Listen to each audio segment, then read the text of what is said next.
My name is Joe Biden, and I love ice cream. What President Trump has done in his spreading of racism, the way he deals with people based on the color of their skin, their national origin, where they're from, is absolutely sickening.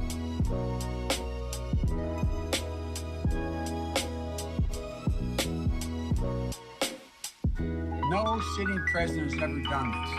Never, never, never. No Republican president has done this. No Democratic president. We've had racists, and they've existed. They've tried to get elected president. He's the first one that has.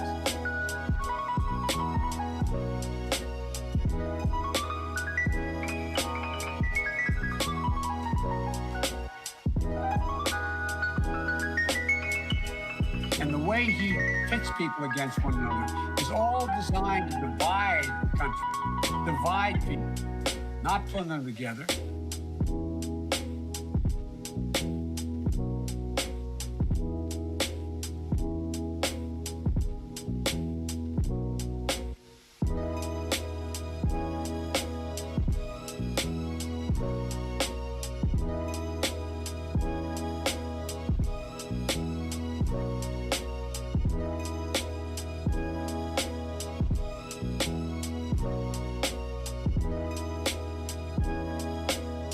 If Haiti, I've got all the thing to say, if Haiti just quietly sunk into the Caribbean or rose up 300 feet, it wouldn't matter a whole lot.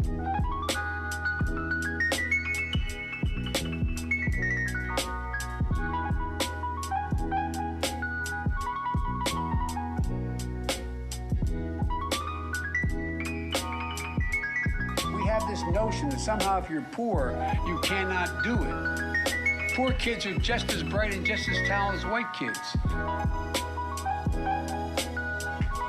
Wealthy kids, black kids, Asian kids. No, I really mean it, but think how we think about it.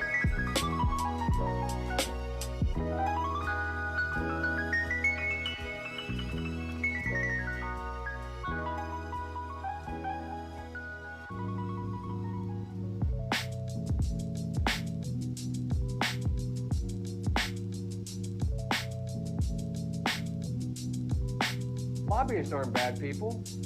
Special interest groups are not bad people. But guess what? They're corrosive. People who accept the money from them aren't bad people, but it's human nature. You go out, Lynn, and bundle $250,000 for me, all legal, and then you call me after I'm elected and say, Joe, I'd like to come and talk to you about something. You didn't buy me, but it's human nature. You helped me. I'm going to say, sure, Lynn, come on in.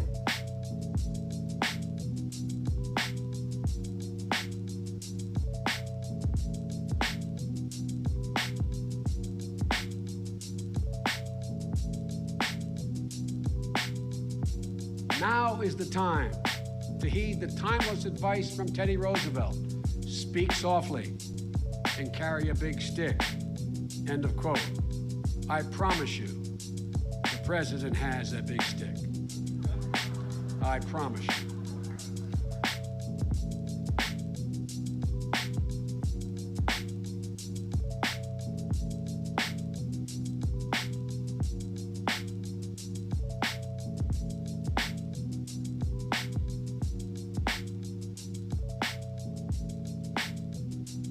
This election year, the choice is clear.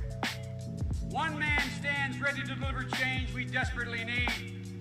A man I'm proud to call my friend.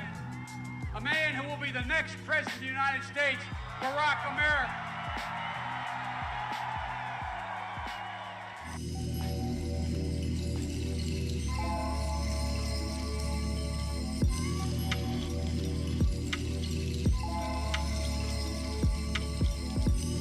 Corn Pop was a bad dude, and he ran a bunch of bad boys. And I did, and back in those days, you sure how things had changed. One of the things you had to use, if you used pomade in your hair, you had to wear a baby cap. And he cut off a 6-foot length of chain. He folded up, he said, you walk out with that chain. And you walk to the car and say, you may cut me, man, but I'm gonna wrap this chain around your head. So I walked out with the chain. And I walked up to my car. And those days used to remember the straight race. You'd bang them on the curb, get them rusty, put them in a rain barrel, get them rusty, and it get hot. I got hairy legs that turn blonde in the sun.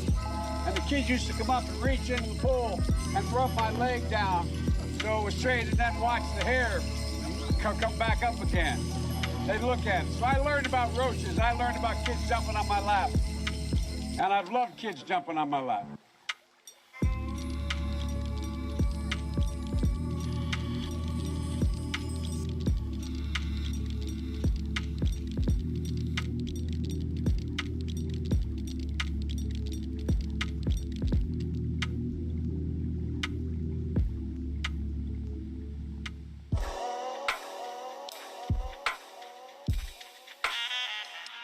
The fact is that what happens now is that we, in fact, have to fundamentally change the culture of how women are treated. No man has a right to raise a hand to a woman in anger other than in self-defense, and that's rarely ever occurs. And so we have to just change the culture, period, and keep punching at it and punching at it and punching at it.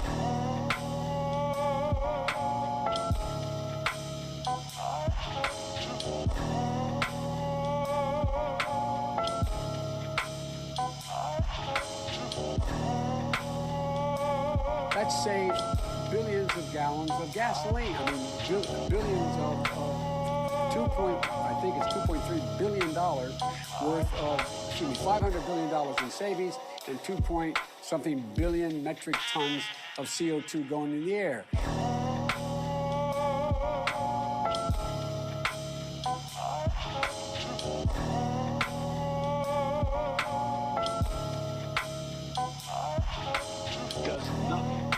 Tackle the number one job facing the middle class, and it happens to be, as Barack says, a three-letter word: jobs. J-O-B-S.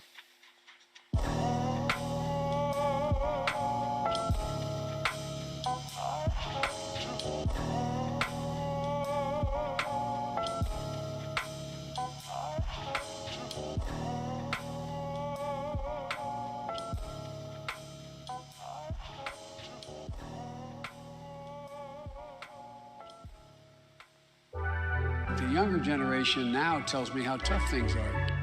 Give me a break.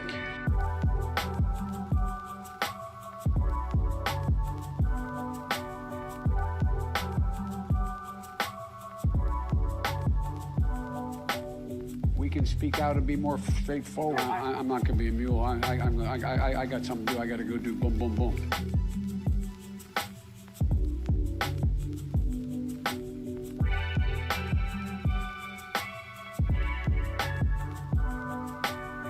Hillary Clinton is as qualified or more qualified than I am to be Vice President of the United States of America. Let's get that straight. And quite frankly, it might have been a better pick than me.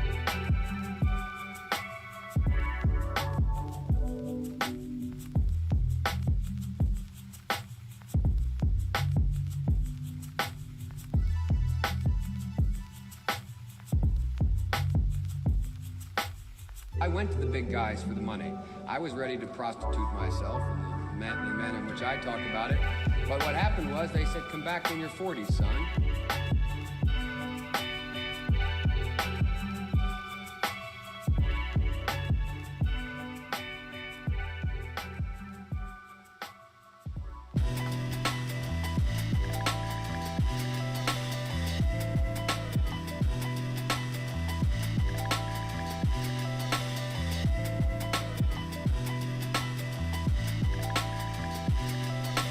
Play the radio, make sure the television, make sure you have the record player on at night.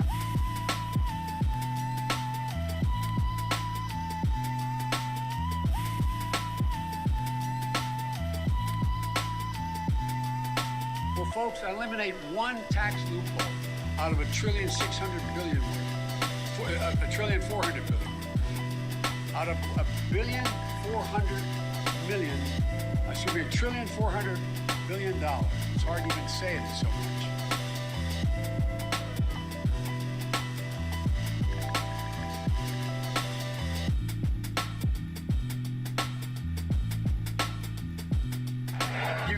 not go to a 7-Eleven or a Dunkin' Donuts unless you have a slight Indian accent.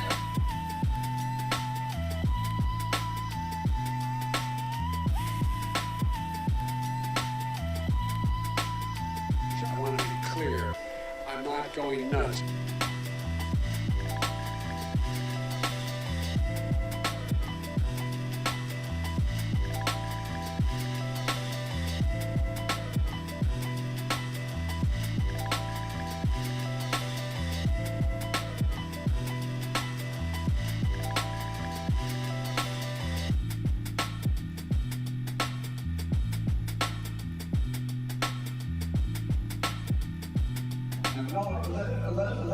Let him go. Let him go. Look, the reason I'm running is because I've been around a long time and I know more than most people know. And I can get things done. That's why I'm running. And you want to check my shape line, let's do push-ups together here, man. Let's run. Let's do whatever you want to do.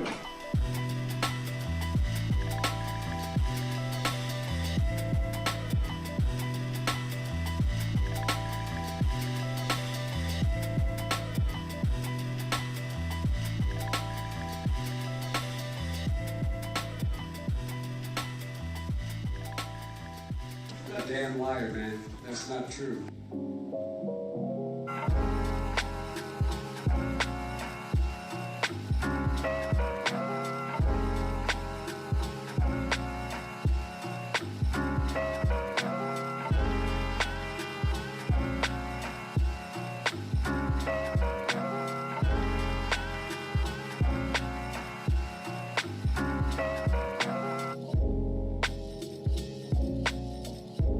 I think I probably have a much higher IQ than you do, I suspect, and I'd be delighted to sit down and compare my IQ to yours if you'd like, Frank.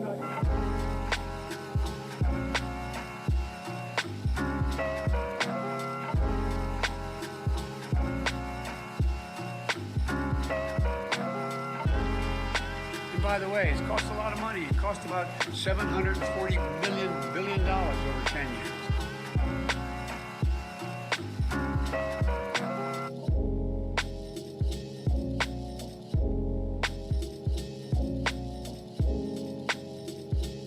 Will you ever run for political office again? No, no.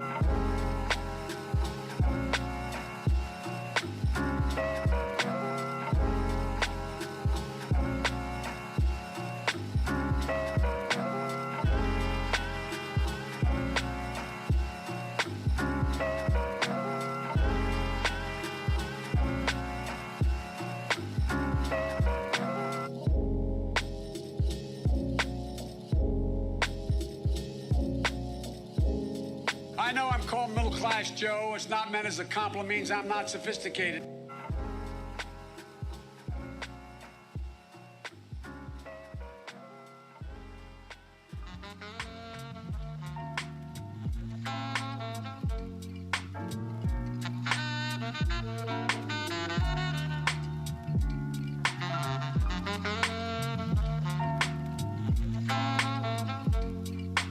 We choose unity over division. We choose science over fiction. We choose truth over fact.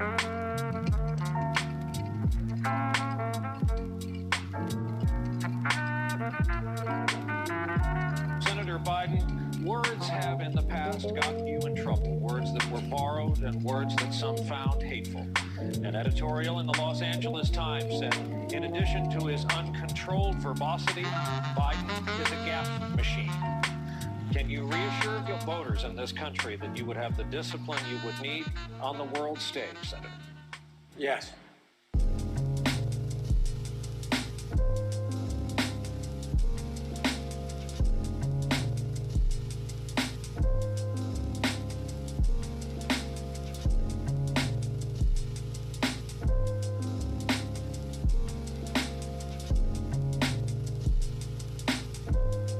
My name is Joe Biden, and I love ice cream.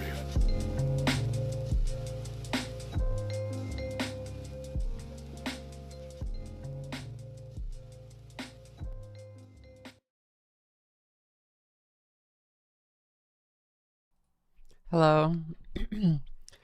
How are you all doing? I'm back. Once again, we are back. Huffle Nick, thank you. And Unknown Merc as well, thank you. I lost my voice. I was up late all night partying. And now my voice is extra clocky.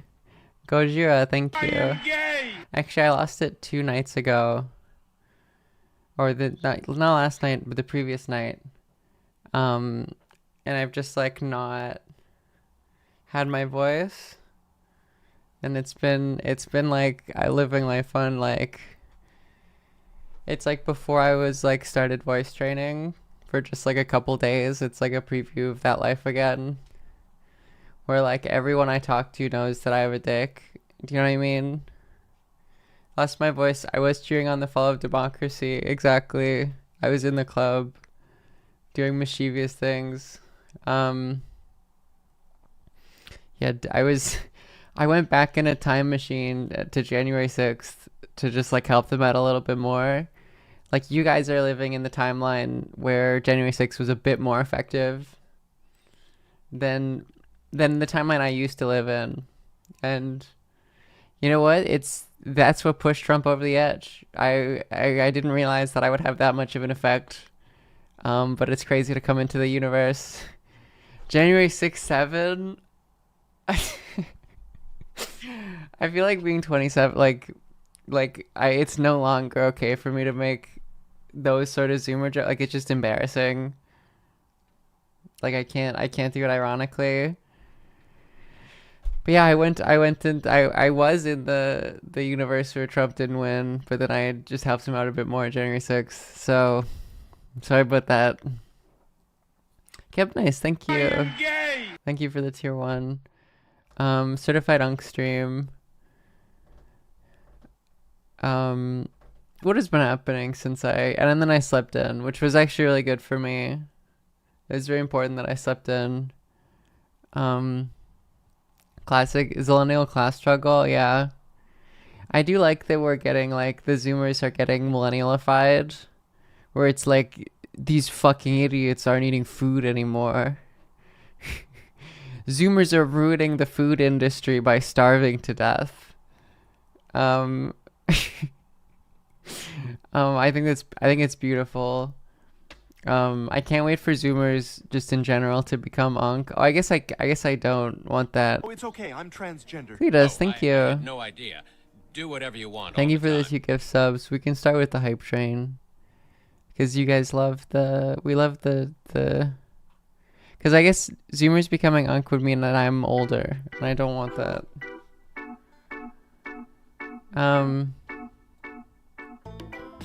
If you'd like to subscribe, we have lots of cool emotes. 24 is kind of Unk. The thing about being 24 is you have to prepare for the fact that you're not in your early 20s. Like you're gonna blink and you're not in your early 20s anymore.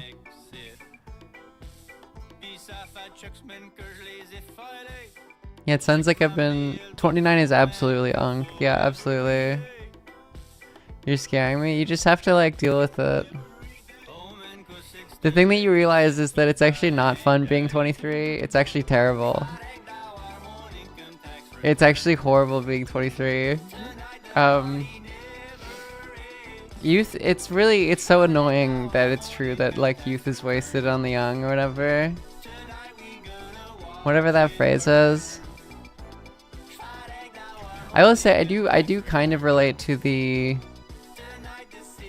it was the Austin Show thing where he was like, people always tell me that, like, well, your 30s are like your 20s, but you have money. And he's like, but I had money in my 20s. And I think I kind of relate to that. I guess, like, maybe 23 plus, I've had, like, expendable income. The real difference is... Oh, this is too loud. I'm sorry. The real difference is your 30s are like your 20s, but you're less mentally ill. That's the real important difference. Is you're able to, like, handle the whips and scorns of time a little bit better on average. I mean, I don't know. I'm sure some people are... 25 to 35 is like the gay version of your 20s. I think that's true. If you're like straight, you don't have an excuse. I mean, you have an excuse. I don't wanna. I'm in Twitter brain right now. I'm like, actually, I got in a horrible car crash that was debilitating, and I couldn't stand up and I was like, okay, sure, you can have 25 to 35 being your 20s. That's fine. Sure. You can have it as well. I can't take that away from you.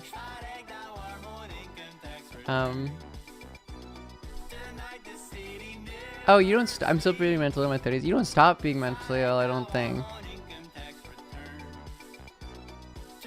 If you get more mentally in your 30s, well, I don't know what to tell you. Having your 20s stolen by COVID kind of sucks. Yeah. I didn't really care because I was really transition, and I was like, I'm not going outside anyways. It was kind of. I feel like I got in really early, or like I got in at the perfect time for like streaming online stuff and then also being trans.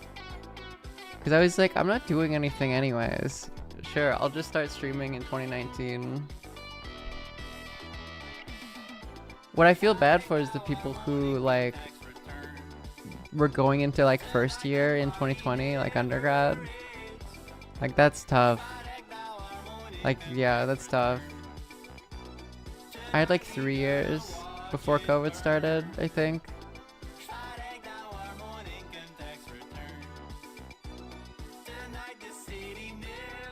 Rainbow experience among people living. Wow, 2020 to 2021 really fucking sucked. I feel like there's like a certain group of people who are like having a ball in a certain way, like in a really unhealthy way. The people who are like afraid to go outside. There's like a certain type of like, well, I don't know. Talking about this makes it sound like I think that like the lockdown isn't real and that you shouldn't still wear a mask and all that, but there was a certain type of like very intense COVID lockdown person on Twitter who it was clear that like they just were afraid of going outside and kind of like channeled that into being like everyone should continue to not go outside for 5 years. You know, the concept of social murder. It's like if you're going to the bar with your friends, you're doing social murder. And it's like, I mean, maybe that's sort of true, but it's like you just can't expect people to not socialize. Oh, there's a... Thank you for the hype train, everybody. It disappeared. You just can't expect people to like not... Like it has to be a structural response. You just can't like... My lip is like very dry. You can't like shame people. Craig, thank you for the Prime. If you have an Amazon account, you could connect it to your Twitch account and get a free subscription that you can use on me.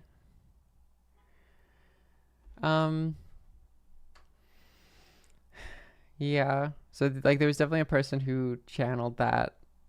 Oh, I forgot to reset the Biden count. Classic Live Acar.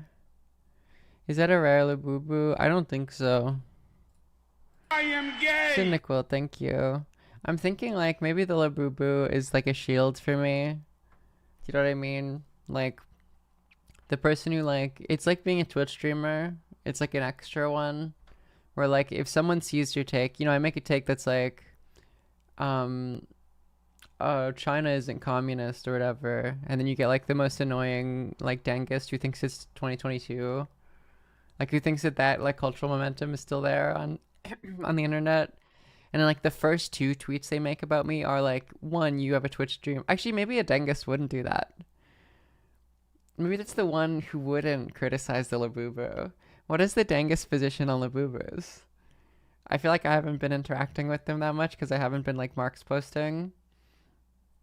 Because usually it's like 1, you're a Twitch streamer that's reactionary, and then like for the thread about how annoying I am, it's like you're a Twitch streamer, and then it's like 2, it's like you have a Labubu, and then the third one is like whatever you would have to say about it.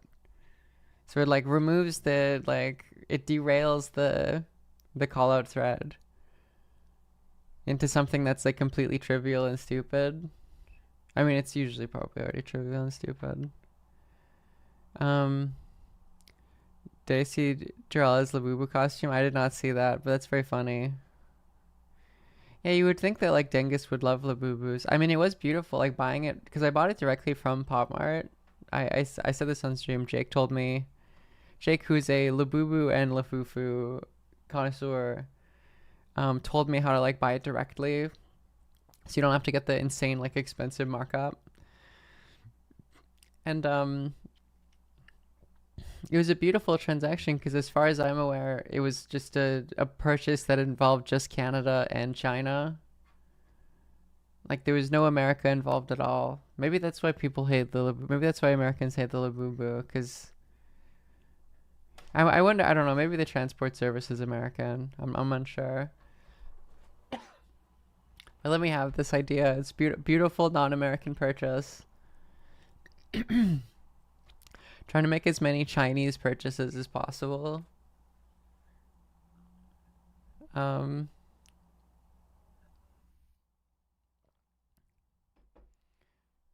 Speed say they're demonic? That's fucked up of him.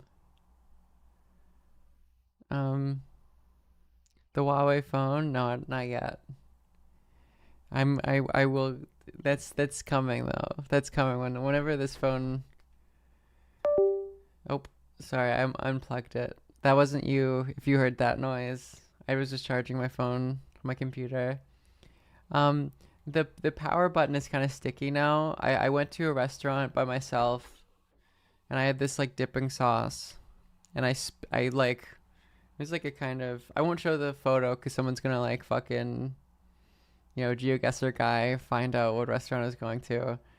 But I was very silly in that I put the dipping sauce like right in front of me, so I would dip it, and then I like accidentally knocked the whole dipping sauce right on my lap.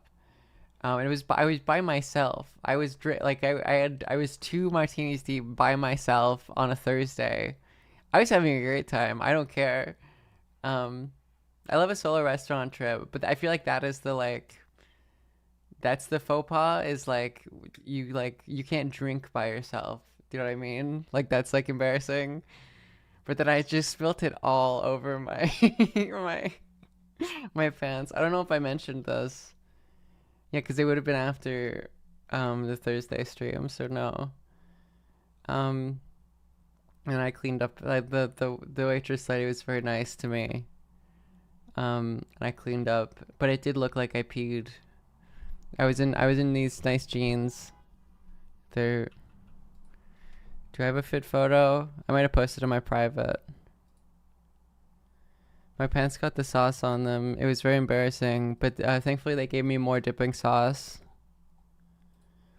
Honestly, I'm like, maybe I'm just like a masochist, but I find that hilarious. Like, I find that so funny. Like, it's a crowded restaurant. Everyone can see that I just fucking dumped this. This is like, it's so important to be able to roll with the punches. Free dipping sauce hack, exactly. You can get unlimited dipping sauce on your dick and balls, and they have to give you another dipping sauce. You just keep dumping it on yourself. That's a free life hack for those of you who don't know. No, I did not take a photo of myself. Hold on, this is the fit. I'm trying to like message it to myself. Waiter, it happened again. Exactly. Let me screenshot this. I'm not doxing anything here. Well, no, it's just my thingy. It's cute. So it's just like all over these pants. I like this shirt. It's really cute. I'm worried that it makes me look younger. Like, I get hit on way more in this shirt than like normal. And I'm worried that it's because I look like much more 19-year-olds. Delete the meditate off this right now, yeah. I'm worried it's because I look much more like 19-year-old coded. Those are good pants. I just ended up washing them and it was fine. It definitely is. Yeah, it's unfortunate. It is it's a cute crop top. I'm like bulking now. So I'm at the level where I I got enough right here that I'm like, I mean, the weather is now calling for that, not that anymore, which is good. That's like the perfect moment you want to start bulking again, is when it's like too cold to do the crop top. And then like you just gracefully, like you end your cut, you start getting cut in like April. You finish your cut in like April when they start doing the crop top again. More skin is true. Yeah, that's true. Well, it's just hot out. I just don't like the heat. I die. Like, yeah, when I was on the East Coast, it was rough, especially with the humidity. It was just like, how little clothes can I wear?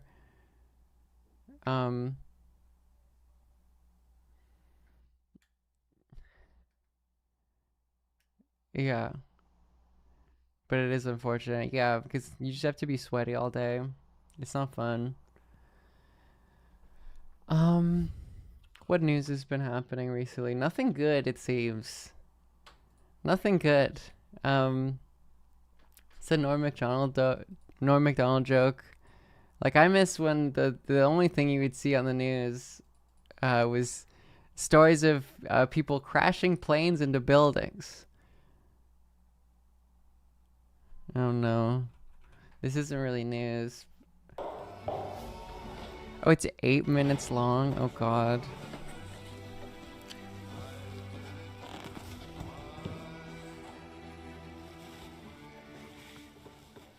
Nearly 4 years ago, Gracie Mansion became my home. Who would have... Was that fucking My Way at the start? That's so awesome. ...thought that a kid from South Jamaica, Queens, growing up with learning disabilities could one day become the mayor of the greatest city in the world. I cannot thank my mother enough for instilling in me the values she lived by. It's so cool that he's not going to jail for just like doing the most overt fraud of all time. I hope every parent can use my life as an example for their child during challenging moments. Like, you know, like I wonder, does he knows he's like cooked, right? Like he's not going to be the mayor anymore. Oh, he doesn't get because I remember, yeah, there was stuff talking about him being like Saudi Arabia ambassador. Which again, it's like that's not he did drop out, okay. But he didn't endorse Cuomo, so he doesn't get the ambassadorship. America. Can his story... Because he's like, what the fuck? You know which country I want the ambassadorship to? It's not Saudi Arabia. Like this be told. Like, do you think he's like really mad about Jamal Khashoggi? He must be. Eric Adams must be so pissed that they did that in Turkey. When I was elected to serve as your mayor, I said these words. This campaign was never about me. It was about the people of this. It's the lion. New York is the lion of America. From every neighborhood and background, who had been left behind and believed they would never catch up. This campaign was for the underserved, the marginalized, the abandoned, and betrayed by government. Since then, it has been my honor to be your mayor, and I'm proud to say that we took that victory 4 years ago and turned it into action, making this city better for those who have been... You think Trump threatened him? I guess he does have like an insane amount of leverage. It's so cool how like America's just like fascist now. It's like, yeah, sure, all these institutions are partisan now. And just like there's no response by civil society, like... failed by government. I felt immense pride serving you every day. And look at what we... That feels especially malted. I don't think that would happen a decade ago. I mean, it must be, a part of it must just be that people were like, Trump was president for 4 years and it was fine. Which, like, obviously it wasn't, because he still tried to, you know, take over the government. Accomplished together. We built more housing in one term than any administration before us, and remove barriers to build even more. We drove really crime down so far that this year we are on track to have fewer shootings and murders than at any point in our city's history. We raised test scores and attendance through bold education reforms. We made record investments that fueled. All right, who cares? And we lowered costs for working and low-income families, expanding funding for rental vouchers, childcare, and household costs. I know many are still worried about affordability, about safety, and their future here. But trust me when I tell you. He's so fucking sentimental. It's so funny.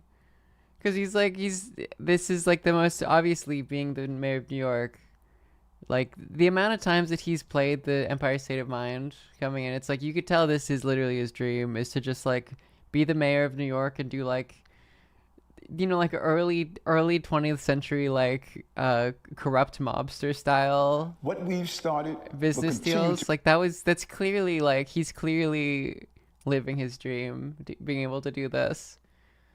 So it has to be at least. Honestly, now that I think about it, I'm surprised it's only 8.5 minutes. Reach every community in this city. It's not always easy to see the impact of good policy in just 3 years. I also know some remain unsure of me after the unfortunate events surrounding my federal case. I was wrongfully charged because I fought for this city. And if I had to do it again, I would fight for New York again. I would, Lauren, thank you. I would continue to do corruption to get all those free. It was so funny. He was like not recognizing the Armenian genocide so that he could get like not even first class tickets to Ankara. And yet, despite all we've achieved, I cannot continue my re-election campaign. The constant media speculation about my future and the campaign finance board's decision to withhold millions of dollars have undermined my ability to raise the funds needed for a serious campaign. I hope that over time, New Yorkers will see this city thrive under our leadership. I mean, Zoran still wins anyways. I mean, Zoran, we already saw what happened with the head-to-head with Zoran and the policies we put in place should be continued and expanded. I hope you will see that despite the headlines and innuendo, I always put you before me, always. I'm proud of the historic leadership team we built, appointing the first Dominican, Indian, and Filipino deputy mayors, the first woman to serve as fire commissioner and police commissioner, the first Korean commissioner at Small Business Services, the first Spanish speaker to lead the NYPD in DOT, and the first Jewish woman to head the NYPD Intelligence Division. We built leadership that looks like New York. That mattered to me because at my core, I'm still Dorothy Adams' son. Raised with the values she instilled in me, forged. I do wonder like what Adams voters would actually split to after he drops out. Because you would think like I actually don't know I don't know what the average Eric Adams voter thinks politically. I have no fucking clue. Is there a poll? In my church and in my community. Tested again and again in the fight for justice. Those values, working class values. Cernovich, saving the country's a team sport. You did the right thing. Will never allow me to betray my city. They have always guided me to ask and answer one simple question. How do I help those? I mean, there is so few Eric Adams voters. Well, that's the thing. That's why I'm so interested. Is it must be like talking to an undecided voter. You know, like those interviews with undecided voters for like, you know, in the last couple elections, they've been like, what do you think about Trump doing fascism? And they're like, I don't really understand all that. I'm unhappy about the price of a hamburger. And I did hear that Trump was going to make that better. Who need it most? By like kicking out all of the illegals. And it's like, this undecided voter from, you know, New Mexico's mother and father are undocumented. Whoever follows me at City Hall must. It's like that's like the level of like participation. Like what is the term for that? Like continue the work we started, lowering the political awareness. It's like how often people engage and think about politics. Like it's that level, I assume, for like pretty much every Eric Adams voters, living- low information voters. That's investing in quality of life, and staying laser focused on reducing crime and disorder through investments in policing, mental health, substance the abuse, Charlie Kirkovich care, mural homelessness got defaced in Serbia. That's so fucking funny. Charlie Kirkovich. I thought you were doing a bit. That's so that's awesome. Smrt fascism. My pussy, my choice. Zionism was Nazism. That's so awesome. Services and community-based initiatives. But I must also sound a warning. Extremism is growing in our politics. Our children are being radicalized to hate our city and our country. Political anger is turning into political violence. I'm curious, like, whether he's gonna denounce Mamdani. Too often, insidious forces. Because you guys say he didn't endorse Cuomo, right? I guess he hates Cuomo. Like, I can't remember the dynamic use local there. government to advance divisive agendas with little regard for how it hurts everyday New Yorkers. Major change is welcome and necessary, but beware of those who claim the answer to destroy the very system we built together over generations. That is not change, that is chaos. Instead, I urge New Yorkers to choose leaders not by what they promised, but by what they have delivered. Although this is the end of You called Cuomo a snake. my re-election campaign, it is not the end. It's so funny too, because it's like, is this the first time he's mentioning that he's not? Like he assumes like the context of him just like talking about his achievements for 7 minutes is enough for everyone to know that he's not running my again. public service. I will continue to fight for this city, as I have for 40 years since the day I joined the NYPD to make our streets safer. I forgot he was an NYPD guy who, like, literally when they pulled him in for questioning about corruption, he was like, I have to go to the washroom first, and then he went on the phone and deleted the text messages. Our systems fairer. He'll still be on the ballot? Oh, who gives a fuck then? That's so funny. Who gives a fuck? He dropped out too late to get off the ballot. I love that. That's so... So he did think he was going to win. The quest for justice is far from over. If you're still in line to vote for Eric Adams, stay in line. Innocence So he's literally not actually dropping out. Still suffer. New Yorkers deserve better every single day. And until the end...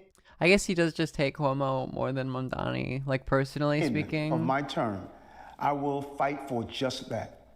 We face the fallout of COVID, a surge in crime, an unprecedented migrant crisis, and economic devastation. I don't like the claim that New York faced an unprecedented migrant crisis. No, I don't quite know about this whole American politics thing, but my understanding is that New York is very far away from any physical land border. All at once. Is he talking about Canadians? Like all the Canadians are sneaking in from Montreal? And together, we turn things around by listening to everyday people and providing solutions instead of speeches. That gives me hope. That gives us a roadmap to a better future. My fellow New Yorkers, this is your city. Its leaders work for you. I am one of you. Texas was busing migrants to New York. Is that like the Republicans are like trolling Democrats by being like, here, you know. My story is your story. I live the struggle. Yeah, Ellis Island is in New York City. That is a funny this is really the first time that New York has dealt with undocumented. But I never stopped loving this city. That is why I ran for mayor, to turn my pain into purpose. And I will keep fighting for the city, no matter what, from City Hall or beyond, because I am. He should become an influencer. I would listen to the Eric Adams podcast. A New Yorker, and fighting for our city is just what I do. Thank you. And God bless New York. God bless you, Eric Adams, for staying in long enough. You can't take your fucking name off the ballot, so it doesn't even matter. No, Eric Adams, easily the funniest mayor of all time. I would love to collaborate with Eric Adams. That's my goat. That's so cool. Yeah, it does. The people, I don't know, Doug Ford. Honestly, no. Honestly, no. No. I don't think so. Do you think you could see it if he won? That would be so cool if Eric Adams dropped out and he won anyways. That would be the funniest possible reality. Or Rob Ford, not Doug Ford. Rob Ford is funny. Or no, I always mix them up. It is Doug Ford. No, it is Rob Ford. I was right. Doug Ford is the premier, which is a funny thing. Like, it's imagine if Eric Adams' like brother became the governor of New York. It's very funny. That wasn't a Biden count because you guys fucked that up, and then I remembered the correct one. So it's actually a chat Biden count. This is very funny. JD Vance is no longer following Sean McCarthy. You always forget that JD Vance in like 2017 was like I don't know, was the teal direction influence like not really Trump centered around that point? Because he was like he's been a teal guy for a while. Yeah, he was like comparing Trump to Hitler initially. Millennial meme kid. Yeah, he was like a Republican, never Trumper. Yes, he went on Amy Teresa's podcast. I remember that. That was so awesome. Literally, like during the campaign, the Democrats were like taking a clip of that and posting it to like make JD Vance look bad, which was so awesome that like that was the moment. What is Amy Teresa up to? I love Amy Teresa. I love her so much. She's so funny. She's had me blocked for so long. Wait, did she unblock me? No, she didn't. Sorry. I thought she unblocked me for a second. I thought it was blocked too.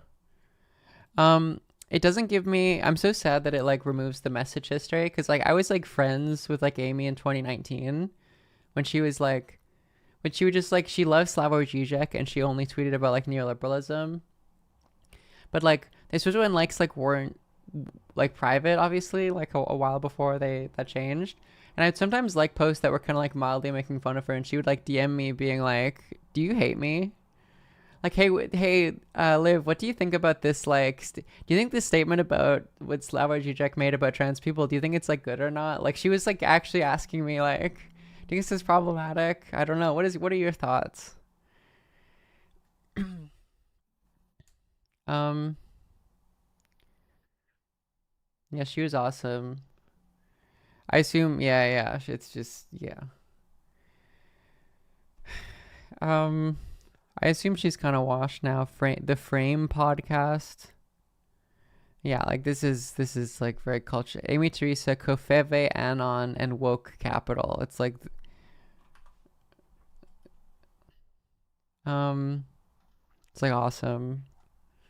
Yeah, she's getting like 26 likes on things. It's great. Yeah, blocks aren't real anymore. I unblocked a bunch of people because I was like, whatever, who fucking cares? It doesn't matter. I forgot she existed, me too. For a while there, like, she was rage baiting people well enough that everyone would like, you know, when she would say something like absurdly racist or like love her wigs, do you think she still posts herself? Like, I want to see, I want to know, like, I want like a 3D model of Amy Teresa. Like, I want to know what she actually looks like, because every photo I've seen of her, it's like a new type of like horrifying creature. My favorite Amy Teresa bake is that she's like actually trans. Oh, this is a rare new Amy Teresa. There's something with the voice. There's something going on with the voice, that it sounds like she's like pitched it up or something.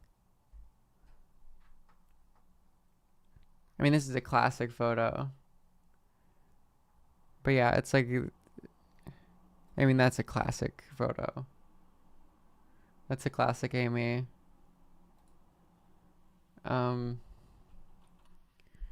Yeah, she's awesome.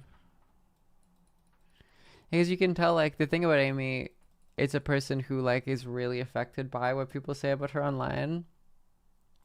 And so that just became, like, over the decade of, like, I guess half a decade of people having opinions about her, that just, like, structured who she didn't like.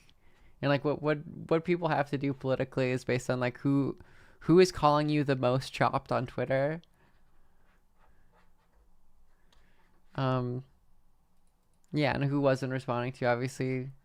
Everyone said that's the lady that went insane because she used to reply to Felix and Felix wouldn't reply back. A classic left Twitter story. Oh man, that was such an evil period of Twitter. It was like 2019, 2020. Oh man. It was fun though, but everyone was evil. That's on Jennifer Lawrence. Oh yeah, I mean people were annoyed because she was saying like the genocide is bad and I'm speaking out. But she did the thing of like it's such a complicated situation, but like they shouldn't be genocided. And like I don't know, I understand the impulse to be like fuck off. Like you were encouraging what's her name? What's her name? The stand-up lady that everyone says isn't funny and like steals jokes. Cause Amy S.S. Schumer, yeah. She was like pro Amy Schumer for a while. Or it said something positive about her like pro-Israel crusade. And the thing about it, it's like, it's annoying to like for you to be correct, on October 8th of 2023. And then it took so many people so long to be like, oh yeah, no, this is bad. God, my voice is so dead.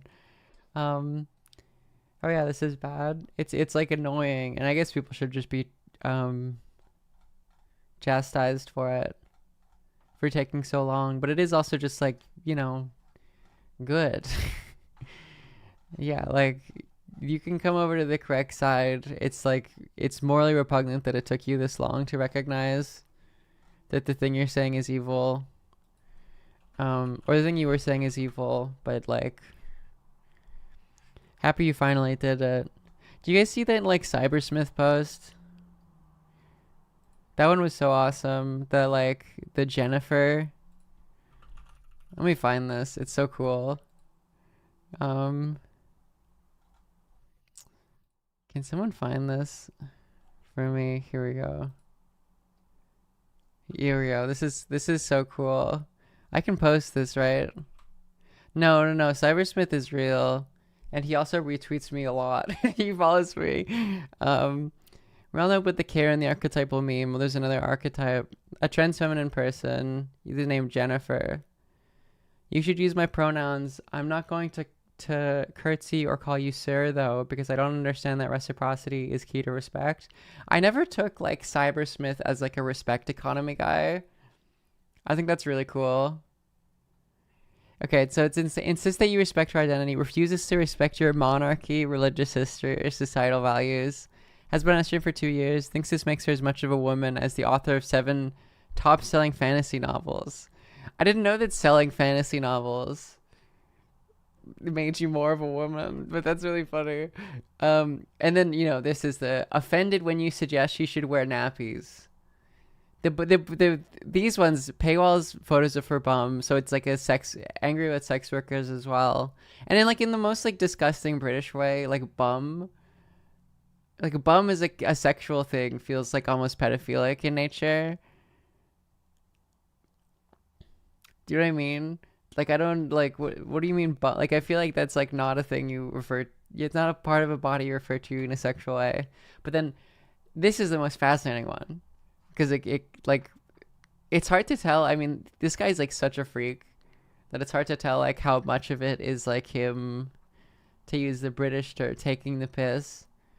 Rarely wears a cage, always keeps a copy of the key when she does.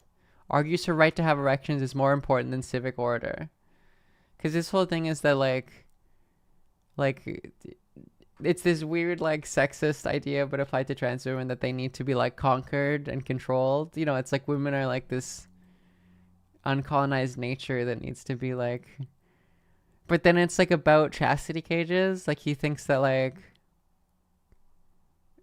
and the fact it's like rarely like she sometimes does, but like that's not enough is so fascinating to me. Like it's such a sexual thing that he can't allow for her to not ever wear chastity cages. It's clearly so. I mean, yeah, it's like it's such a fascinating like, because he talks about this a lot. If you ever see him like posted, I can't say like, it's so interesting. He has so few followers. It's like 3,000 because like his entire feed is just like the most disgusting like fetish porn. Like he just retweets it. Because if he didn't, he would have like people talk about this guy so much, but you can't even like get do the ironic follow back because it's like just everything posted on that feed is so disgusting. It's cultural impact, not follower count. Yeah. But he does seem to be convinced of this idea that like the social order is actually under threat when like trans women don't have chastity cages on. Just a very fascinating type of guy. He's a fetish poster. You posting about serious about the diapers things. These are not mutually exclusive. Yeah, I mean that is the correct answer. I guess that is yeah. Just fascinating stuff by like, it's like I don't even want to call him evil. Like I'm sure he has done evil things to women in real life, right? Like there's no way that's not the case. Like surely I don't, speculating on that is like generally evil to be like, oh, you know, the vibe he's got abuser vibe, but I feel like that's enough to be able to be like, no, that guy's evil. Loser is definitely a correct. Yeah. Absolutely. That's the correct word to use.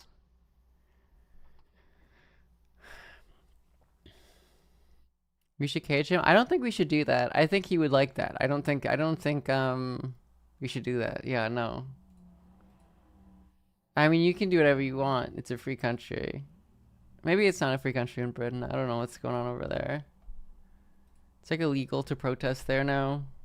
You can't call it a genocide. People were saying that like you could actually face like legal ramifications for calling Israeli invasion a genocide. But I don't think I've seen that ever. How's Canada? Oh, there's a fascinating story. So do you guys remember that rap group, the Irish rap group, that got kicked out of Canada, or was not allowed to come into Canada because of apparently they were never actually banned, and this random fucking MP just went rogue and was like, we are, on account of all of the Canadian government and the Liberal Party, I am banning you from entering Canada. Not banned from Canada, sources inside Prime Minister Carney's office confirm. It's fucking Vincent Gasparo. Dramatic turn of events on a day already marked by major announcements. Sources inside the PM's office have confirmed the Irish rap group Kneecap was never officially banned in Canada. According to Serious PMI Insider, went rogue in making the announcement, lied about receiving authorization from immigration, refugees and citizenship Canada, and may have committed a serious breach of the Federal Privacy Act, an unprecedented scandal in Canadian history. He was just saying words, bro. Like, yeah, it's awesome. Canada's like such an insane fake country. So I guess they can come in here. Like, I can't think of better publicity than like this random MP hates you so much for your politics that went rogue and announced that you were banned from entering the country. Canada's kind of cooked. I don't know. The evil conservative government, or I mean, Freudian slip, we do have an evil conservative government. In British Columbia, the provincial polling is like oddly There was a recent poll, and the NDP and the Conservatives are still like neck and neck, even though like the Conservatives are fucking insane. They're like actually all conspiracy people. So because it was like not close for a while. We'll see how like the politics change, because there's been a couple of attempts to make like new parties. Obviously we would be fucking fine if they actually managed to do some electoral reform and get off first past the post, because like the electorate is generally more left-wing. It's just there's only one right-wing party. The polling though, I think Carney's still doing well.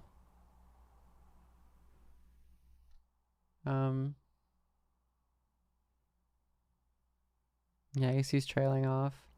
And we did Romana Digilo, yeah. And the Conservatives are now just like explicitly going culture war bullshit, which is like such a funny takeaway from the last election, is like we have to be more like Trump.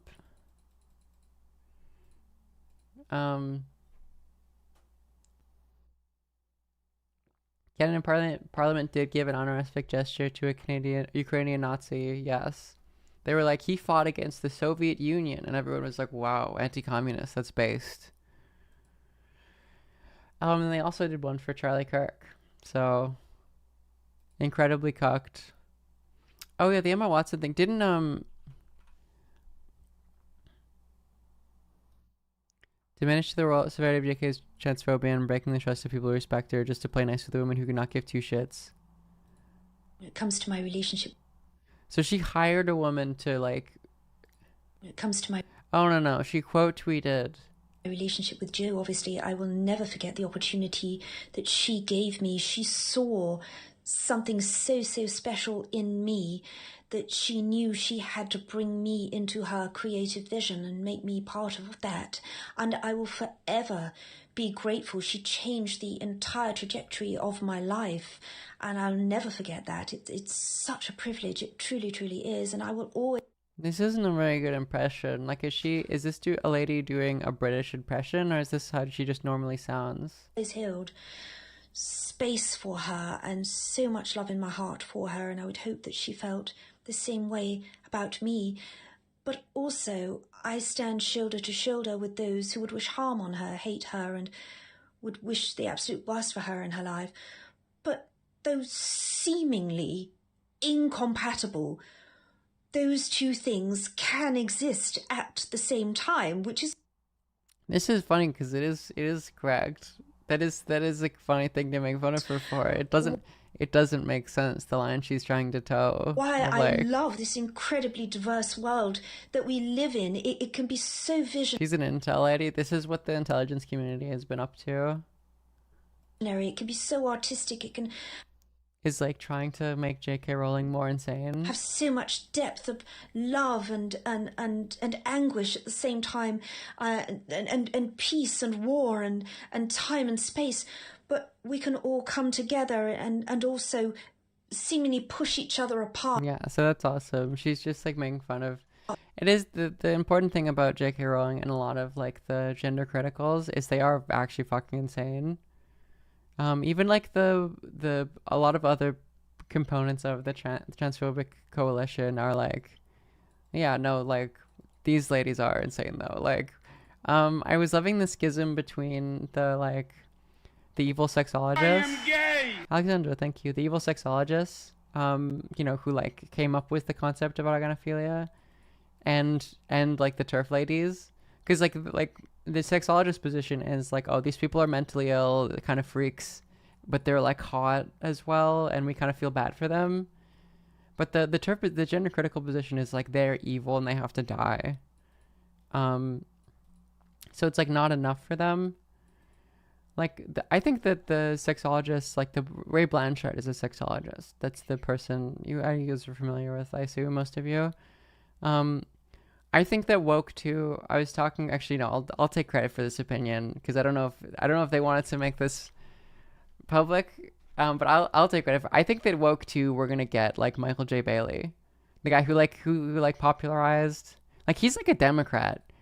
The guy who popularized the AGP HSTS distinction. in the man who would be queen. Like, I think we're getting him in woke too. Like, he's gonna be like, the transphobic movement has gone too far. Oh, it's okay. I'm transgender. Thank you, I had Alexander no the idea. Great. Thank you for the 5 Do gift whatever subs. you want all the time. As well as a Valorant. I don't know why Valorant gave me money. I don't understand. Why did they get money from Valorant? I had no idea. Like the game? Do whatever you want all the time. Thank you. It's a promo thing? Wow, okay. I don't understand. It's the hit game Valorant. They're matching every 5. Well, okay. That's added 1 gift sub and 4 bonus gift subs. Okay. Sure. That's cool. Thank you for the 10 gift subs, I guess, from Alexandra. That's so funny. Well, if you want to give me more money, I don't know why that is, but that's awesome. Is this a sign like Twitch is like... I'm confused. Is Valorant like doing advertising by just like matching? Just, is that gonna happen every time? I didn't know about this. I didn't get any alert about this. Sure. I mean, please give, if you would like to double your 5 gift subs. Also, thank you, Alexandra, again. Valorant, the game, which I didn't think that they would need. I am gay! Just to Guitar Love, thank you. I didn't think that they would need advertising. Oh, is it like, it's not every time, but it's like sometimes? Yes, it's packs of 5. It's like if you do 5 gift subs. So if you would like that to double, it expires in a few days. Wow. Okay. If you would like to give me more money, then it's a random amount. Okay. I see. Well, thank you to the video game. I am a Counter-Strike girl. I did play Counter-Strike in high school. I wasn't very good at it. I can't say that I've played Valorant except for like I played it once and I was like, I don't care for this. They do more based on how many you do, like they match it. Well, if you would like to double the amount of money you give me, if for like gift subs, thank you, Alexandra. Thank you for supporting me. Alice as well, thank you. If you'd like to give me, I guess 5+ gift subs at a time, it like doubles it. Imagine 50. It'd be like Hollow Watcher, who gave me 100 before. Shout out to Hollow Watcher. Oh, it's okay. I'm transgender. Oh, I thank had you no for idea. the 10 gift Do subs. whatever you want all the or time. the extra. Well, yeah. Well, technically the. You know what I mean. Thank you again, Alexandra. Oh, it's okay. I'm transgender. Or did you give 10? I actually don't know. No idea. It's Do wait. whatever you No, want you all give the to time. 10. You give to 10, and then it was extra 2. Thank you. Thank you for the 10 gift subs. I'm confused. Thank you so much. I see, and then it's RNG how many Valorant gifts or something. Thank you, Alexander, for the 10 gift subs. We love to see it. Hello, Julian. The season of Blue Vega, the audio. I've completely lost my voice today. Oh, the audio drops. Yes. No. Yeah. I've been adding a couple. I have a couple in mind as well.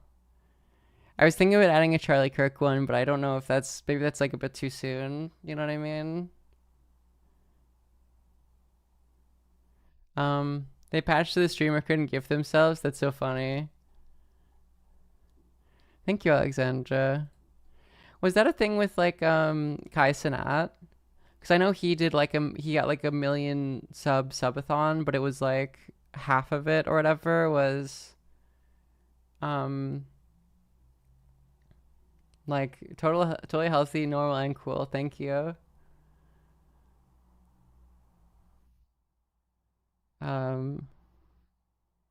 Like half of them were like sponsored things. It was like Snoop Dogg gave him like 100,000 subs for his subathon. Is like an advertising. He got Valorant by like 30,000. But was that related to it? Like Valorant was doing that? I saw it on Livestream Fail, which is like incredibly cucked. It's like a pro Destiny subreddit now. It's so crazy. He's like, after he literally was like texting a 17-year-old trying to have sex with her, and he like leaked the fucking messages, and he's still like getting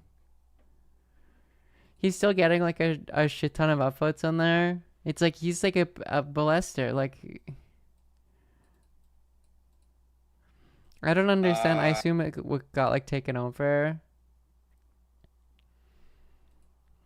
They're like, it's another thing where they're like, fucking Hassan said something stupid. Julian, thank you. Oh, I had no idea. Thank Do you. whatever you We want love to all the see it. time. Thank you for the 10 gift subs from Julian Fields. Hope you're doing good. And Valorant, wow, we love Valorant, don't we, folks? I'm transgender. Oh, I had no idea. Do whatever you want all the time. It got cooed by the mods. That's so funny. How much does a moderator affect that though? Like, how many people like Destiny? Hello, Preview. I can smell you from here. Sorry, my fault. I'm excited to hang out with you today. That's Oomph is in Vancouver, and I guess you're gonna come on stream this week, which would be fun. My setup is like for one person, so I'm gonna have to try to figure out how to.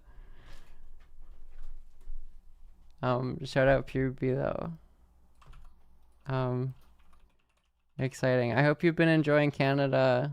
It hasn't been evil. You can hover. That would be funny if you just like had to like just like do this. We just both stand up and you can see like this part of the oh, a car on, yeah, no, that'll, yeah. No plans to stream anytime soon. That's fair. That's understandable. Hitting the Slav squad, I mean, apparently that's like Groiper coded, so you gotta watch out about that.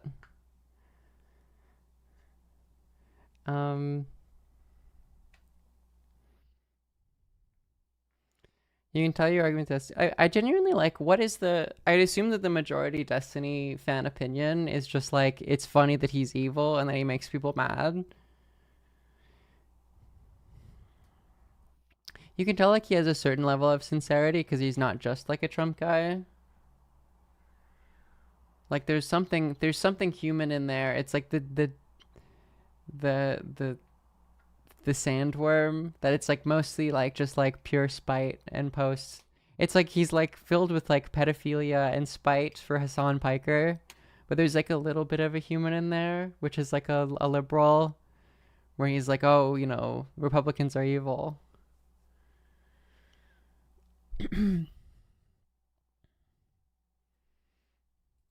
We love Adam Friedland. I would assume the main fan base there is just people who like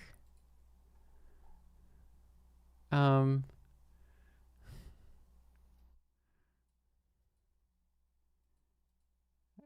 guy back in the day. Me too. I was in Masters League in Wings of Liberty. The Four-Fester Hit Squad classic. He was still evil then, by the way. He was still making jokes about like people being like underage girls being like jailbait and shit. Like he's always just been like a sociopath.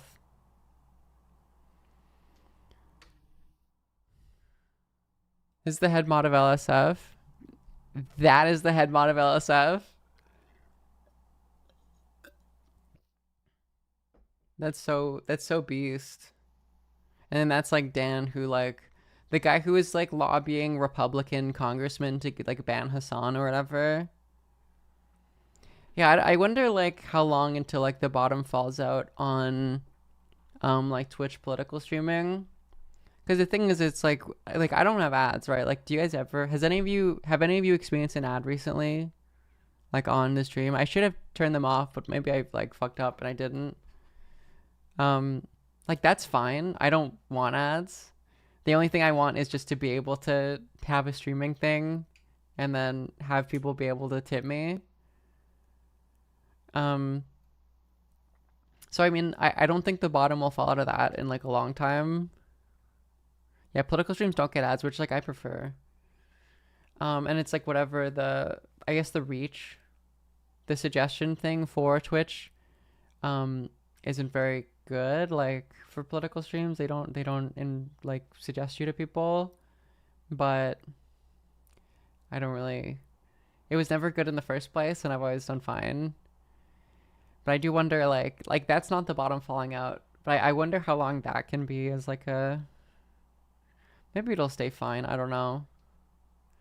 Yeah, I guess it's not good for non-political streams either. I mean, I don't know. They're trying to push like Twitch bans. I mean, that was the thing. Like, even like fucking. Like Elon Musk was trying to get Hassan banned from Twitch. And I'm surprised they haven't responded, honestly. Like that was looking bad to me. Hassan was very smart about it. Because there's nothing, his position has always been it's bad that Charlie Kirk was killed. I don't think he made any jokes. What's the Hassan Elon beef? I don't think he made any jokes. He's like he's been through it enough. He was very careful. Maybe he had Grimes on. Is that the real reason? Oh, and Vivian, yes, of course. Yeah, I guess you're right. Grimes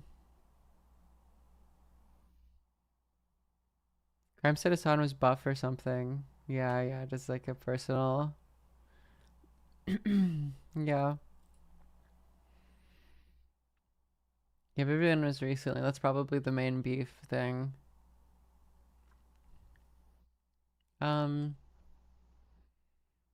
That's Umfi. We love her, don't we, folks? Have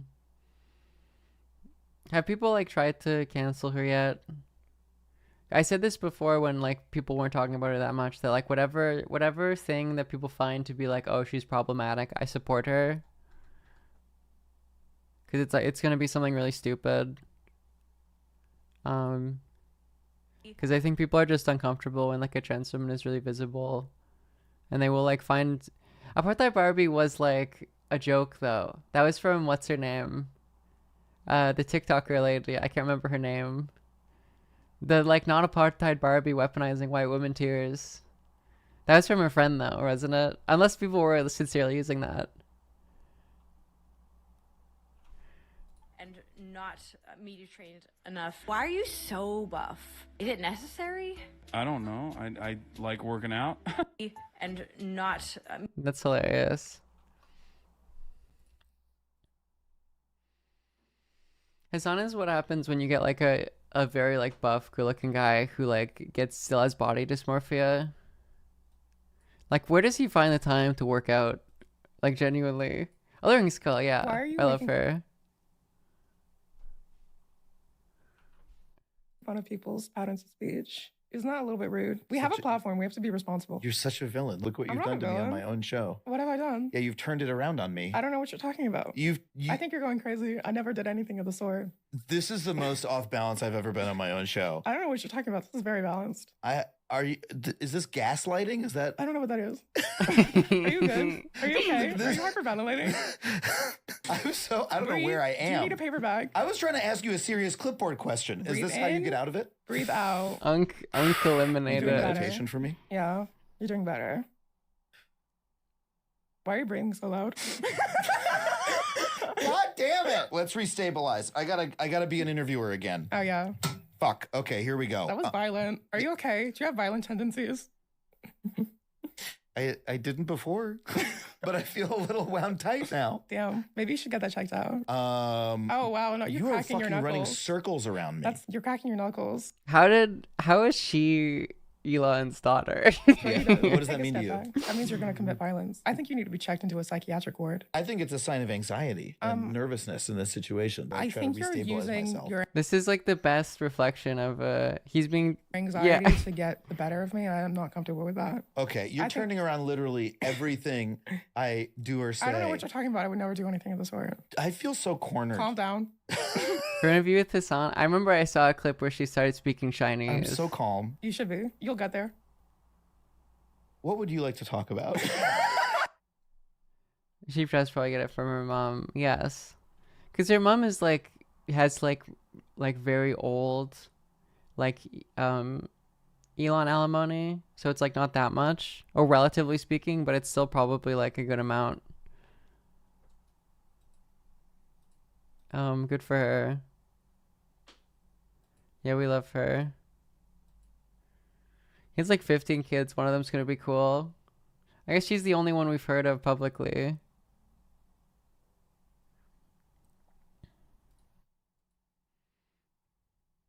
Some video talked about how she carried Elon in Overwatch when she was a kid. Yes. And of course he's a Torbjorn main. It's just like the lamest fucking character ever. He's so horrifically unswagless. Or he's swagless, that's the term. That's a Biden count. Unswagless.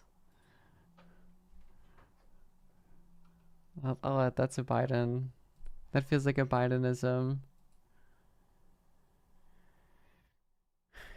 And yeah, and zero swag at all.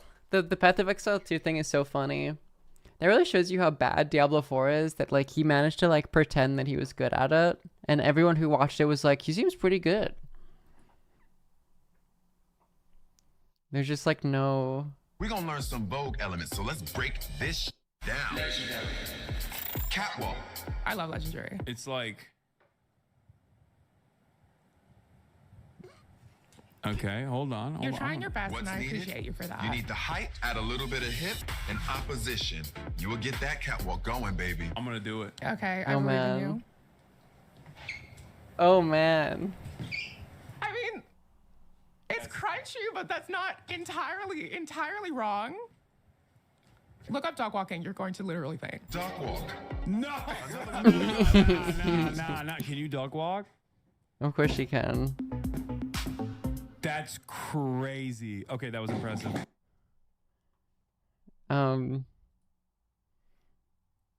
That's very funny. Yeah, she's fun. I'm happy for her. Can you duck walk? What do you think? What do I give off the vibe that I can duck walk? What do you think, chat? I don't know. I respect the confidence, honestly. No, I've never done voguing stuff, but I appreciate all of you. I think I could learn if I wanted to.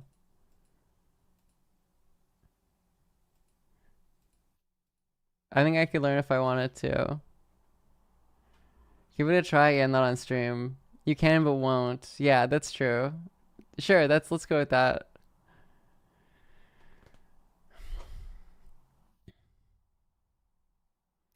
Having sex too. Exactly. I'm too busy being cool as fuck and going to the club. I had an insane experience at a queer club yesterday with my friends. I'm trying to figure out if I can like explain how insane it was. I am gay. Oh wait, Seed said thank you for the tier 1. This lady, like, we were like, it was a, there's a drag show happening. It was the smoking area, the bunch of transsexuals smoking cigarettes, and this lady, like drunk, like cis lady, comes up and sits at our table and is like, "Hey, I'm here to like embarrass my friend." We were like, it was something weird like that, and then it's just the most awesome type of like insane party work, and it was like, is it embarrassing to be here? And she's like, no, like I'm just like so extra, and like it pisses, and my friends get like so embarrassed when I'm like this. And then what was she was asking all our names, and one of the ladies was like, this I'm such and such, and then she was like, oh, I have a friend whose name is that, but like he's had it for longer than you. And I was like, okay. And then it was just really awkward. And then she was like, so what are your guys' favorite colors?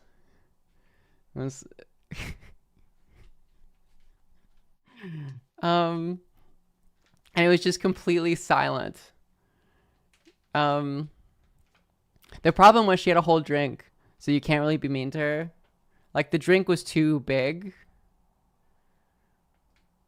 That it, like, the only thing you can hit her with is just this kind of, like, awkward silence.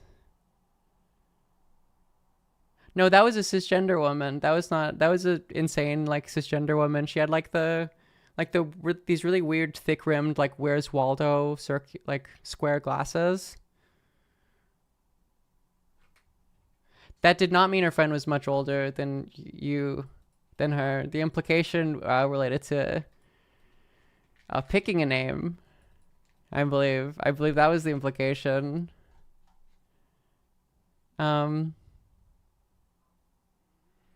Yeah, just an annoying, like, cishet woman who, like, loves drag shows.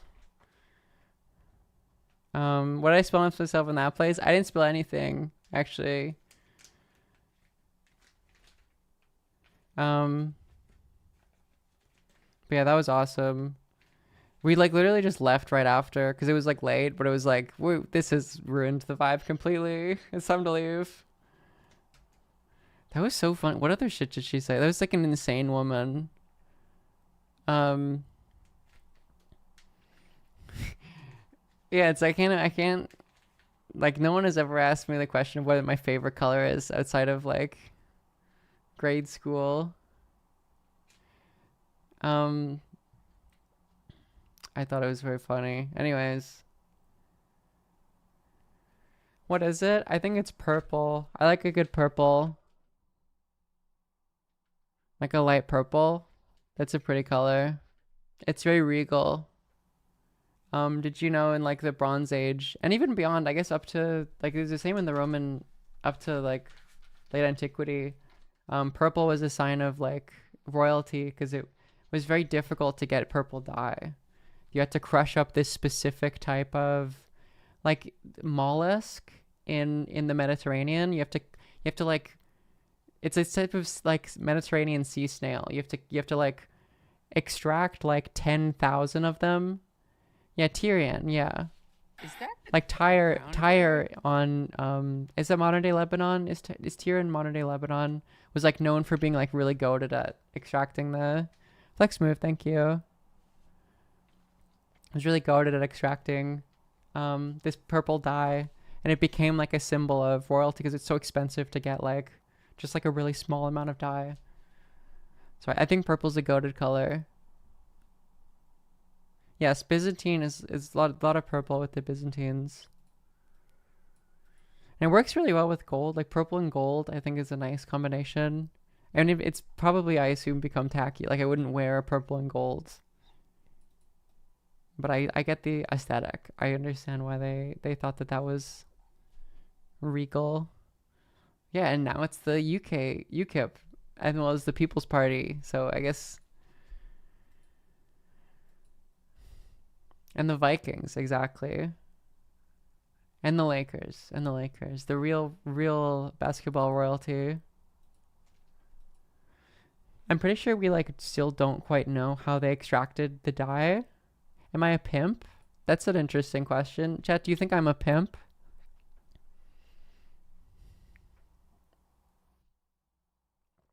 It's Liban today. Where is that? It's in Lebanon, yeah. Oh, is it Beirut?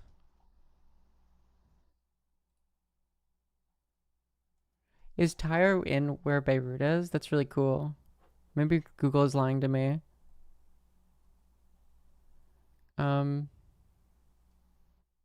It's near Israel. They were blasted. Oh, okay. Bummer. Of course the Israelis are ruining it.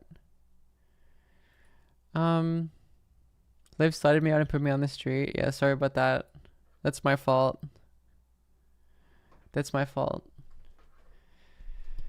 Also, if you have an Amazon Prime account, you can connect it to a Twitch account and get a free subscription. It's a Hassan off day, so I have more viewers.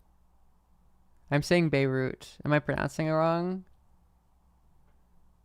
Do you like sea slugs? I've had regular slugs. I don't think I've ever eaten sea slugs, unless that's what escargot is, but that's like normal slugs, isn't it? The thing about escargot is that like it just absorbs whatever flavor you add to it. So you just add a bunch of butter, and it's like, wow, this butter and garlic is delicious. Oh, just like in general, like, do I like sea snails? I think so. That's not really. I don't think I have like an autistic fixation on sea snails. Butter, parsley, and garlic. It's like you can't go anywhere. It's the same like, same recipe you can use on like fuck. What's that other sea creature? They're small and circular. Yo, you know the thing. It's a bite and count. I forgot what. Scallops. Scallops is similar, like so fucking good. Just like douse them in butter. It's goated. My dad has a really good recipe. It's funny, like growing up my dad was like the main cook, so I associated that with like a masculine trait, being able to cook. Which it's funny, like professional cooking, it's like, oh, it's like a man thing now. It's like women are good at cooking if they have to. It's such a weird patriarchal discourse. Women are good at cooking if they have to, but then like the real men, like the real cooking is like, it's a masculine thing and you fucking fry the shit out of it. And it's like, you know, male dominated culture, boys club.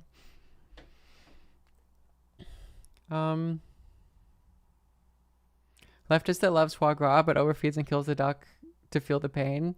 I would respect that, honestly. Like, that's a much more respectful. Yeah, foie gras is very good, unfortunately. You can taste the suffering. You can get mad at me for having experienced foie gras. That's understandable. You're allowed to. It's they feed the shit out of they overfeed duck, I believe, and then the liver gets really fatty, and it's just like literally torturing an animal, like torturing them. I don't know. Actually, I wonder how bad foie gras is compared to just like generic like factory farms. Which is like, is it duck? Oh, it's geese. Sorry. Which is like an insane like defense of like, hey, listen, it's all evil.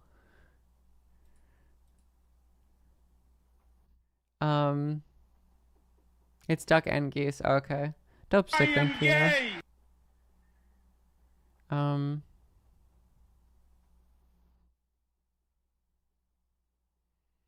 Yeah, because I mean, I don't know. When I'm vegetarian, you're like, it's fine to torture geese. That is like, I want to develop, I was thinking about this. I was talking about this with my friend. I was worried, like, talking about hanging out with people that people know. I'm like, is that is that private? I don't know. Some of my like online friends loved posting. It's like, oh, we just hung out. Let's post the thing together. And it like, some of them are like very private. What about having like a mammal only diet, a non-mammal only diet? So like, you eat all other meat except mammals, and like maybe like octopi or something, because it's just like they're so similar. Helios, thank you. I am gay. I feel like that's like oddly consistent. Just like an extension of pescatarianism, but you're like, fuck birds, they're evil. Why can I go to get more okay with rejection? Sometimes you feel physical pain. Yeah, I mean, that's pretty normal. That's a hard thing to answer. It also just depends on you specifically. Like, I know people who are like pathologically, and I mean that like technically like rejection sensitive. It's a very difficult thing to get over. You will always like, someone not wanting you when you want them will always like have a negative effect on you. And there's something about like, just in general, like putting yourself out there, you can get a really bad streak going just because it's just random, right? It's hard to, and that can spiral. It can get worse. Like the more rejected you are, the more fear you have of rejection, the harder rejection becomes, and the job market is more of a slot machine. Yeah, I guess job market as well. I wonder if people have rejection sensitivity for getting hired. That must suck. I didn't think about that. Like all the ridiculous interview process, and then like right at the end, ethical foie gras is such an interesting concept. I feel like the answer is usually just exposure therapy. The answer is usually exposure therapy. I think that's just the case. I'm thinking about like how they treat like, let's say, borderline personality disorder, like CPTSD, are like common things that make like rejection sensitivity a lot worse. And it's kind of just like you need a safe space and you need to be comfortable, and like understand, like genuinely be able to understand that like just because you're rejected doesn't mean you're not like lovable. I don't know. It's a very difficult question to answer. Can confirm. Yeah, it's just exposure therapy, and you need like a good environment. It's hard to get if you don't have a good environment. It's sometimes hard to get one though. There's a discourse about like trans women making friends, which I found interesting because it was just very early 20s. People don't talk enough about how like the TTT, like the 4chan LGBT stuff is just very like early 20s. Like it's terminal early 20s shit.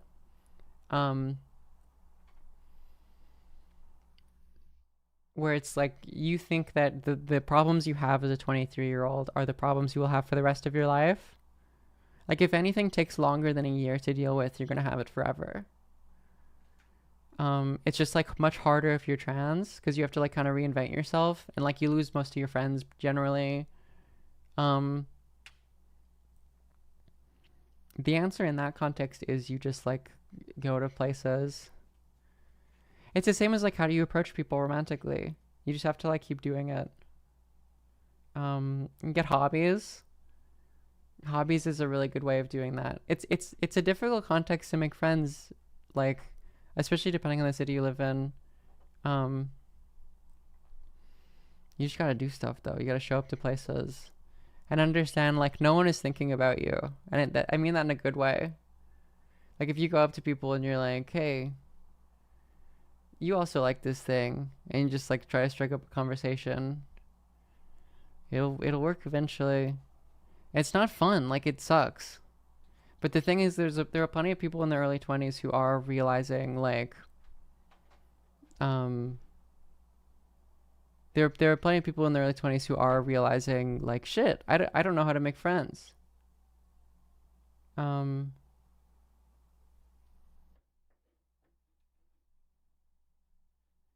And you just have to learn how to do it. It's just a bit harder if you're trans. Late 20s is also, yeah, I mean that's also happens. That's perfectly normal and common. I do feel like I'm a person who people know, so it was like I didn't really go through that, honestly.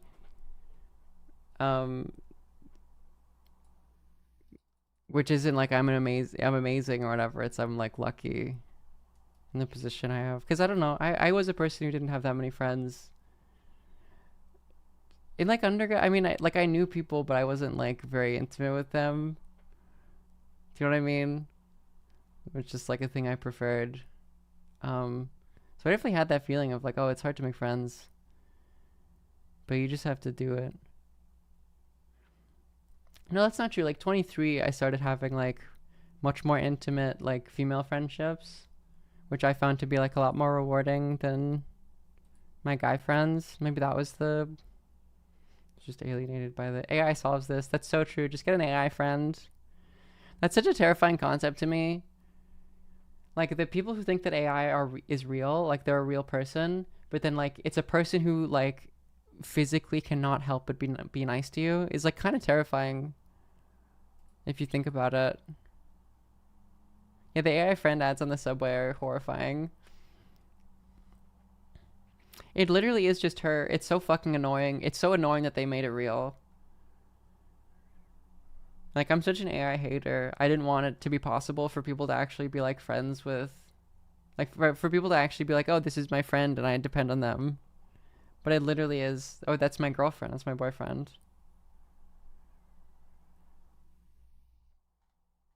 But it is just like kind of real now. I assume that there's more depth. I can't remember. I watched her a while ago. There's more depth to the her AI lady than there is to something like ChatGPT.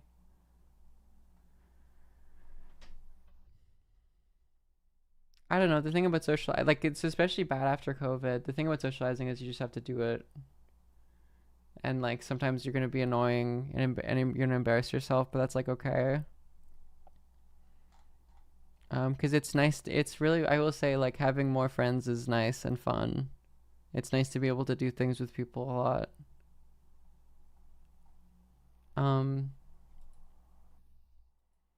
There needs to be like a Jordan Peterson for like early 20s trans women, just insofar as it's like without the reactionary politics, obviously. Instead with like the communists, but maybe that's the in. Although you don't need to recruit trans women into communism. I think we're kind of already there. But just about like, yeah, you have to. What is the trans version of clean your room? It's like, well, trans women are cleaning their room, so obviously we can't have that. But, it's like, go to that Magic the Gathering event. You know what I mean? Like, you have hobbies. Do your voice training is another. Yeah, absolutely. You have hobbies. Like,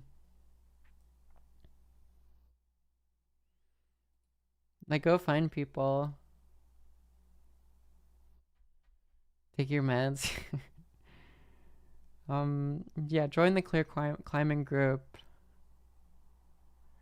If you have an Amazon Prime account, speaking of communism, you can connect it to your Twitch again and get a free subscription you can use on me. I don't know, I stopped being the person who doesn't show up to things, and I like force myself to do it instead of like being invited and like not going. When I was like maybe 23 or 24, and like force yourself to be like the friend who makes plans instead of the one who just like has plans made on them and is like, sure, I guess I'll come. And like, I don't know, surely there are people out there who do just like want to go on the internet all day and not do much. I think a lot of the times when people say that they're fine with that, it's like just cope. Raptor Evil, thank you for the Prime. And they would feel a lot better if they didn't do that. But the thing about curating friendships, you have like, again, if you're like 23 and you're like, I don't have that many friends, it's over, you have the rest of your life to do it. Do you know what I mean? That's like a long time. And the more friends you make, the happier you'll be, probably. I mean, it'll help. Yeah, I mean, there are obviously other factors in your life that can make you less happy.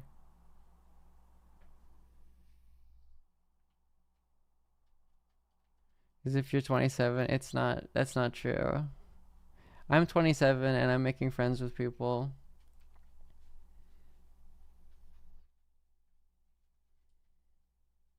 Miserable friends will make you miserable. Yeah, that's another good one.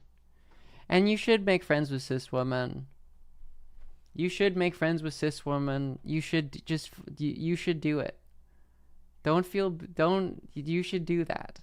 That's important. Like, that'll help you a lot. This discourse on Twitter was so fucking funny. It makes me so sad. Because people respond like, look at all the bad experiences I've had with cisgender. Like, this is why you can't do these discourses on Twitter, because it's like, you need to be someone's like trans mom or trans sister. You need to be in their community to be able to have these conversations, because the default response from some trans women is like, look at this bad experience I had with a cisgender woman, with 49% of the population.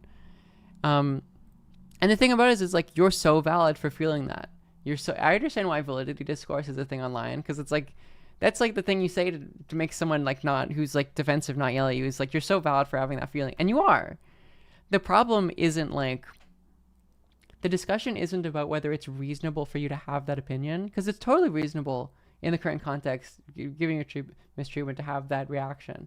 The question is about whether it's actually healthy for you, whether that benefits you in your life to have that attitude. And the answer to that is no, it's not. And you can't reach someone on the internet you can't make them move to that position, because it's like, well, there's this defensive, like, hey, you're assuming that my experience, like, it's trans women talking to other trans women as if they're not trans, of like you don't think I've had bad experiences with cisgender friends being weird? Like, it doesn't matter.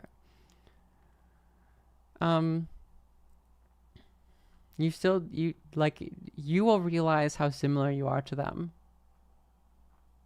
And that will help you. Talking to like cishet women about sex, I realized that I am just like, it's like all the things I like pathologized about myself sexually, I'm like, oh, they have all of that as well. Like, literally, they have all of that. It's like, okay. The convo it was Saber, it was Umfi, who was saying the T-girls need C-girl friends. Like, cis-girl friends. And fucking people were like, there's no other oppressed group where you say that they should be friends with their oppressor. You know, it's like, you're saying that this oppressed group should be and it's like, well, if you would, you know, as it turns out, being a trans woman is not the same as being a black person. Like, it's actually a different dynamic. Like, I don't even necessarily just hate the concept of cis, like, that is like, that's how oppression works. You need like a group of people who oppresses you. And cis people absolutely participate in that, but like, it's a different dynamic though. It's a very different dynamic. There's a reason why that the Hypatia scandal, that lady who tried to be like, transracial is the same as transgender, like in a positive way. There's a reason why that's wrong and stupid, is because it's a different dynamic.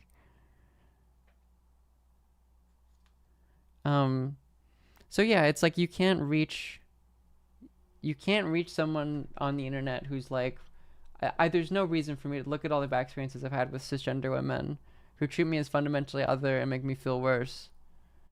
Because it's like, well, that's an understandable opinion to have, but it's not a healthy one to have.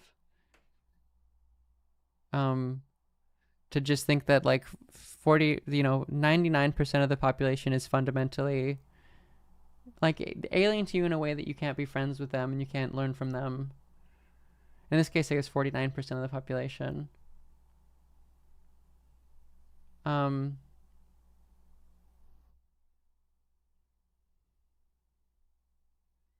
It's just not a good dynamic to have. But again, it's like you can't reach someone really on the internet. Like, you have to be friends with them. You have to be willing to have a hard conversation.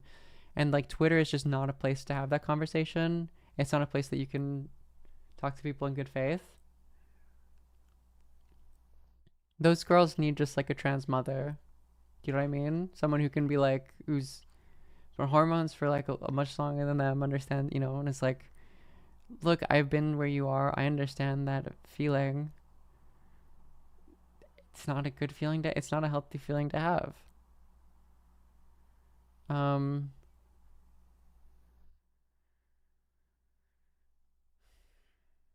You also just need like, it is good to have cis normie friends.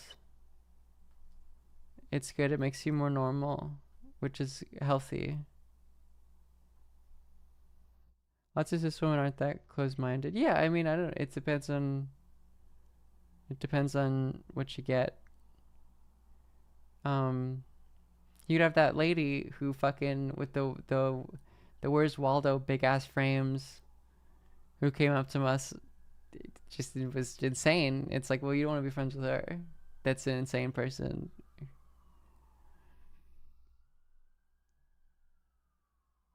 Like, listen, I've had cis like girlfriends, like in the platonic, the use of that term platonically, who I've like had to kind of cut off because I'm like, girl, you can't stop outing me by accident. Like, you can't stop. You know what I mean? Like, you keep kind of saying things that imply I'm not a woman, even though like when you see me, you think I'm a woman. You're like, yeah, I think about it, and then I realize you're not. It's like, well, I can't. You mean well, but you are so like off of this, and I can't have a good faith discussion about it with you. That'll be a thing. That's the fascinating one where like you pass to someone and they're like, yeah, like in a conversation they'll refer to you in a way that implies you have a vagina and have periods. And it's like they just like that's how they're friends with you, is they just like forget. That's not like a healthy foundation for but I don't know, it's still really important to have. And it's always a negotiation with people. I find that as you age, the HRT wise, it starts to become a lot easier to have conversations with like kind of dumb people or people who are dumb about it.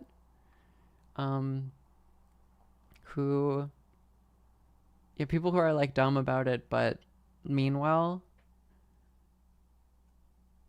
Especially people who are like emotionally intelligent and like are like receptive to like, oh, that's not the thing I'm so okay, I don't understand. It's interesting. I remember like I used to not understand when my like I used to not like really properly understand when like my like non-white friends would talk about how stupid white people are. Like I didn't really understand it. I'm like, sure, like yeah, they get things right, but like think about how stupid cis people are about it. It's fascinating. It's like, oh yeah, no, I understand. I can think analogically here. I'm sure they're really fucking stupid. I'm sure we're really fucking stupid. Yeah, totally. Because it's just like a thing that you have to think about and are like really embedded in, that someone is just like trying to deduce from first principles.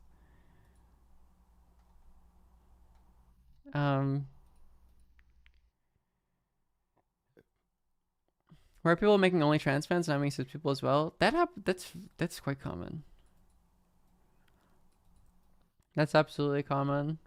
I feel like that's more common in my impression from like in trans lesbian spaces.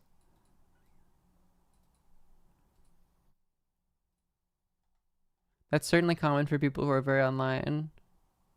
But no, that's common in real life too.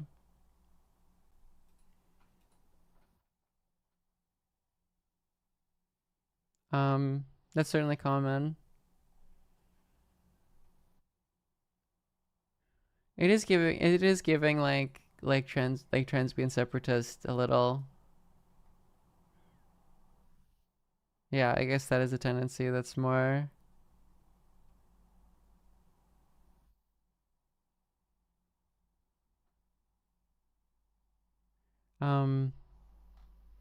I don't know. I mean, I understand that. I don't like it personally. I guess again, the thing about it is like people can do what they want.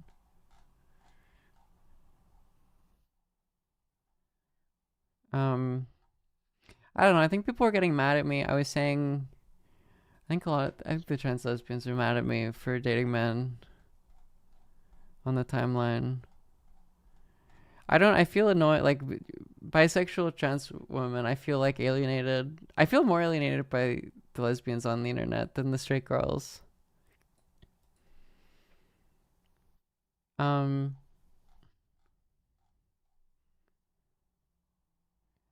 don't know. I was saying like like objectively is the case. I can pull up a study for this. If you track like social outcomes for trans women in a way that isn't the case with cis women, like when you date men, your social outcomes get worse. When you sleep with men, your social outcomes get worse in a way that isn't the case with cis women. So I had some tweet about like, it was like a reply to a tweet about like some trans lesbians on the internet pretend that the dynamic is the same, and it's like not, it's different. Which is not to say that straight, but bisexual, but especially straight trans women can be like lesbophobic in like a really violent way. I think that like being a trans lesbian is like the most derided identity, like sexual gender identity combination. Like people, like the question of your existence is like in public discourse controversial in a way that like other people's aren't. That's like really difficult. A lot of like trans lesbians I know are like trans lesbians. They don't like conceiving of the thing in the same. Because there's like a lot of shame there. So I don't know, like that certainly is an important thing. And like there was a whole half a fucking century of like medical transphobia specifically aimed at like trans lesbians. And specifically trans women who didn't have the option to date men.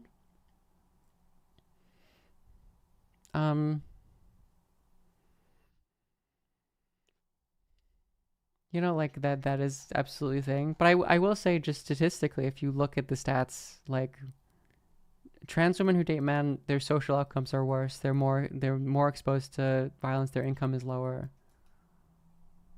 I should pull up a study on this. In a way that isn't the case with cisgender, like straight cisgender people. It's the opposite.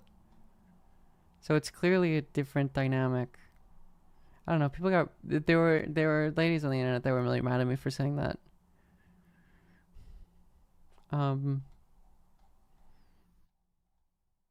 I find it annoying when you talk about dating men and trans, like lesbians are like, oh, imagine being attracted to a man. It's like, I get it.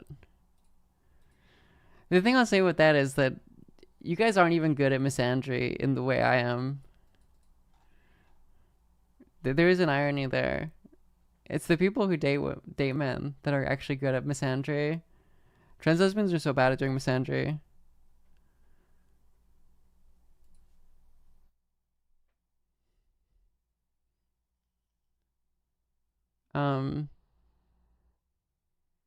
I don't know. It's annoying. Why are you saying it like that? What do you mean?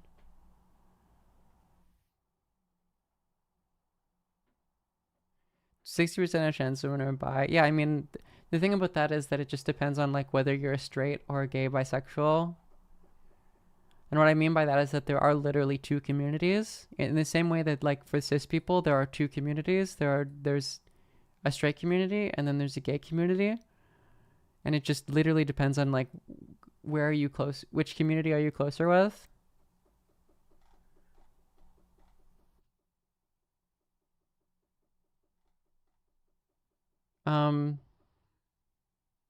And so it kind of depends on where you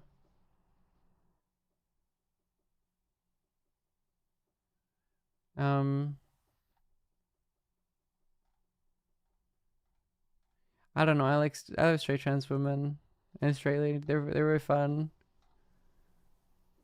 I do find I relate more to them. No, but it's a weird thing. It's like in the middle. I think I knew a lot more trans lesbians, like early on in my transition.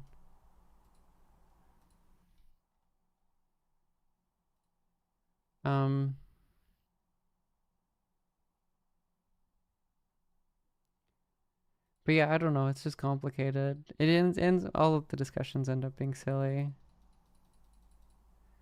Whether people gay before and after transition, it's because it's more fun.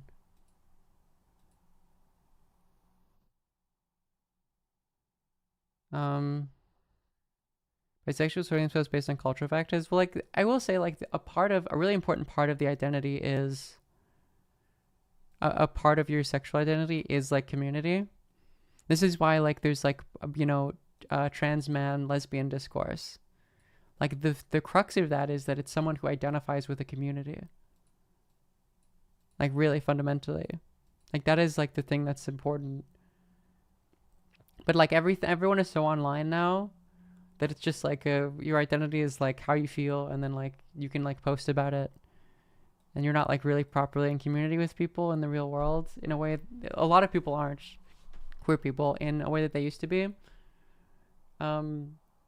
Especially because it's like easier to like date and have sex now than like, you're like you're gay in the 60s. You gotta find the people who are gay in your city, in the places they congregate.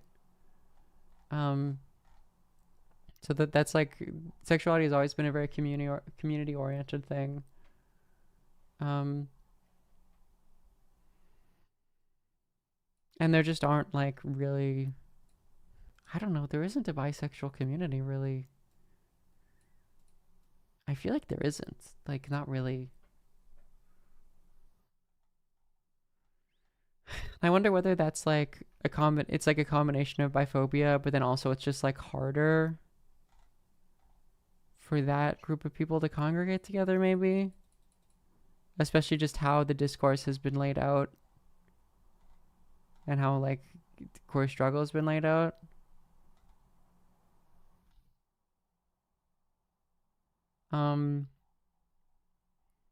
Like the bi community is really like, there are way more bisexual women than men because it's just like harder to be bisexual as a man.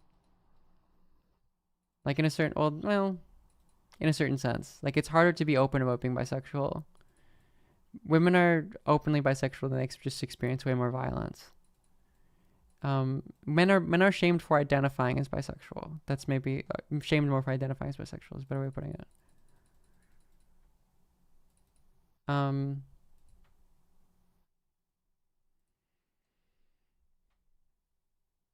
All right, thank you. Yeah, internet and lockdowns really cooked all of this, and it's like so hard to make friends, and people are way less sociable. It's all just kind of cooked, in a way. Like it's a continuation of a thing that was already bad, but it's just made it way worse. Women love a bi man. Well, straight women don't. There's a type of straight woman who's like cool that is like does probably, but like the thing about bisexuals is that no one wants to date bisexuals except other bisexuals. Straight men don't like bisexual women. Well, they find it hot, but then they like beat them more. Straight women don't want bisexual men. Lesbians don't want bisexual women, and gay men don't want bisexual men. It's only like other bisexuals that want each other. And you know, it's again, people want people. It's, you know, this is a general tendency. They want them less, maybe is what I should say. But that is just objectively the case. Or in terms of how much we've been able to, you ask people their dating preferences. And it's in that sense, it's an empirical question.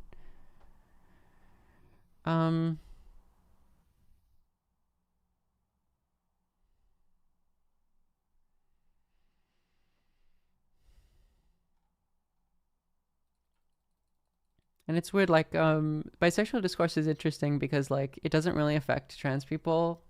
Bisexual, it does it in really interesting ways, especially trans women. But, like, the mainstream bisexual discourses are about cis people's biphobia. I saw a tweet of, like, I'm bisexual, but I can't really worry about that right now because I'm trans. Because it's like, well, you don't really have, again, it's the thing I was talking about before.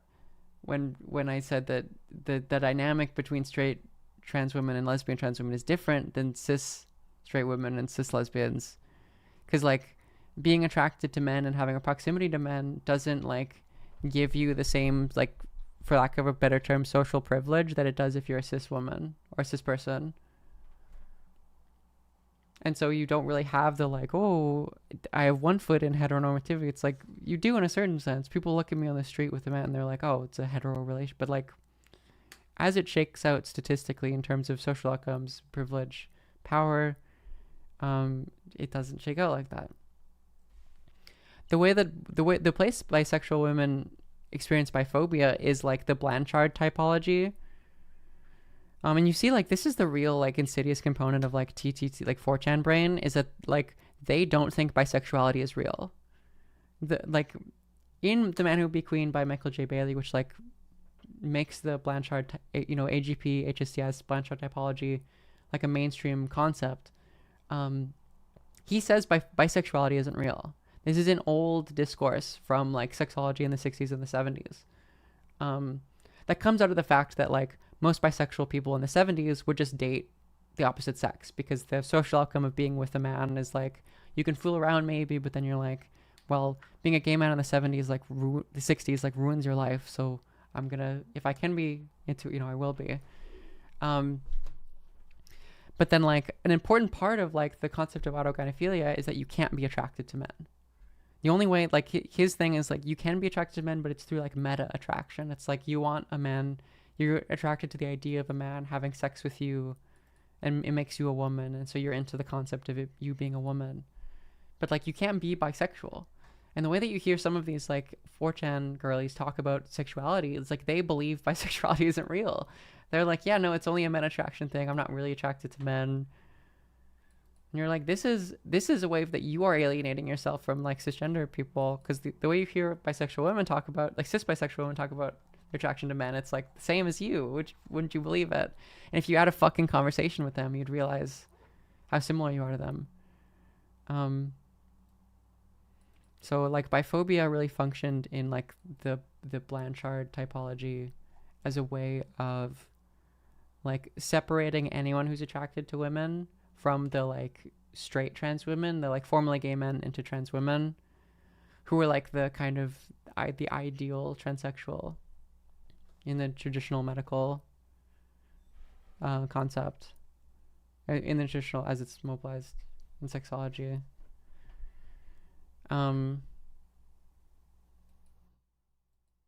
Yeah, so it's really silly.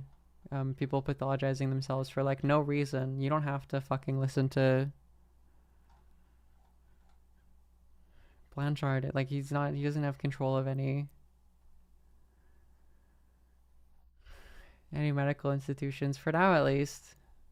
You don't have to pretend you believe that to get hormones. You're doing it to yourself. Yeah, which is really, like, if you want to have brain, like, if you want to convert it into a way of, like, giving your, like, using your brainworms in a productive way, like, you are getting your understanding and internalizing your understanding of female sexuality from this, like, insane, evil, like, male sex pervert who openly admits that he doesn't understand female sexuality and that only male sexuality can be understood.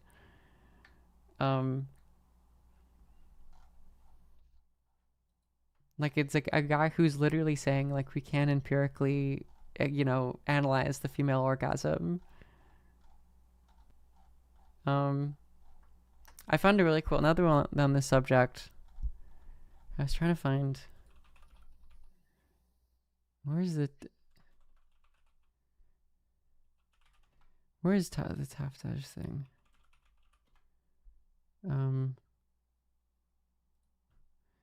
This lady who's, like, my Wario, she's, like, an insane trans woman. Someone was replying. This lady's so awesome. This lady is so cool. Because I said to this guy, people, this was a post that did really well. Unfortunately, it was a guy who, like, hit on me on the street, and he, like, got my Instagram. He was like, you want to go to a date? And I was like, sure. And I was like, I'm trans, but he is like ESL, so I didn't think he, like, necessarily understood what transgender meant, so I just, like, made it explicit. But then this lady's response, who's like, this is such a cool account. Christ is king, large gamete oriented brain. If you don't know, large gamete production is, like, egg production, so it's like she's saying that she has, like, a female brain. Estrogen dominant, non-gamete produced estrogen dominant phenotype person. So this is, like, old school insane brainworm transsexual woman who's like, oh, I have a female brain, which is obviously, scientific. It's nonsense, right? There's no scientific. This is what, like, 70s and 80s, like 90s, even aughts, like, transphobia did to trans women, is it turns them into people who believe shit like this. She said, you can't say I have a penis if you don't have such follow-up questions. You got to say I'm pre-op, or I've not removed the parts downstairs. The direct language gives the vibe that this girl is leading with her male genitals like a gay guy would. Which I think is really funny. This is such a fascinating type of person. Someone was trying to be like, this is a trans woman, yeah. This is a trans woman who says, like, I have a female brain. And he's saying, like, because I told this guy, like, I have a penis, I should have expected guy to open up with, like, how big is your penis? I need to know. Which, like, this is such a interesting, like, look. I did a lot more research about this for the series of, like, this type of old school transsexual, you could say. The Susan's Place moderator. Susan's Place is such an insane evil place. It's, like, a really old, like, trans forum, like, from, like, the aughts or whatever. Trans Unk, yeah, exactly. Brianna Wu was the Susan's Place moderator, yeah. Um, but it's an interesting ideology because it's like it's from a period where the notion of trans acceptance was like so incomprehensible that it's like the only defense mechanism you have from experiencing transphobia is to just like lock in. It's like it's your fault. There's something you can do differently here. And in this case, it's like, well, you know, what am I gonna say here? I've had experiences with men where you say you're transgender and they think that you're like a they them AFAB. Like they think that's what it means. And especially if someone's like kind of ESL and is unfamiliar with trans stuff, you want to like really be upfront about this because you can, the worst violence you can be exposed to generally is from a man who's sexually attracted to you and then realizes you have a penis. What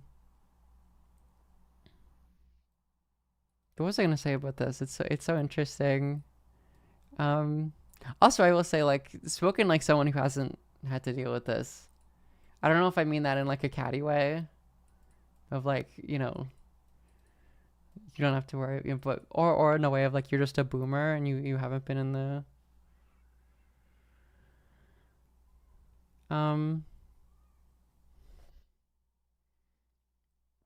That's the thing is, it's like some men don't Google what pre-op is. A guy who like doesn't know what trans stuff like is gonna know what fucking pre-op is. I've not yet removed the parts downstairs. Like you're not gonna know what that means. You have to be like you have to be over it. You're exposing yourself up front to people being insane. This man does not know what pre-op means. Yeah, it's so silly. It's like woman who has no experience with this whatsoever.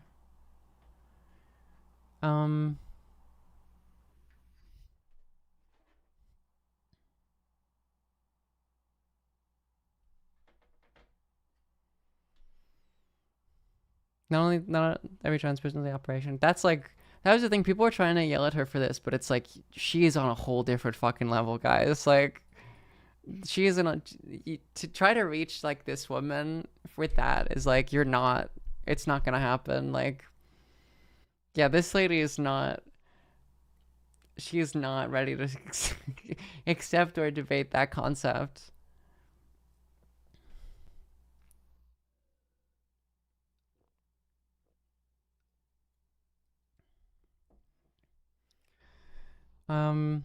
But yeah, just like a good preview of like how horrific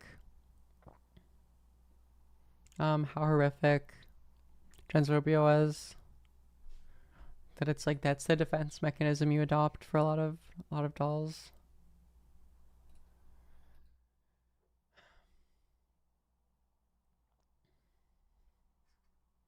I mean, straight guys want dick pics. Of course they do. Of course they do.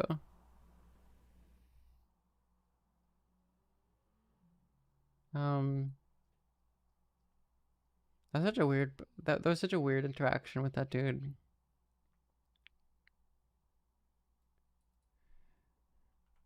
Yeah, and yeah. I mean, this is an HSTS girl. The pissed off lawyer guy is so awesome.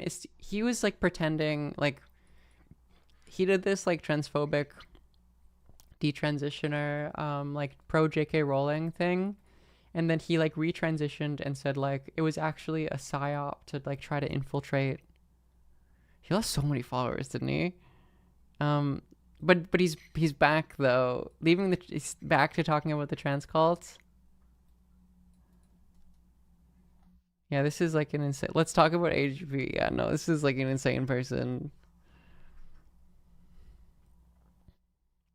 It is important to recognize that like there are plenty of people in your movement, especially as it manifests as like online influencers, who are just like this guy before he turned into like a detrans insane person.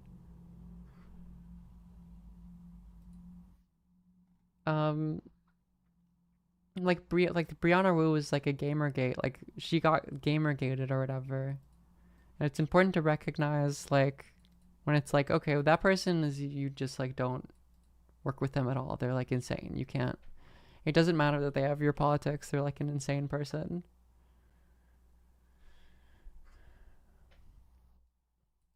He has an insane personality disorder, so I don't like telling you. I mean, he's like violently transphobic. I'm willing to make an excuse or an exception. You know, like it's like when Kanye was talking about Hitler being awesome, it's like I think I said my position on it was like he could be like all the Hitler stuff could be like unmedicated bipolar. You should allow him to like be able to settle and then maybe he'll apologize. But it's like, you know, that was like the first little bit there, which I even regret. I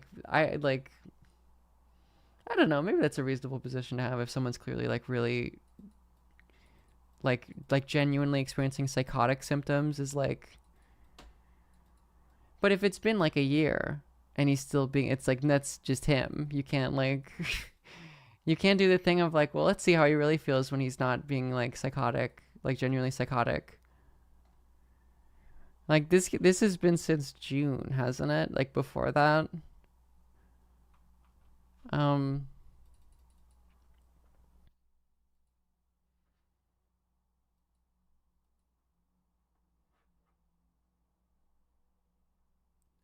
You said let him cook. I do not say that. That is not true. I don't think that was a common phrase then as well. So you're putting words in my mouth.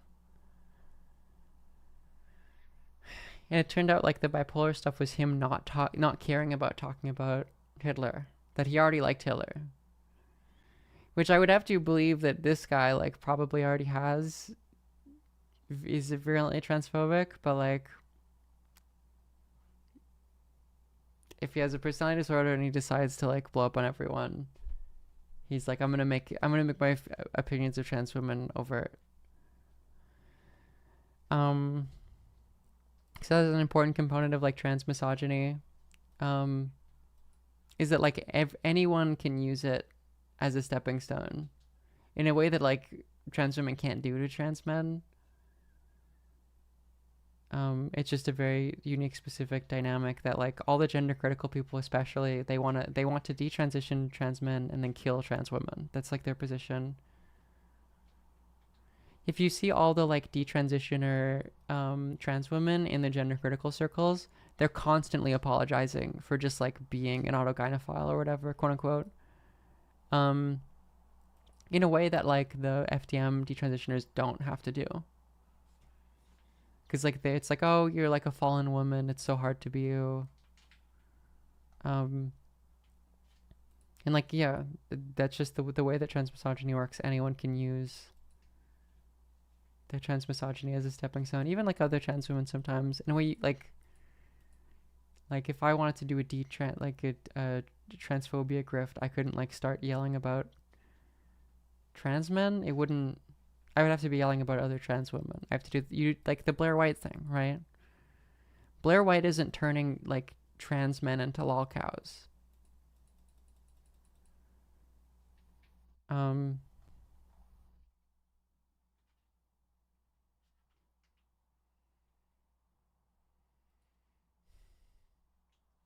That is the interesting thing of like trans men who detrans and like they experience trans misogyny.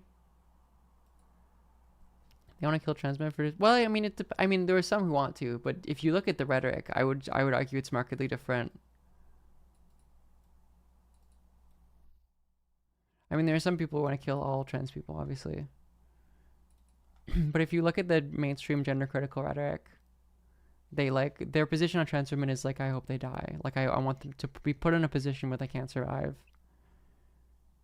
And in a way, I just don't see with trans men, honestly.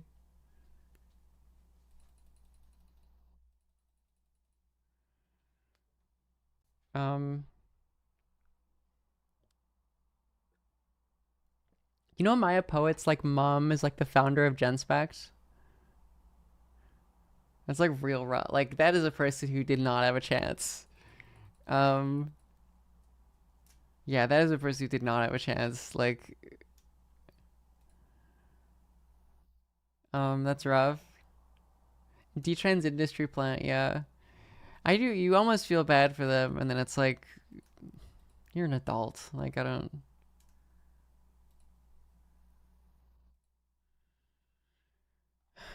Yeah. Yeah, it did not even transition. She got gate kept, right? They were like, no, maybe no hormones for now.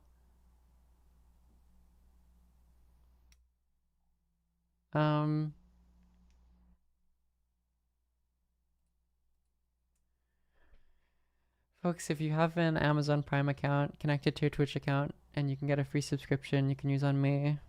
My voice is very dead today, but I'm pulling through. It's not Hassan Day. Hassan is not live. It's a beautiful Sunday.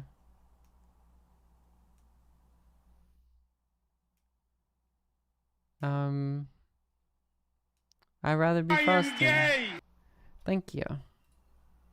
Yeah, we hit the mark or whatever for the 70-30 split, so I just have to hold that amount of like tier 1s, like, you know, properly paid subscriptions for like, how many do we have? We have 334 tier 1s. I just have to hold that for 3 months. So that's exciting.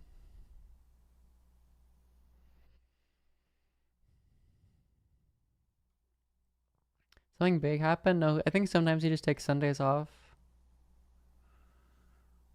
What do you get? I get a better split if I hold it. So I have a 60-40 split right now where Twitch takes 40, but then I get a 70-30, which is a lot more money. Gift subs don't count for that one. No, yeah, it's just proper like 300 people who pay $5 or $7 a month or whatever.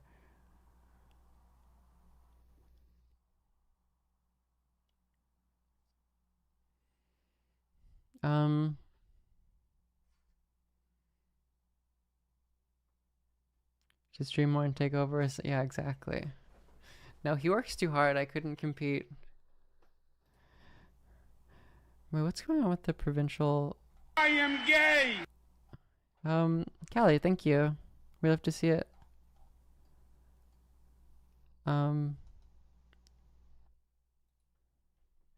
News cycle is so circular, yeah. It does just feel like the same again and again. Is Hades 2 properly out? I was playing like the Gremlins, thank you. I was playing Hades a couple days ago. Cause it was like $6 and I was like, this game's fucking sick. Clover Pit's out, yes. I need to play Clover Pit. I played the shit out of that the beta. Amazon subs don't contribute, but they are appreciated. Watching Northernlion play fucking Clover Pit is so funny. I hope they changed the balancing because there were 2 items, there were like 3 items you could get and it was just like busted. But like every Clover Pit game, like I played like 6 hours and I understood it well enough that like, you know, most of the games you're getting like millions of coins and it's like good, it's fun. I'm gay. Old Alphabet, thank you. Folks, if you would like to contribute to the hype train, it's much appreciated. I believe if you give 5 gift subs at the same time, then Valorant, the game, wow, also matches, which is such a weird advertising strategy. Like you're forcing me to advertise for Valorant, I guess. I don't know. Sure, that's funny. Young Shep, thank you. Yeah, I should play it as a thanks, exactly. No, I can't aim for shit. Egg art, thank you. I am gay! Did you have sexual contact last night? That's an interesting question. Egg art, thank you. Thank you for the 5 gift subs. Oh, it's okay. I'm transgender. Only one by Valorant, unlucky. But thank you so much. Only one. Final, thank you for the 5 gift subs. Another only one. SMH. Valorant, what the fuck? I'm gay. Valorant, what the fuck? Zulubo. Zulubo? Thank you. Thank you for the 5 gift subs. Thank you, everybody. Oh, it's okay. I'm transgender. We're getting scammed by Valorant. Do whatever you want all the time. Thank you, everybody. Final Expression. Zulubo. I'm sorry for pronouncing that wrong. And Agard. it's okay. I'm transgender. Oh, I had no idea. Rigged. Do whatever you Rigged. want all the time. Getting owned by... Fixa, thank you. Thank you for 5 gift subs. Oh, it's okay. I'm transgender. Oh, I had no idea. A big 2. Do whatever you They were want all baiting the us. The time. first one, it doubled it. It matched every single one. Fucking Valorant. Well, thank you. Thank you, Oh, it's Fixa. okay. I'm transgender. Oh, I had no idea. Do whatever you want all Hello, the time. Wilbur. Thank you for the tier 1. No, shaking my head, Valorant. Riot paid to have their name as the gifted as a way to promote the game, but the free subs are paid. Unknown Merc, thank you. Thank you. We hope to see it. And Persistence as well. Thank you for the prime. Oh, it's okay. I'm transgender. Valorant added 1 gift I sub. had Shaking no my idea. head. Do whatever you want all the time. I was reading something. Oh, but the free subs are paid for by Twitch. Yeah, Oh, it's that makes okay. I'm sense. transgender. Oh, I Sunset had no Shorebirds, idea. thank you. Do whatever you want Thank you all for the the tier time. 1. And I said unknown Mark. I said thank you. I'm trying not to miss everyone. It's ADHD. Chat as well as gifts. Thank you. Thank you, everybody. Is this a thing that they've done before? Like, is it September? Like they just like Twitch matches it, but then like Valorant is paying to subscribe. Valorant is paying to have their name as it or whatever. They did it last year. I see. I wasn't streaming last year in September. So Twitch is just paying them. I see. Bots. Thank you for the subscriptions, everyone. Fucking Valorant. Not matching everyone. Get schemas by Valorant. Valorant and Twitch got married. You know what's fucked up? I feel like English teachers never get pregnant anymore. I'm not the first to say this. It's like recession indicator. You know what I mean? Like that's like a millennial experience. Live Agar pronatalist, yeah. You guys are saying what, but you don't get it. You don't understand. Other people are pregnant English teachers? Of course they did. Yeah, that wasn't just you. What prompted me to say that? What prompts me to say anything? That's the one you have a problem with? That's the one you have a problem with?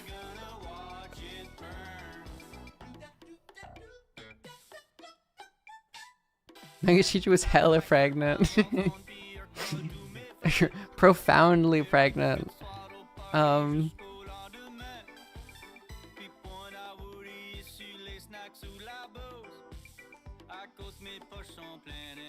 Anyway, thank you for all the subscriptions, everyone. And thank you to Valorant. Wow. We love Valorant, don't we, folks? My impression of Valorant, like the Valorant player base, is very funny. It's a very normie game. Oh, Ultimate Weapon, thank you. Thank you. We love to see it. Only 2 from Valorant, shaking my head. And Carl, thanks. Oh, it's okay. I'm transgender. Oh, I had no idea. Do whatever you want all the time. Like, I feel like my impression of Valorant is that it's like 2 like teenagers will like e-date and it'll be like, can I explain this? Can I Valorant? White people happy.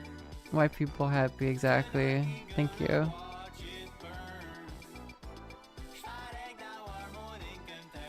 Hold on, what's going on?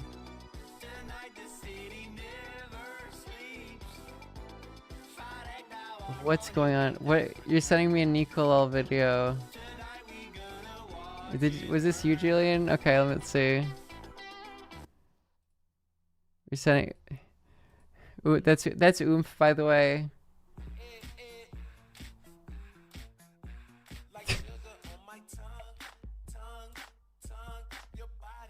Is she doing an Ollie London? I don't think so.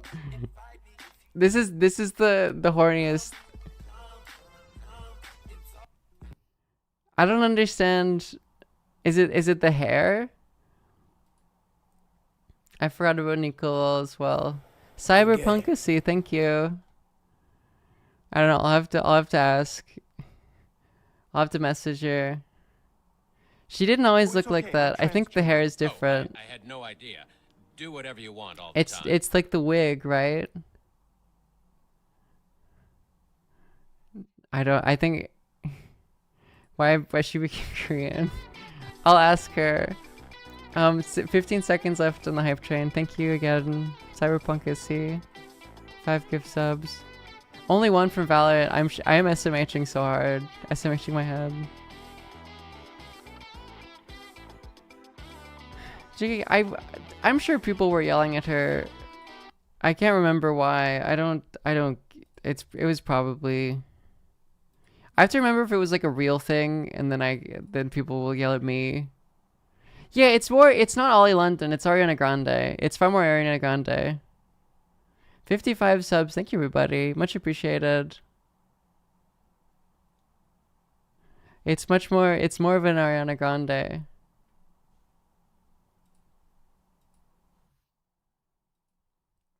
Because she's a woman with tits. Does that imply if she was a woman without tits, that she would get it easier? So she's Albanian, exactly. Albanians, those are the POC of white people?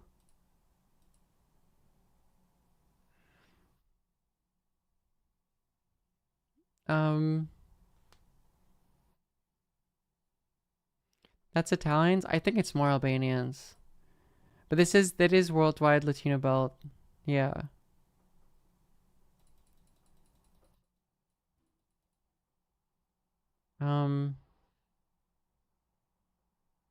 Was it domestic? Okay, I guess I don't want to talk about it then. I don't know. I'm not I will not speak about it. I'm unsure. I didn't hear.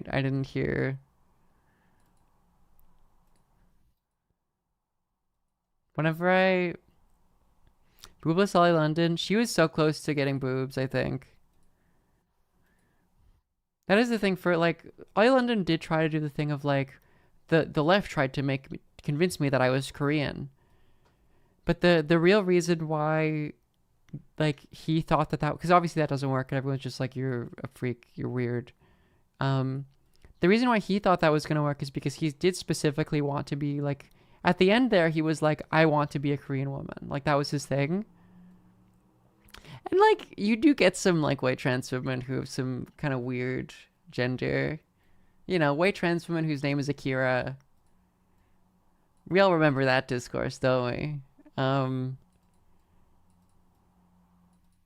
I think he's probably got a lot of gender stuff going on. I would be surprised if he didn't. Which is probably where the attempt to do a detranscript came from.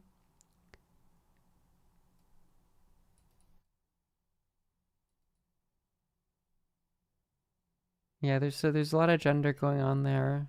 I think it's like a weird like. I'm not sure if it's like specifically actually like Korean beauty standards or it's like a weird like Orientalist. My favorite Korean weeaboo. I don't know why you would say that. I guess is it the StarCraft? Is it that I played a bunch of StarCraft? I was a Korean weeaboo when I was like 14 and really good at StarCraft, but that's just because it's like that's where the cultural center of mass for that game is. Why does the regular boo-boo not have the right glasses? Okay, it's fucked up. I said this before. I was at the mall. I can't remember which mall. Somewhere in Vancouver. And we went to this, like, it's like a fake, like a Labubu accessory shop. Because that's like a big... And I got these fucking... They were like $5. And it was like Labubu glasses. And I was like, awesome. But like, when my real Labubu came, it's like, it's not big enough. It's for a bigger Labubu. So it doesn't... the glasses just don't fit. I got scammed. I got fucking scammed, bro. Stork fan? I was SE2.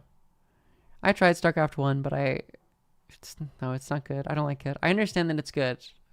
Don't yell at me. but I like having control groups that are more than 8 fucking units. I'm sorry. I like being able to go down a ramp without my units just like eating shit. I really like Nestea, like really early on. Marine King Prime is probably my goat. Apparently he just has like a barbecue shop in Seoul now. Like he runs one. That's awesome. I'm so happy for him.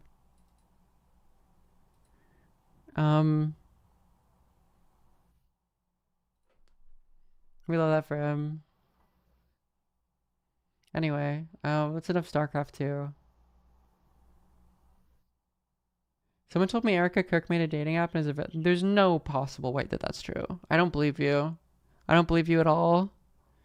Is MC playing StarCraft 1 again? I love that for him. MC is also my goat. I fucking love MC. No, it's fake. Yeah. Okay. Yeah. No, I'm not that fucking gullible.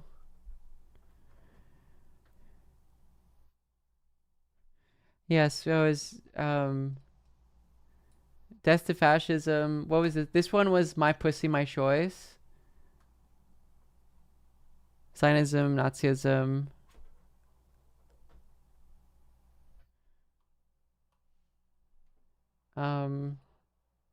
The Charlie Kirkovich Merle in fucking Serbia. What a cucked nation we are. What a cucked country.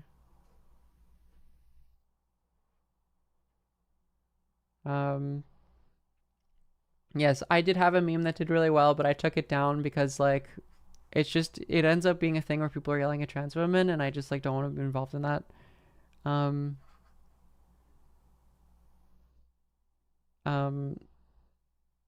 But it was the reaction image to this from the main character guy, or the other character.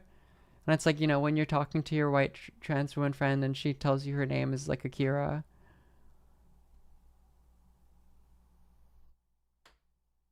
I know Jason did bring the Kirk fire. That's my goat. That's Oomphy. The horniest sapiosexual on Twitter. You guys, I talked about his quote tweet to my photo. That killed me. That was so funny. What is his at? Is it mine of JSON?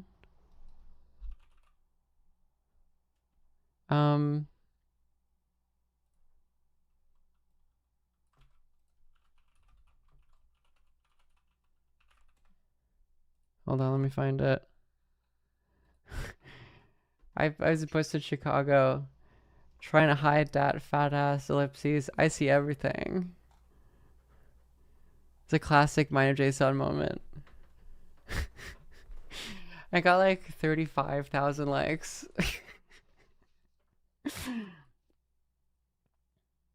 He's a beautiful mind. It's also very possibly had like a bunch of mini strokes because his like blood pressure is like dangerously high and he doesn't take his like blood pressure medication. So that's not good. He had a post like a couple years ago where his blood pressure was like at a fatal level. I don't know what the blood pressure like amounts are. Mad Monty, thank you for the. Or no, sorry. Skibbity Riz Ohio, thank you. No, I don't know how to read. It is Mad Monty for gifting a sub to Skibbity Riz Ohio. Yes, thank you.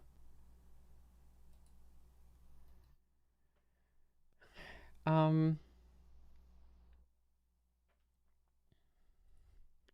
me find it. Might have JSON blood pressure. He was posting having like that. Here we go. Here's the post. 193, 136. And people were like, you need to go to the fucking hospital right now. And he was like, I don't know. I wasn't taking my... And he was like, fine. This was in 2023. Yeah, no, Because he was just like, he didn't take his like medication or whatever.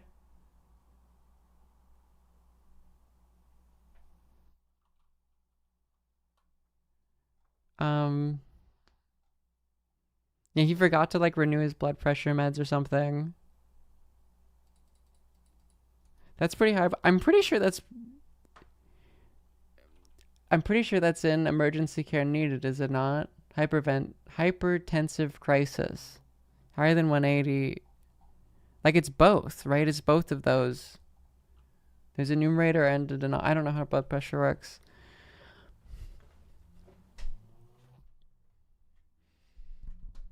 Yeah, it's not good, folks. It's not good for you.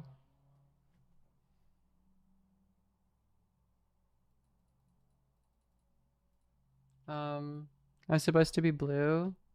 Yeah, no, not actually, unfortunately.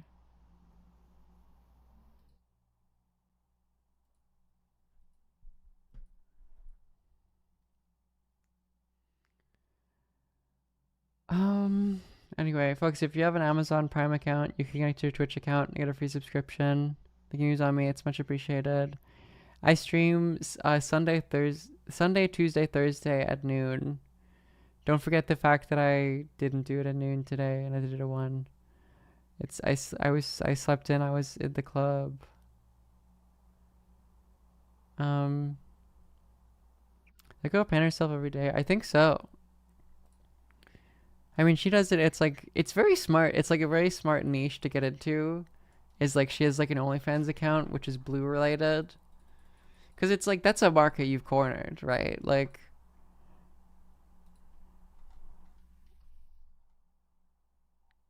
do you know what I mean? Like, there's clearly a demand for that. But it's very difficult to paint yourself blue. Like, have a consistent paint of blue. Yeah, it's coded.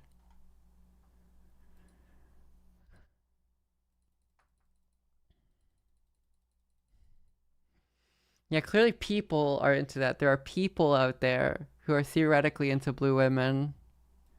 All those people out there. I wonder what they think about things.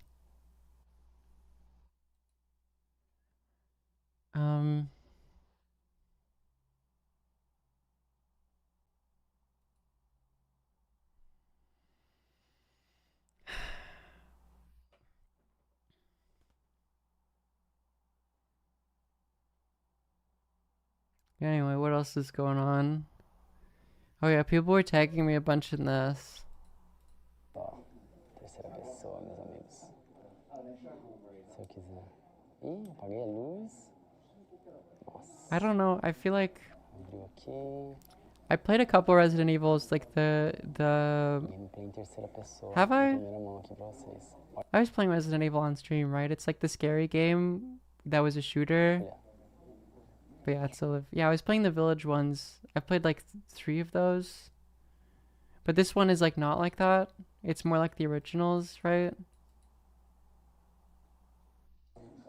I mean, it's not first person. And you only played as one guy in that, right?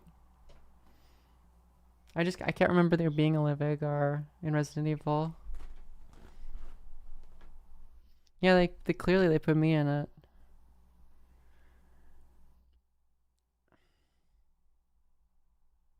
Salacious, thank you. I am gay! How's it going other than the several tragedies? What tragedies are we talking about?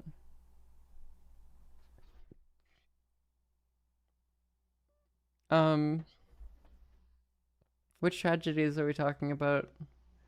I'm not denying them, I don't know which ones we're referencing. It's from older Resident Evil, right? Yeah, I've never played those.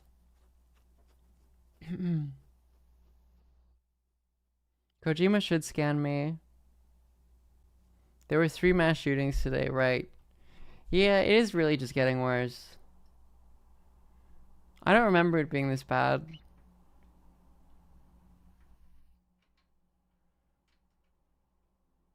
I don't remember it being this bad like a couple years ago. It does just sound like people are... Which I think is also a reason why there hasn't been like actually a proper like response by civil society to Trump just like doing fascism. It's like people are just unorganized and tired and insane.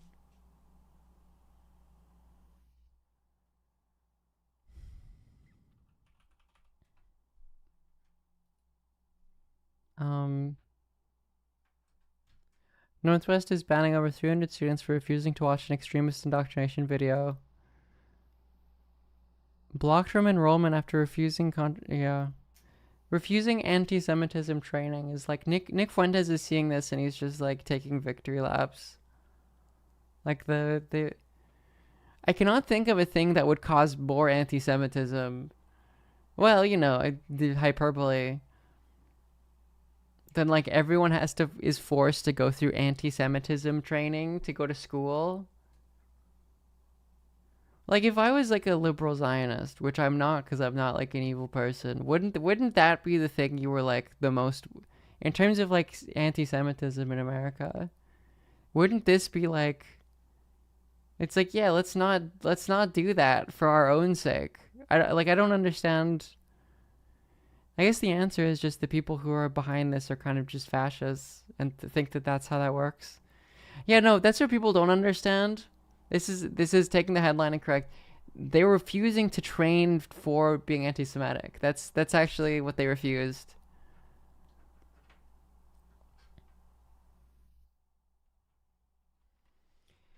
Yeah, like giving TikTok over, like, is it like partially owned by an Israeli company? Like they're just like, how do we make America more anti-Semitic? Did I freeze? I hope not. Insane fascist or end of empire looter, exactly. It's Abu Dhabi.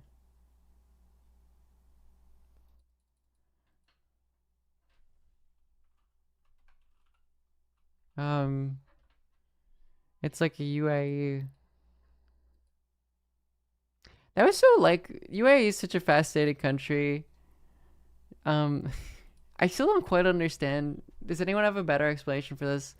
I know in like the Yemen civil war, Abu Dhabi was backing like the Sunni South for a while, and then they were just like, "Fuck it, we're gonna back our own guys." And now there is just like a southern. I think they're a part of the official coalition, but there's just this like southern. There's like a southern Yemen secessionist movement that they've just decided to fund. Yeah, UAE is one of the evil fake Gulf countries.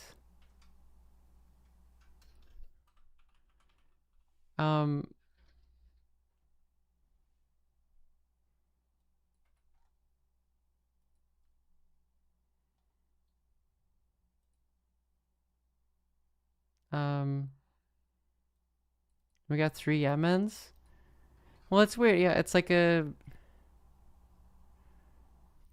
You have the.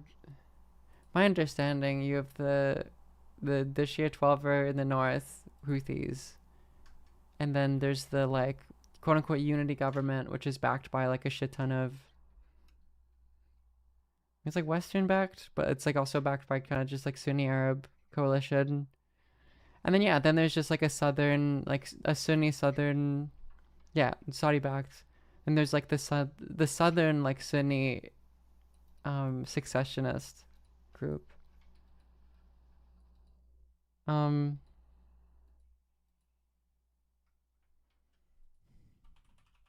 Southern Yemen.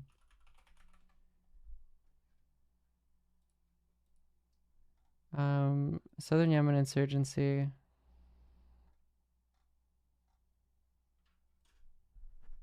Here's the map. Oh, but they're a part of the Southern Transitional Council now. So they're like a part of the official, and the red is Al-Qaeda's. Oh, no. No, Al-Qaeda's done. Al-Qaeda's done in Yemen. Right, of course. No, there's a bit of Al-Qaeda. It's over here? I thought it was in the east. No, you're right, they're not. Southern Transitional Council.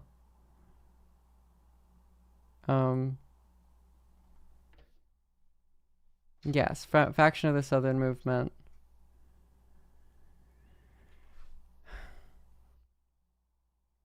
Tony Blair update about Gaza. Oh God, yeah. That was, yeah. Why is Tony Blair coming back?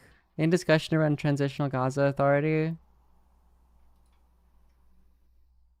Yeah, oh man.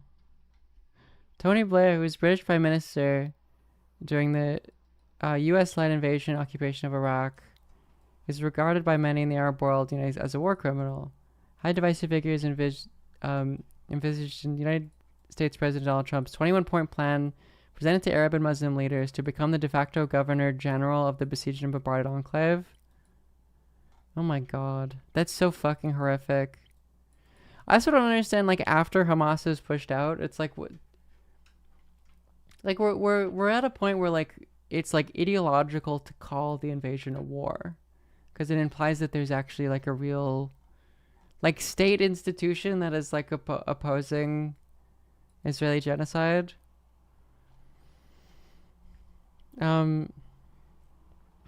They're gonna make a British Mandate 2.0, because the problem here was that the British are not involved enough in occupying and governing the Levant.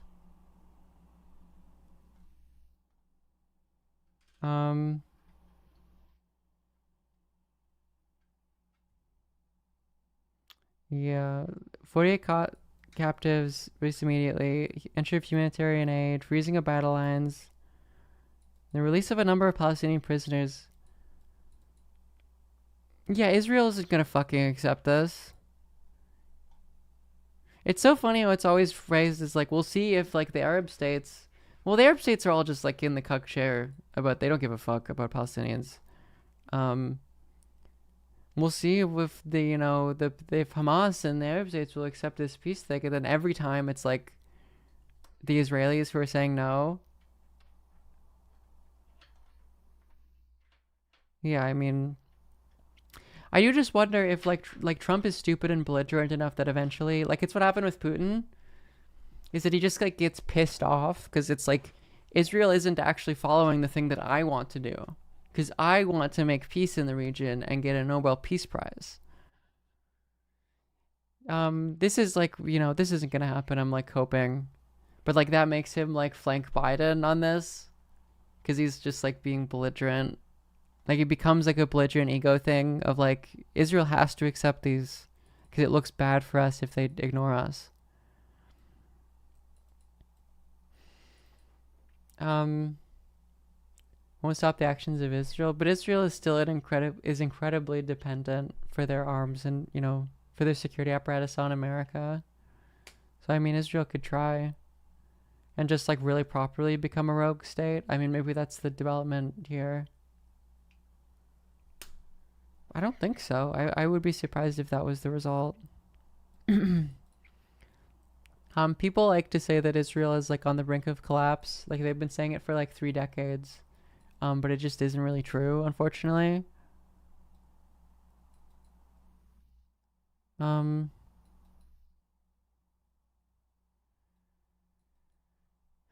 sure this plan is melted, though. The new proposal prides itself on offering a credible pathway to Palestinian statehood. Wish to keep the notorious GHF, the humanitarian organization they founded to push aside the United Nations, delivering aid to Palestinians on the ground, have been shot by Israeli soldiers operating at GHF sites. Israel figures and U.S. consulting firm have been linked with GHF from the Gaza Riviera plans. Oh God, and then the fucking AI thing, dude. Trump's plan to broker a grand bargain has been presented to the leaders of Qatar, Saudi Arabia, Egypt, Jordan, Indonesia, and Turkey, as the Israeli military continues to systematically destroy and siege Gaza City and starve Palestinians in Gaza while advancing with the vision to annex the occupied West Bank. The plan appears to be provisional at best. Neither Israel nor Hamas has officially commented on it. Yeah. The former UK Prime Minister, who firmly backed the US Bush's invasion of Iraq, is reportedly involved through his Tony Blair Institute for Global Change. I am gay. Jay Hoffman, thank you for the tier 1. The Tony Blair Institute for Total Global Self-Death, which claims it wants to turn bold ideas into reality Ugh, it's so fucking grim, man. Newly established entity called the Gaza International Transition. This is, I mean, okay, this is all LARPing.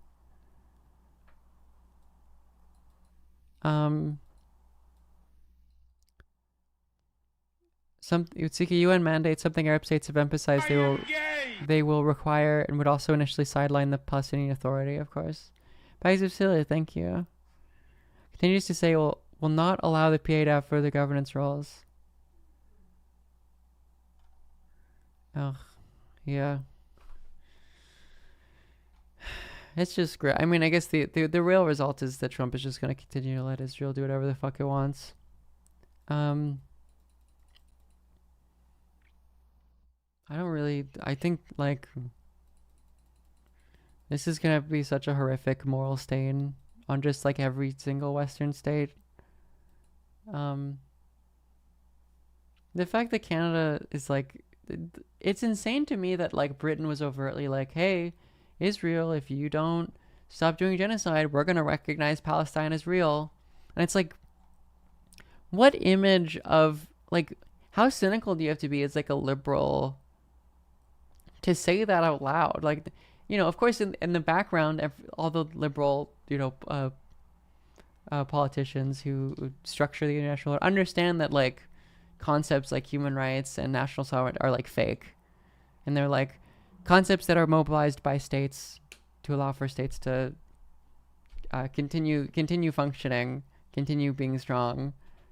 Like, it's a realpolitik. That's just, like, how it practically functions.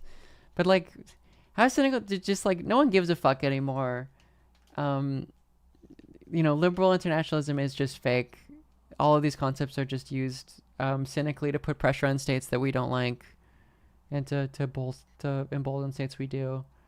Because it's like, what? Like, if you do a genocide that makes Palestinian nationalism real, I'm gay. Like, think about in the liberal justification for, like, the post-colonial, like, world order. Comrade Dads, thank you. Like, what would that do? Like, it doesn't. Yeah, it's horrific.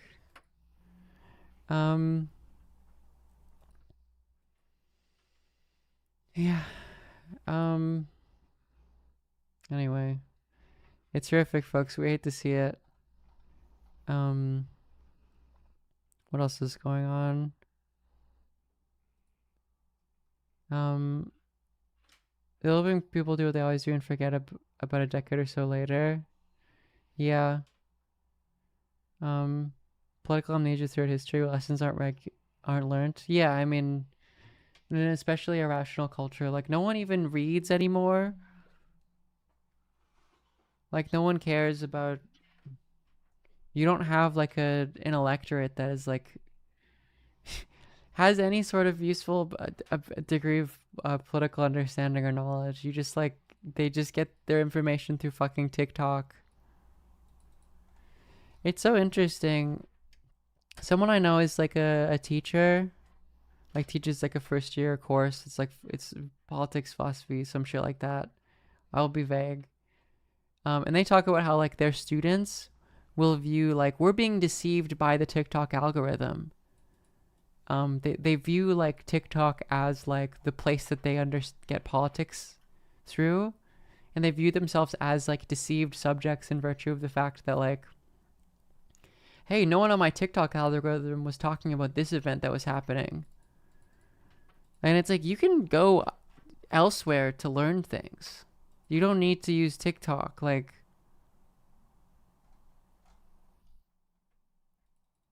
the fact that that's how you think that people should, like, there's a sense in which you're correct, but then it's also like, well, I don't know, like, were there people 15 years ago who were like, my YouTube subscription box is fucking lying to me? It's like, no, they weren't. They were like, if I want to understand politics, I go to journalistic institutions that care about the truth and want to speak truth to power and see the things that they're saying.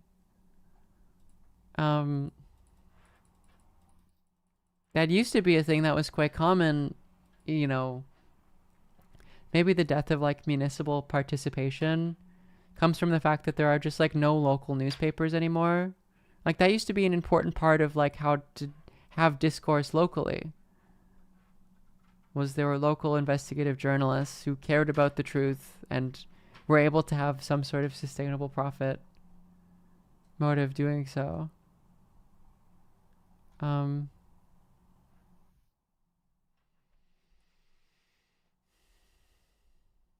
Yeah, the stats about people not reading anymore it's so bad.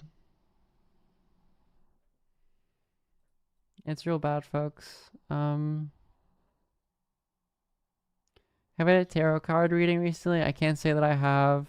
Would you like to, chat, would you like to give me a tarot card reading? Yes, Eric Adams dropped out. Refused to endorse Cuomo, though, which is funny. Chat was telling me that he won't get the ambassadorship to Saudi Arabia then. Which, again, like, feels like it would be a political scandal. Like, that knowledge would be a political scandal in previous... That, like, Trump was just, like, openly wielding, like, the position that ostensibly is supposed to be about merit. Like, yeah, he's still gonna be on the ballot, though. I mean, it doesn't matter. I mean, we know what's gonna happen. Like, Zoran's gonna win. Zoran's got it, folks. He's got it.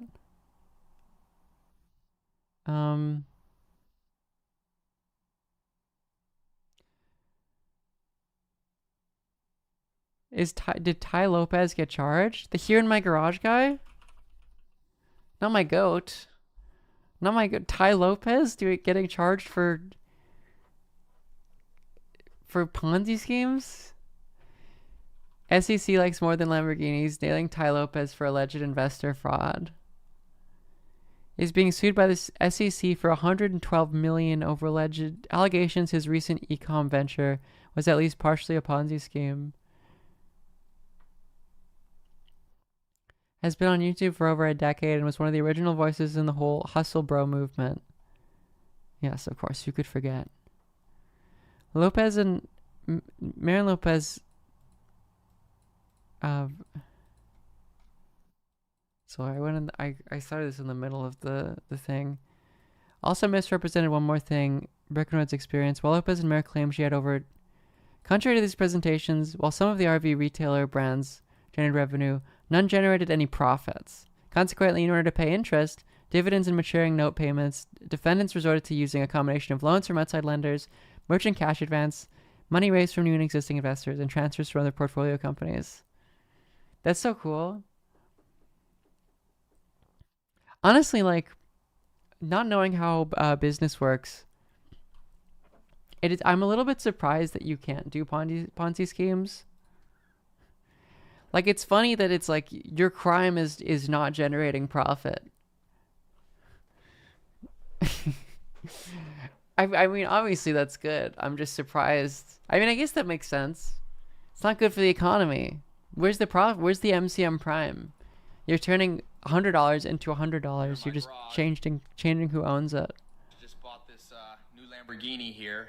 It's fun to drive up here in the Hollywood Hills. It's so funny though. Like, honestly, Tai Lopez, much more upstanding citizen than fucking H3H3, who is like a part of, like, H3 was like leading the charge and making fun of this guy, right? But you know what I like a lot more than materialistic things? Knowledge. Knowledge. It's a classic. In fact, I'm a lot more proud of these 7... It's actually such a funny video.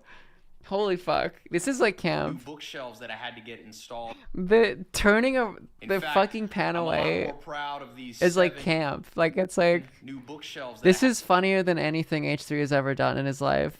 had to get installed. Yeah, in your... It's a library in your fucking garage. 2,000 new books that I bought. It's like the billionaire Warren Buffett says, the more you learn, the more you earn. Now, maybe you've seen my TEDx talk where I talk about how I read a book a day. You know, I read a book a day not to show off. It's, again, about the knowledge. Mm-hmm. In fact, the real reason I keep this Lamborghini here is that it's a reminder that dreams are still possible, because it wasn't that long ago that I was in a little town across the country sleeping on a couch in a mobile home with only $47 in my bank account. I didn't have a college degree. I had no opportunities. But you know what? Something happened that changed my life.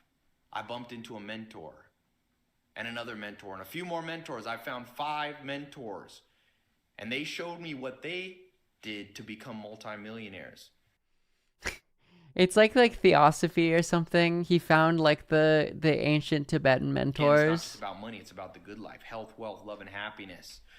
And so I recorded a little video. It's actually on my website. You can click here on this video, and it'll take you. It's also so funny, like I read a book about like Napoleon every day. And it makes me better at making money. To my website where I share 3 things that they taught me. 3 things that you can implement today, no matter where. It is like, it's not that hard to read a book a day if you just like grad school read it. Like if you do like the grad school skim thing, it's not that difficult to do. It's just like I find it hard to believe that helps you make that helps you in any way do a pyramid scheme. Now, this isn't a get rich quick scheme. You know, like they say, if things sound too good to be true, they are too good to be true. I'm not promising you that tomorrow you're going to be able to go out and buy a Lamborghini. No, only in a couple weeks though. What I am telling you is it can happen faster than you think if you know the proven steps. So I record a little 2-minute video on my website. Like I said, now it's not the most professional. I just shot it here with my iPhone, but it's real. Nobody can argue this is my true story. And I'm going to give you the 3 most important things you can do today. So click the link. Strong Betty Girl, it's thank you. completely free to watch it. It's just a couple minutes. Yeah, this is I guess he's still making content clearly if he made like 112. They can't control you if you do this. Who's they? Remember, they can't. What is his fucking haircut, dude? What is this haircut? You need to this is bro, you are too fucking old. You are too old to have this haircut. I'm sorry, man. If you read the right books and inform yourself. And make no mistake, we live in a world. It does. It looks like, you know, that the TikTok of the guy who's like, I'm 39 and I look 17. He looks like if Mark Wahlberg had 2 nervous breakdowns. Where you're trying to be controlled, both maliciously by people and indirectly. There's groups of people that are trying to control you that don't necessarily wake up in the morning and say they want to ruin your life. But the structure of the system is built to control you. It used to not be that way. Look at the American. I support you through it all, Tai. You changed my life, and that's all that matters. You are on the news. Oh, it's okay. I'm transgender. Oh, I had no idea. Jump them. Thank you. Whatever you want. Thank you for the 10 gift subs. We love to see it. Thank you so much. Ideal dream. The original American. How many did Valorant? Valorant did 2 or 3 gift subs. Okay. Oh, it's okay. That's, I'm transgender. Oh, that's fine. Was Thank you. A group of people Not to Valorant. Not to Valorant. Valorant isn't giving enough. But thank you to Jontham. By the religious leaders in Europe and the UK. So they came to the US and they forged their own path. That was supposed to be the American dream.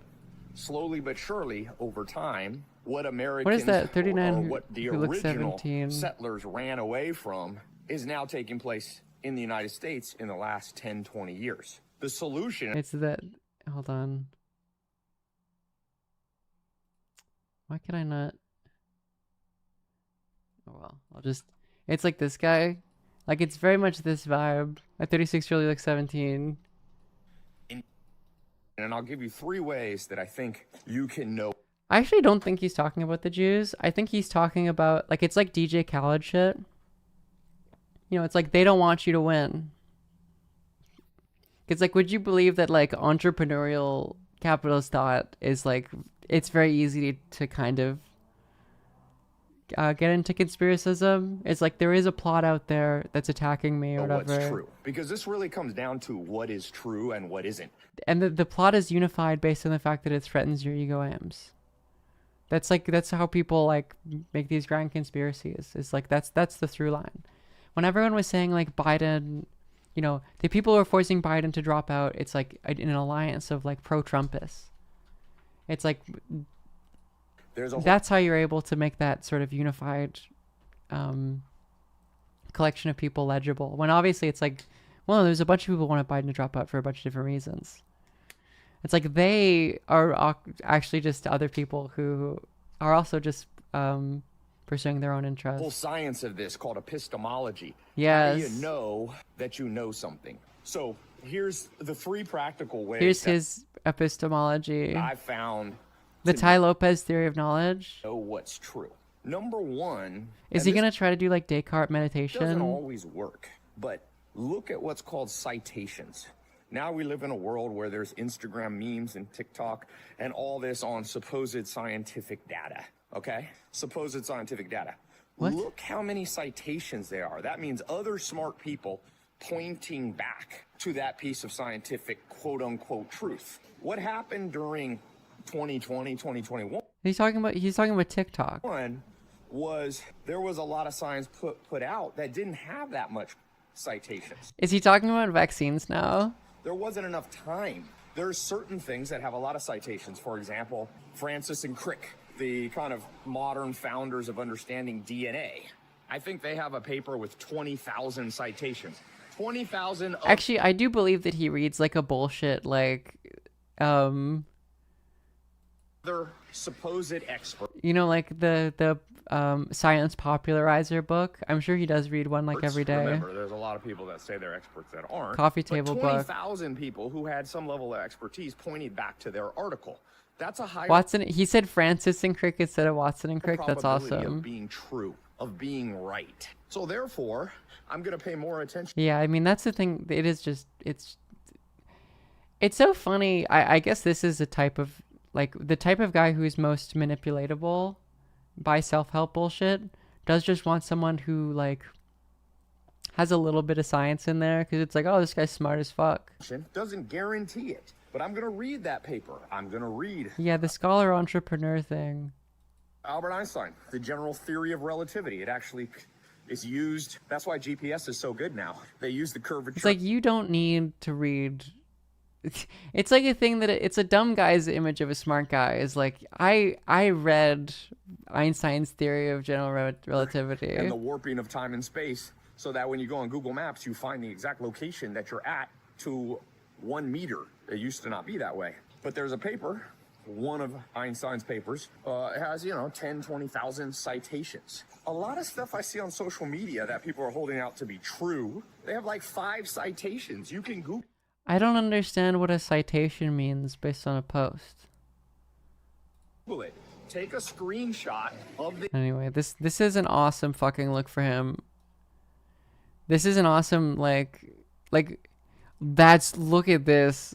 Oh, if you really want to get rich, look at that start a fucking religion. look, bro. What Elon Musk is doing now, he started a religion. I'm gonna make the world a better place because there's not free speech. He's going down morality. He's making a religion, the religion of Elon Musk. This is the most terrifying picture any rich guy can ever have. This one, here. This is they're calling it the deepest existential crisis, midlife existential crisis. Poor Jeff Bezos just cuckolded right in front. No, I'm not being horny about this. No, please don't. 150. My taste in man isn't that bad. Fuck off. No. $1 million. He's probably worth 100 in real. I'm making fun of him. That's not. No. I'm gonna tell you an insider secret. Could you? I want to interview these people. I want to know what these people had to do in their life to like get to this point.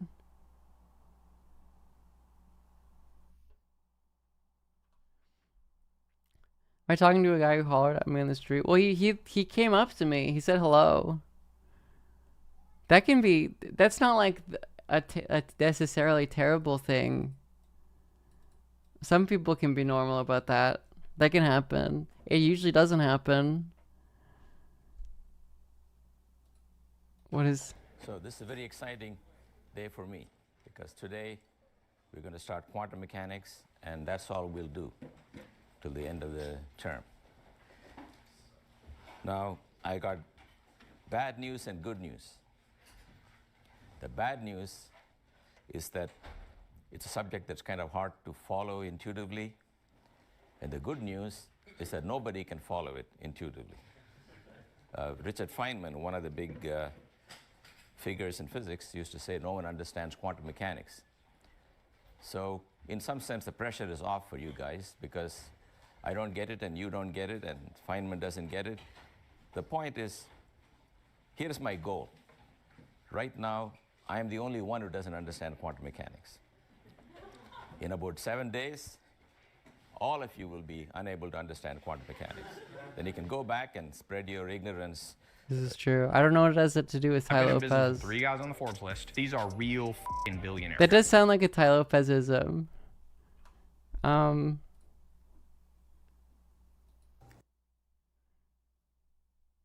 Yeah, that's how the Kant seminar I was in, you could see that like the people who are just learning about Kant didn't understand anything. You got the intermediate who like thinks that he's like getting there, and then it's like the prof who's like a Kant scholar who's like, I don't fucking know what we're talking about.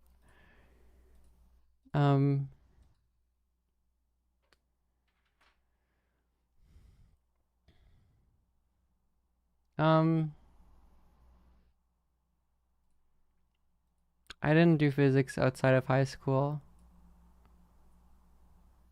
because I don't know why I would do that to myself. Is Feynman an average physicist who did a lot of lectures?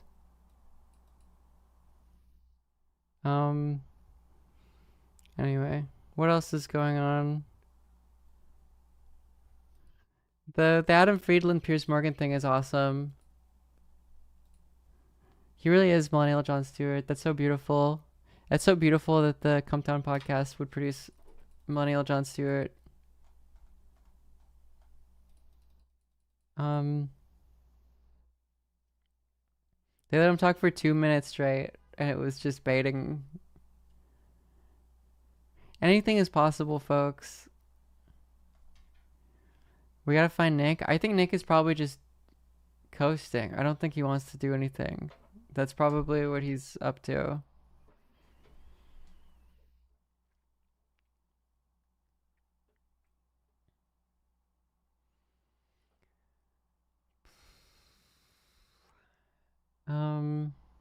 And Stav is in that movie, right? It's like a minor role in like a real blockbuster film.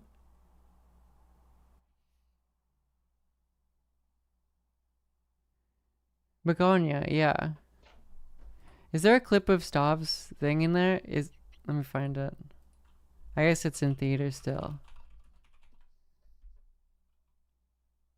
No, I don't think so. But that's cool.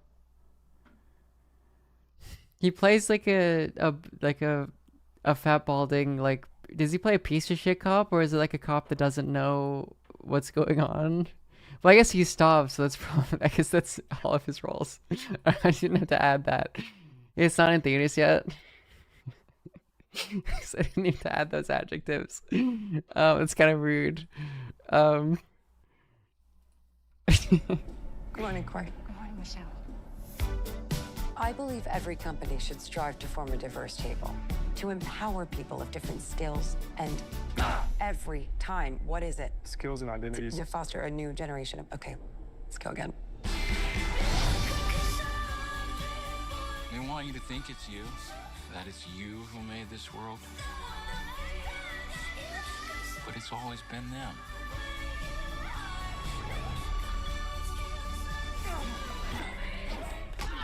All we've lost, all that's been done to us, we're setting that right again. Greetings. Welcome to the headquarters of the human resistance.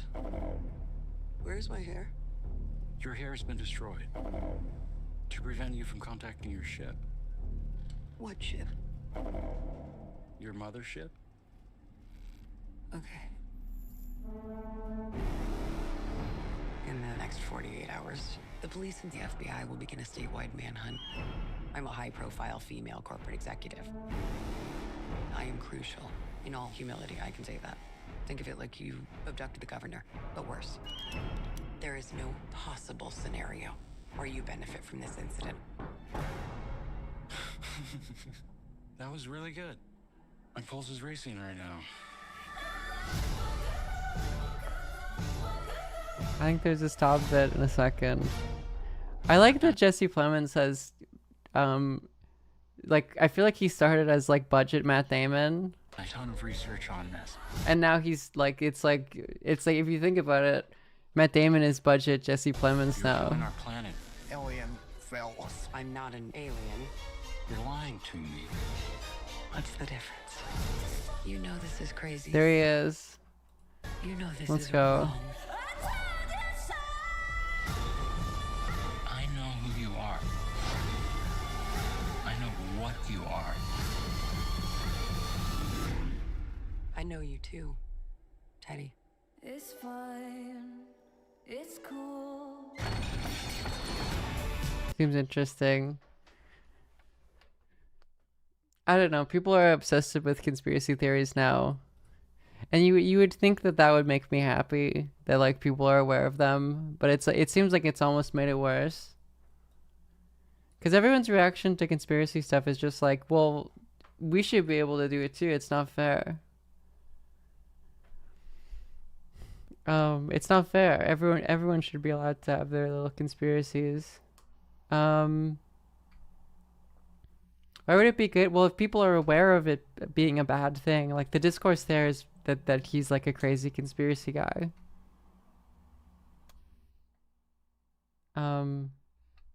But that seems to have all somehow made it worse. Begonia is what I call the Adam Freeland show. Get his ass. That's great. It really seems like Erica Kirk is like going to become an influencer now, which I think is awesome. I think that's so cool. I mean, I don't know. I wonder how long she's gonna do that. Because I mean, a lot of that must be. Is it cool? No, it's horrifying. A lot of that must be like she's like. You're like grieving, so you're on like a warpath, and it's like the only way I know how to do politics is like to post. It's like to run TPUSA. Yeah, I can't imagine that her momentum is gonna go especially long. Even just as like a person who wants to do that is like, could you imagine? Like, it seems like that is structured. Like being a person who's like, because no one knew who fucking Charlie Kirk's wife was before this. Like, your job is structured through the hatred you have about the hatred, the sadness, the anger you have surrounding your husband being murdered. Like that, surely that's like a thing that's not gonna go well in the long term. The way that they're talking about fucking the Charlie Kirk stuff is really from an interpersonal perspective, even just very grim. Like the clip she had talked about of like all the stuff saved about all the Charlie Kirk stuff that he saved on his computer and how much content they have. It's like, is that unused material from speeches that he's had that no one has heard yet? We have Sunday specials lined up to the brim because my husband was so intentional about making sure that there was enough content. Always. He made sure we recorded everything. Everything. He would not do a speech unless we could get the video and the 100%. So we have speeches that no one's heard of. We have interviews that no one's heard of. They're fucking Juice WRLDing him. They're like he's like getting XXX Tentacion. We have stuff from Korea. Holy shit, that's so grim. And Japan that no one's heard of. Podcasts. So I mean, in the words man, they have the Charlie Kirk vault and they're gonna be milking it for like a decade. My husband, buckle up because there is a lot of that's content so grim. to be had, and we have so many amazing things down the pipeline that we are working on currently that will unveil in due time. I was gonna say like you can't convince me that like I look enough like Erica Kirk that you can't convince me to be afraid like visiting America. Like it's like at the border, I look enough like. There's a random thought I just had. Unveiling my Coachella. Everything. That would be awesome. The reason why I was thinking about it is because I am going to Coachella. Do a speech unless we. Because why not? Sure. You get the video and the 100%. Yeah, this is so grim. Their Juice World. I would fucking love to see the Charlie Kirk hologram at Coachella. That would be so awesome. So we have speeches that... Yeah, I mean, it does just betray like a fundamental misunderstanding of what it means to be a person almost. That it's just like everything is content. Like you would think that like there's a certain I've mentioned this before, but there's a certain like how you treat the dead is indicative of how you treat the living in terms of human dignity, like allowing someone who's dead to rest, respecting their memory, and just the entire fucking mega world, but especially those who are like actually close to Charlie. It really betrays that they are living their life in a fundamentally wrong way. That this is the only thing, like, everything falls down and this is how they pick it up. Is like, we gotta keep the content machine going. It's what would honor his memory. And it's like, is that really the way? Like, that is fun. That is really how you see, like, honoring his memory. That is the person that he was. That is what you think gives him dignity. After he's dead. It's like, wow, that's really horrifying. I mean, I think we all live our lives in a way that is fundamentally wrong because we live in a society that is fundamentally wrong. But this is like much worse. Reification of capitalist relations of production, that everyone treats everything as if it's on the market. We're all just entrepreneurs exchanging our goods. You can only really understand how to interact with someone outside of like what you can empirically, objectively gain from them. Yeah, like AI live on QA. That's like horrifying, right? Like that's like, I try to think about like how that would apply to my life or the life of someone around me. Of like, we got the content fucking ready, bro. The Juice World Vault is coming out. It's like, that's not... Do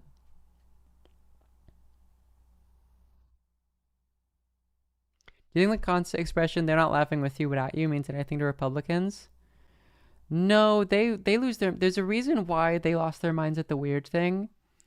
And it's because like a lot of Republicans, especially people more on the right, like they hate wokeness. I wrote a newsletter on this if you would like to read it, livevagar.com. I think it's a brief definition of wokeness is what that one was called. The idea of wokeness really is like basically that they're shamed for their awful beliefs. That is like wokeness more than anything else is that. It's a relationship between like this thing invokes a feeling in me that I'm being shamed because like the remnants of liberal enlightenment like culture within American society says that you can't like openly be racist, right? And then they feel an intense guilt about that and they're resentful of that guilt. They want to be able to openly be sadistic, cynical, you know, egoistic. So yeah, honestly, I think they are constantly... I've read Spengler. I'm familiar with Tony B. and his criticism through like, I think Deleuze references him.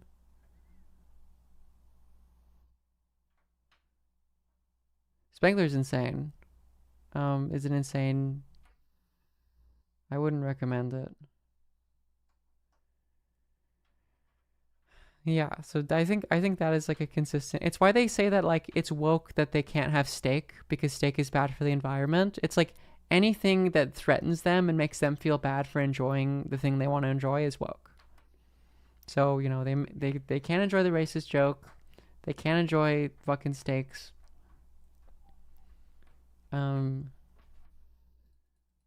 It's perfectly, like, psychically speaking, it is perfectly unified for them.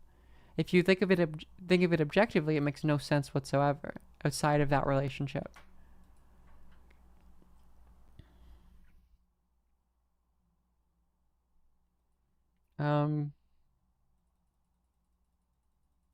Yes, It's Okay to Be White is a classic example. It's like You don't have to feel bad.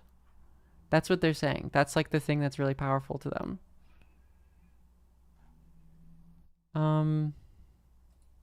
Yeah, folks, if you have an Amazon account, you could connect to your Twitch account and get a free subscription. You could use on me.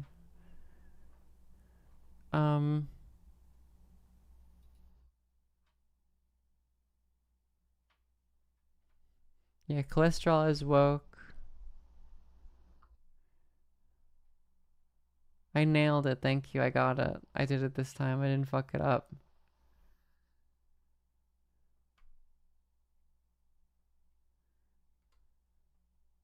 Spengler is popular with some parts of the 60s counterculture. Well, I know he's popular with like the Nouvelle Droite, like the new right, like basically the fascist response to the end of World War II, which like ideologically they basically, and you see this among like among new like far right people where they're like, when they feel like kind of on the back foot, they'll say like, well, everyone should have an ethno state. Like, silly, thank you. I'm gay. The new right, Nouvelle Droite. Guys. It's like it's a French. Don't worry about it. Don't worry. Spengler was not for socialism. He was for National Socialism, in like the literal sense of National Socialism.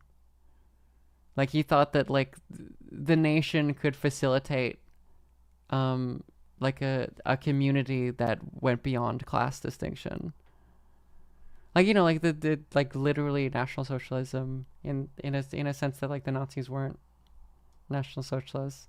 He was an explicit anti-Marxist. He was a pro-industrialist. Why would I like that? What do you hate? Oh, hate most. I thought you were confronting me. I was like,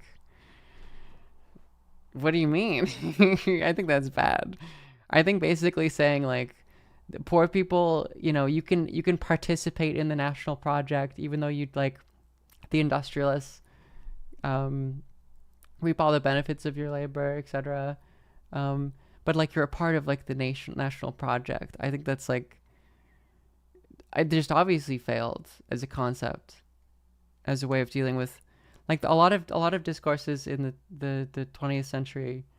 A lot of political discourses are dealing with like how to deal with class conflict, because it's clearly coming to a boil. Like, I think that quote unquote National Socialist answer just was obviously incorrect. That obviously still creates conflict. That doesn't.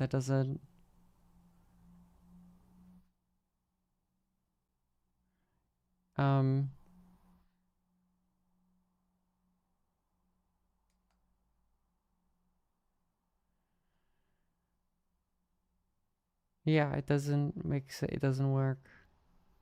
It's also just a weird vestige of the like this weird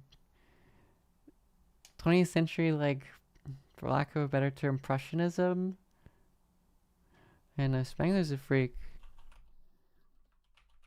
Because he has like, I read some of that main book he has, Prussianism and Socialism. It literally is Prussianism. I was pulling that out of my brain properly.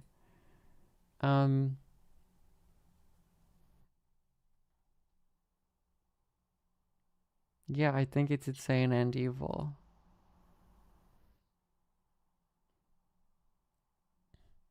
Tony, he does just look, I'm sure everyone has made this joke, but he does just look like a fucking Twin Peaks villain.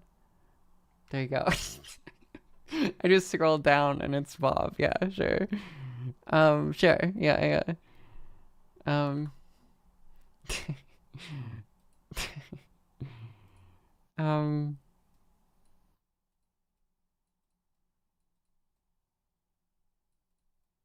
Yeah, I mean, the conservative revolutionaries in Germany just like ate shit completely. Their ideological movement just lost. Like, the only sense you could argue that they won was through, I guess in some way, I don't actually know I'm sure there's a historical discussion about the extent that they influenced like the Nazis' National Socialism, but that's not quite a victory, especially, you know, considering how that objectively failed. It failed in many ways, many different ways you could conceive of failing. In a certain sense, the revolutionary conservatives, like, the tendency of Nazism was already them losing. I don't think National Socialism rules the world right now. I don't, in the sense, I don't think that, well, I mean, I guess, in like the weird Spenglerian definition of socialism, maybe. But again, that just doesn't really, at that point, it doesn't really mean much.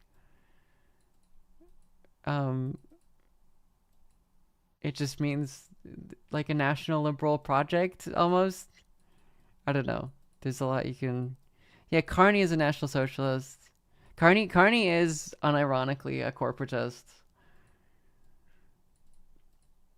I was gonna make a meme about that, of like, you know, I'll watch the hood, you watch the skies, whatever. Mussolini and Carney for him explicitly ordering the Air Canada strike to end.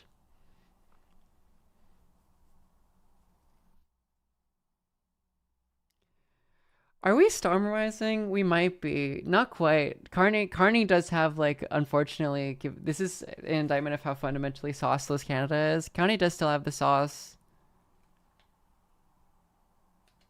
It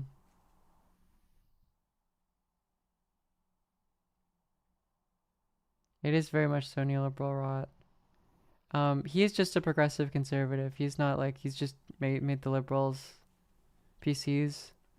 And then the conservatives are like American conservatives now. Like, that's the consequence of. No, Carney is tapped in though, absolutely. No, Starmer is like immediately just no momentum whatsoever. I do think Canadians believe Carney is like doing a job in some way. Maybe he's Macron. Maybe he is. Maybe he's Jupiterian mindset. He might, maybe that's a better comparison. But I mean, Macron is like, he's like English Macron, which means that he doesn't have like the juice. You know, like Macron is like quoting Hegel and stuff as a justification for neoliberal reforms. He's like, yeah, spiritually I am a Maoist. What was the quote? He's like, I'm a Maoist in the sense that I like a good program. Carney would never say that.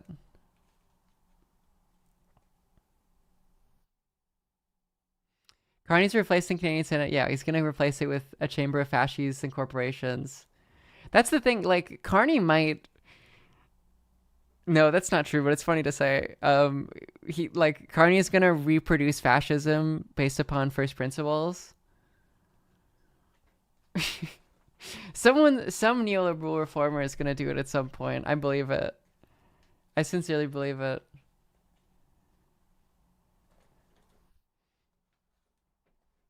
He is our Salazar.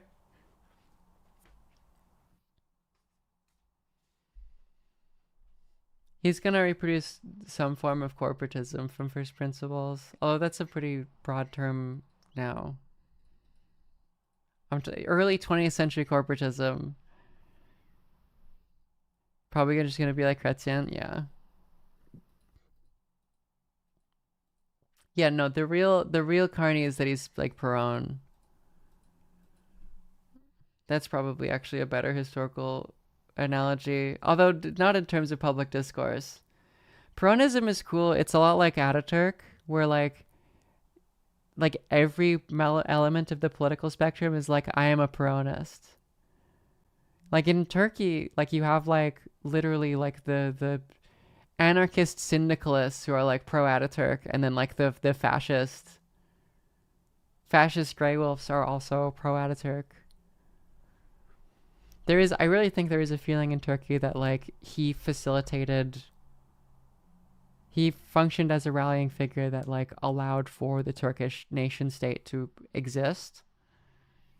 And that Turkish nation state is far more powerful than it would have been, than whatever state would have existed otherwise. There's like whatever rump state would have been carved out of the Ottoman Empire.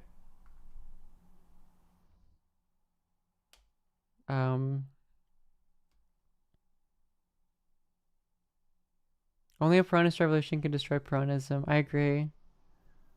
I don't know what's going. I don't think an Ataturk revolution could destroy Turkey.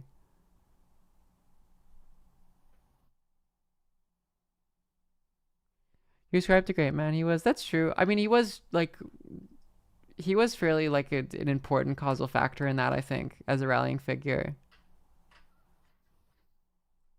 I don't think it's necessarily great man, unless I like, admittedly not like a scholar of like earliest, 20th century Turkish politics.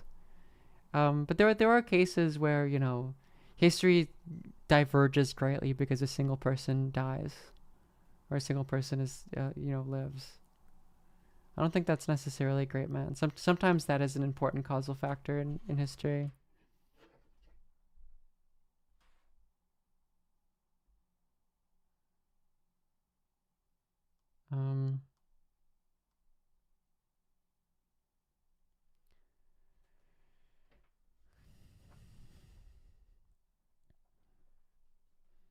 I want to read more about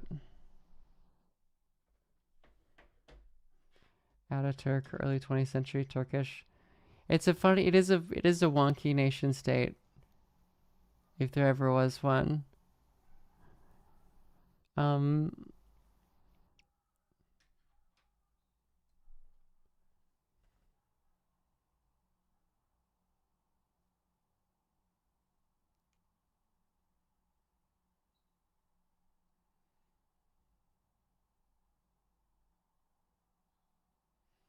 Ataturk, yeah, like every family, every house in Turkey has a photo of Ataturk in it.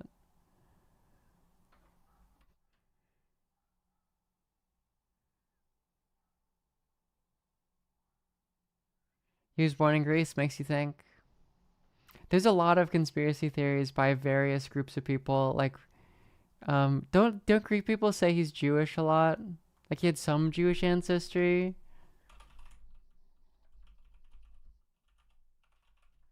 There's like a controversy.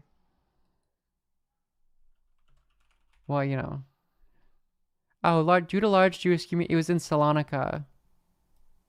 Many reformists claimed Kemal Ataturk had Jewish ancestors. Right. Tennessee Coates Ezra Klein interview. Oh God. Oh man. Let's see.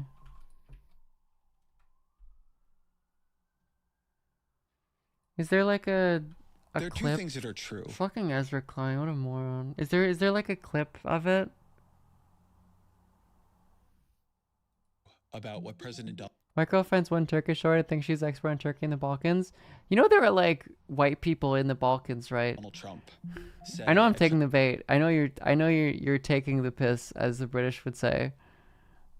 Charlie Kirk's memorial service. He is evil. He has like an evil ass fucking beard. He does have an evil fucking beard. Okay, I'm gonna rip a clip from Majority Report. That's my is, after all, a pervasive worry among Oh no. She's just reading it off? Well. I'm confused. Is there a text version of this and then there's a video?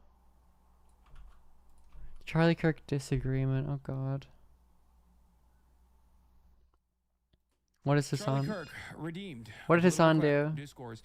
Oh, is he just reading it? Okay, fine. I'll fucking read it. I'll fucking read it. We did this before with that other article, and people liked it.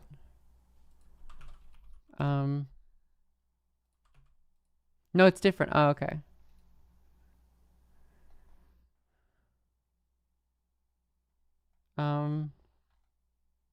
The video is a new thing. I see. Oh, you're right. It is a new thing. I see. All right. Well, there are two things that are there clips of it? I don't want to fucking. Ta-Nehisi Coates, welcome back to the show. Thanks. I don't know what number time this is.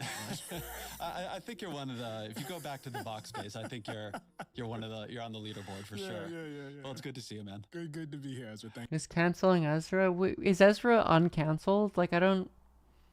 Thank you. All right. Well, let's jump into the disagreement. You wrote a column responding to my column on Charlie Kirk. So uncomfortable. It's okay.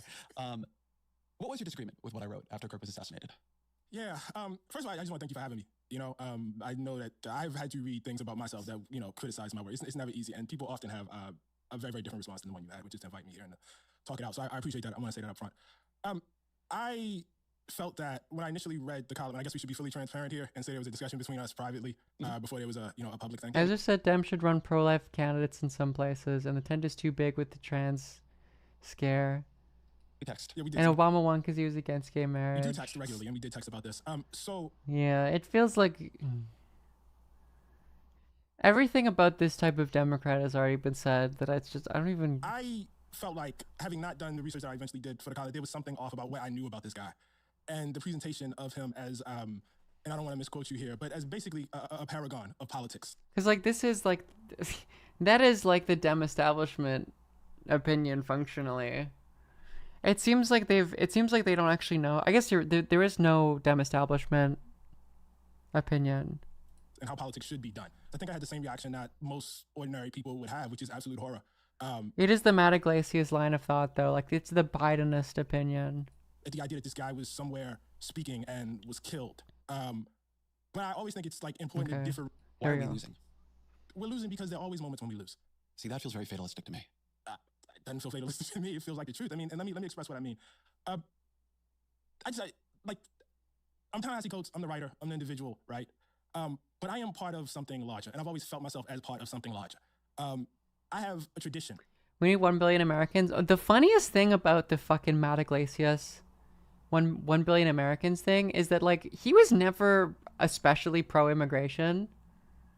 What is I can't remember. The Matt Iglesias position on immigration is there should still be quotas and we shouldn't let that many people in. I have ancestry, I have heritage. And now he's explicitly against immigrant. He's very explicitly taken that part of the Dem. It's so stupid. What it means is that I do whatever I do within the time that I have in my life, whatever time I'm gifted with. And much of what I do is built on what other people did before then. And then after that, I leave the struggle where I leave it. And then hopefully it's in a better place. Oftentimes it's not. That's the history, in fact. And then my progeny pick it up and they keep it going. I am descended from people who in their lifetime fought with all their might for the destruction of chattel slavery in this country. And they never saw it. They never saw it. In my personal belief system, they died in defeat, in darkness. And so... He's a popularist, yeah. I guess so. Which is funny, it's popular again, isn't it? Immigration is polling really well now. I guess the privilege that I draw out of this, the honor that I draw out of this, is not that things will necessarily be better in my lifetime, but that I will make the contribution that I am supposed to make. The fact of the matter is, as horrifying as that the killing of Charlie Kirk was, and as horrifying as the feeling is, this moment that we are in, an era of political violence, and I don't want to sound flip here, political violence is the norm for the Black experience in this country. It just is. I don't even mean the Malcolm X, Martin Luther King variety of it, right? Which is the norm too.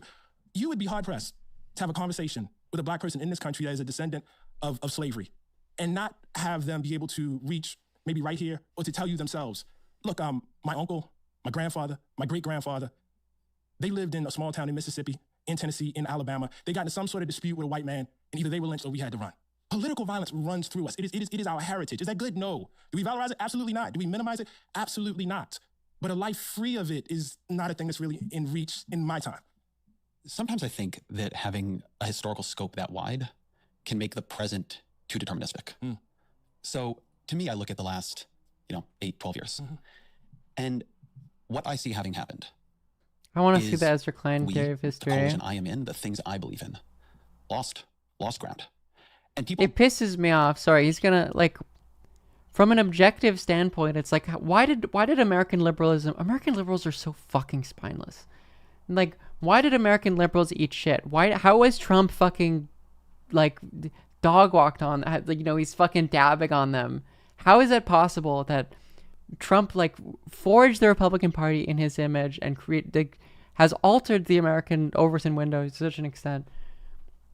American liberals would be well, it's just people have just changed their minds. There's this really neutral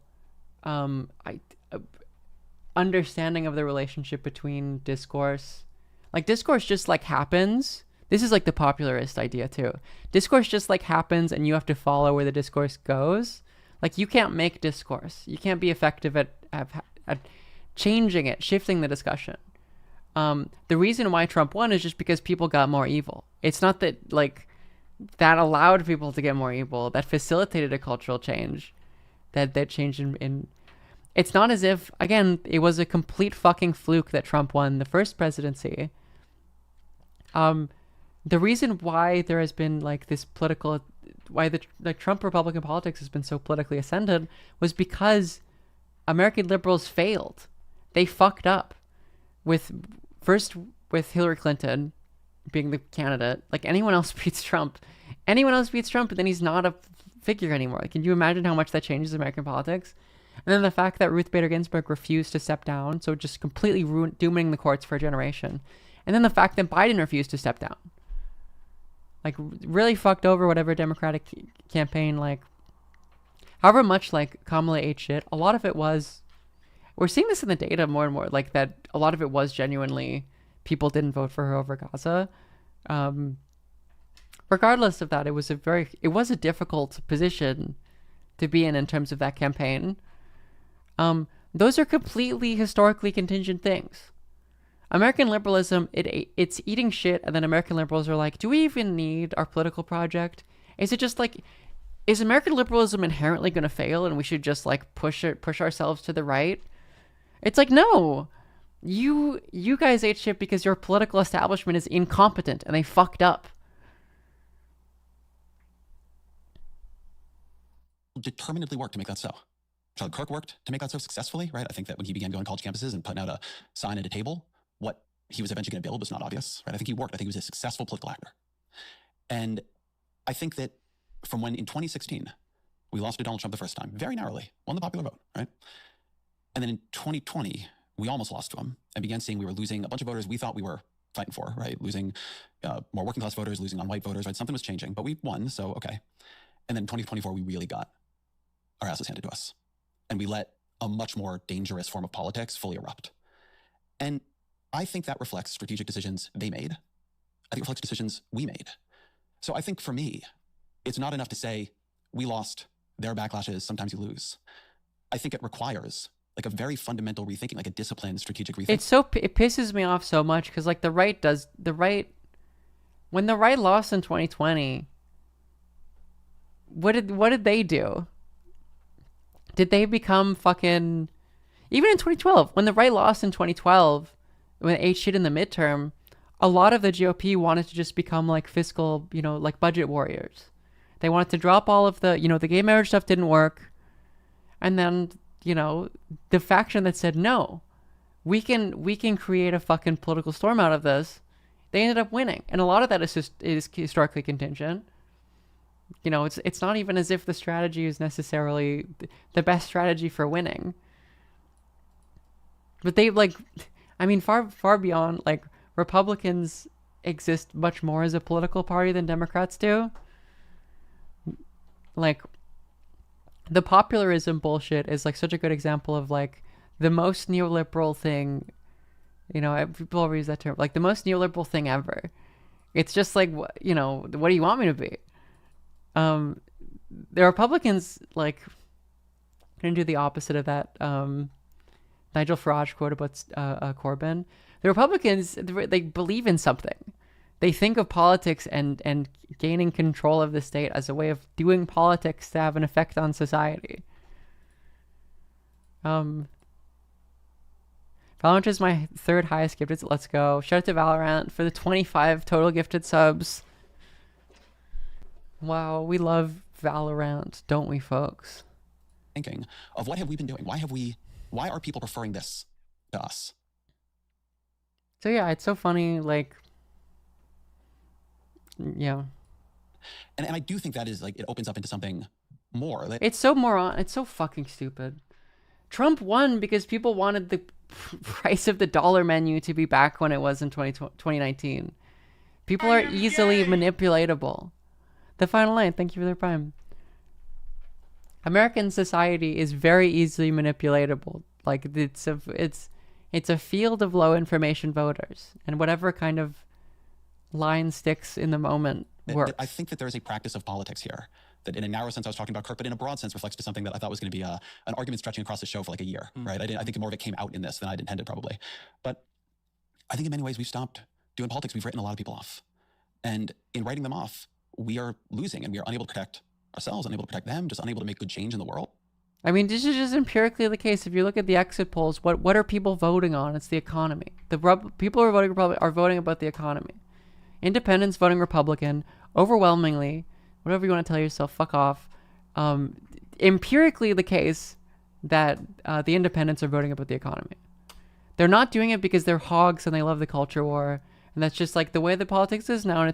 And we've unleashed that because we fucked up. And, you know, we opened Pandora's box. And now we also have to be hogs as well.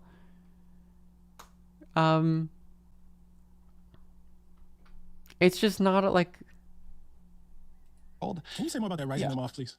It's also just like the Obama, like you're writing like as you're writing minorities off. Like I feel like Democrats take for granted the idea that like, well, we just have like the most marginalized part of like society. They just vote for us, so like we don't really have to even care about them. And we can. No, I mean, I guess he is arguing to like make the tent smaller. Yeah, why don't we start it here if we want to talk about writing off?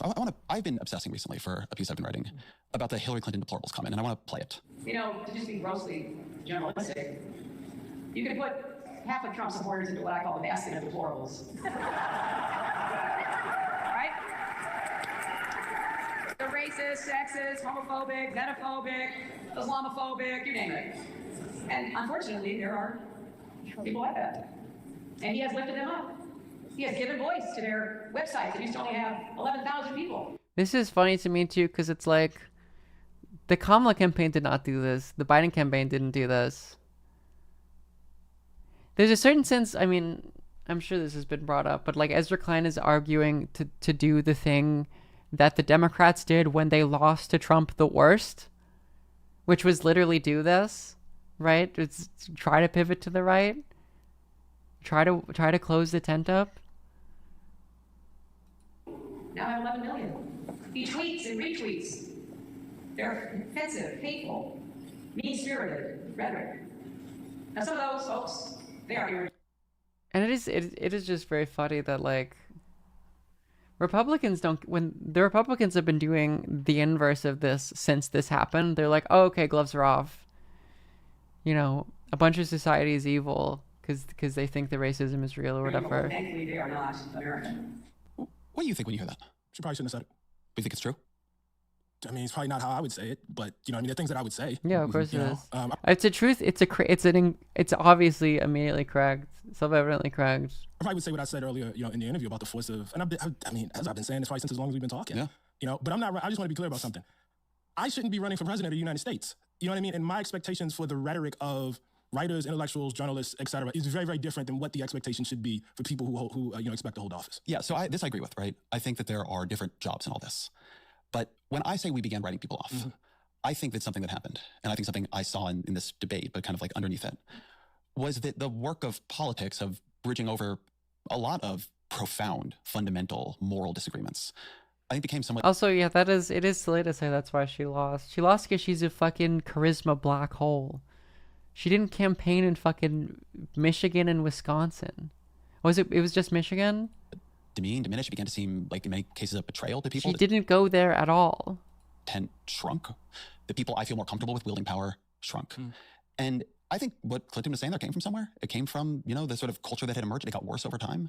And then I think it really contributed to us losing. And meanwhile, this is why when I say, like in that initial piece, there was something that I respected in what Kirk was doing, like going in, having debates, using them opportunistically. A lot of people throwing back at me that, oh, he wasn't debating to find truth. Of course he wasn't debating to find the truth. He was doing politics. He was trying to persuade people.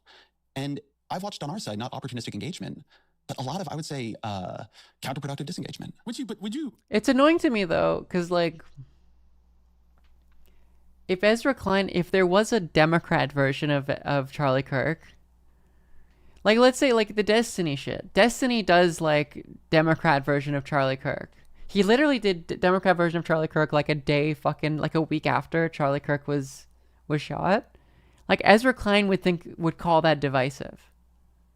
Which is he's debate lording. He's like, oh, here's why, you know, abortion should be a thing. Here's why Joe Biden was good.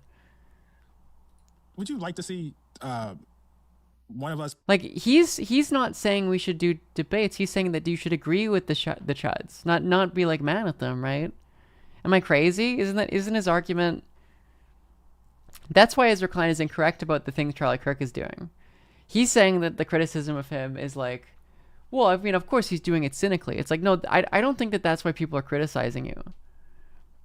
I think people are criticizing you because he's saying, like, Charlie Kirk is confronting the libs. He's yelling at them for the amusement of conservatives. If libs started doing that, you would say it's divisive. You're not opening the tent to them. You should be opening the tent to them. Put up a sign outside of, say, some white evangelical church in Alabama, debate me on abortion, and then use that content to say such and such smashes, you know what I mean? Church Yeah, there you go. Thank you. I would like to see. I would like to see people on our side. Yeah, go to evangelical churches, go to places that feel unfriendly, have conversations, and look. I put things up on YouTube. He's contextualizing it like it's like a real conversation, but it's like no, you're owning the libs. You're being confrontational. The best of the business, and I don't use capital letters destroys in them. I think you can do it more aligned to hopefully our value structure, our political approach, our political aesthetic, at least the one that I believe in. I shouldn't overuse the term "our" here. But we weren't doing that either. I don't know that we weren't. I know, for instance, I have. Like, I know I... This is ridiculous that there is a whole new generation of Dem, like, liberal influencers. The Dean Withers guy, yeah. They're totally doing that. And it's against the thing. Yeah, it's so bad. I don't know if it's on YouTube anymore. Why do we give these people, like, why is this the guy who's, like, expert on... Like, he's just not even thinking through the fucking things he's saying. But I received an invitation, for instance, I think about when I went up to West Point and I had to go there and talk about Between the World and Me. I had to challenge them very, very directly about what it meant to have at that time Confederate memorials up there and to, talk about, a Confederate, I can't remember, what the motto is exactly, but basically it's an argument against lying and what it meant, to have that there and have those grand historical lies. I mean, we had a really, really great interaction. I don't know that, I know everybody didn't agree with me. It would never occur to me, and I think it actually insults the dialogue to take that and say, Ta-Nehisi owns West Point cadets. Do you really not recognize the kind of culture I'm talking about here? Like, really? I'm sorry, say more. No, I mean, what do you mean? I think there really was a move towards the sort of approach Clinton is offering here. I think we began to pull back. But the approach from Clinton is the approach from Charlie Kirk. Those are not opposite ends of the fucking culture war. Those are the same approach. Those are functionally the same approach. Right? Like, you're like going out into a campus and being like, abortion is evil, change my mind, is the cultural mirror of every Trump voter is a racist, sexist, homophobe. That's completely mirror. Like, Ezra doesn't even understand. He isn't thinking through the thing that he's saying. Because he's actually saying that Democrats should be less like the inverse of Charlie Kirk. That they should be less confrontational. That they should be friendlier. That they should go out onto campuses and say, I respect your ability to be racist and sexist and homophobic, change my mind. Like, that's the type of debates he wants. I really do. But maybe if you define I will define the right, because I actually think this is a very hard thing about talking about political parties, because they're diffuse. Right. It's a lot of people doing a lot of things all at once. But I think of the huge backlash to Bernie Sanders for going on Joe Rogan's show because Rogan was transphobic. Right. Such a big backlash that when I defended him, I became myself a Twitter trending topic. Right. To Elizabeth Warren for going on Bill Maher's show. Bill Maher's Islamophobic. Right. There were protests at Netflix when they brought on Dave Chappelle. But they're not doing this anymore. They stopped doing this. Kamala wanted to go on Joe Rogan. There was no discourse about it being problematic. They stopped doing that. The Dems changed. They're not doing that anymore. I just don't understand. Of content moderation that took hold. That was more about enforcing boundaries of what were and were not ideas we should be engaged with, than about engaging with them again, even if opportunistically. And when I go back to something I was saying to you a minute ago, I am in a process right now thinking we failed. Right, we lost. The loss is having terrible consequences. What do we need to rethink? How do we become competitive? It's just so, I don't know. This is like insane rage bait for me that like this is the response that the Kamala campaign had. You're not doing anything new.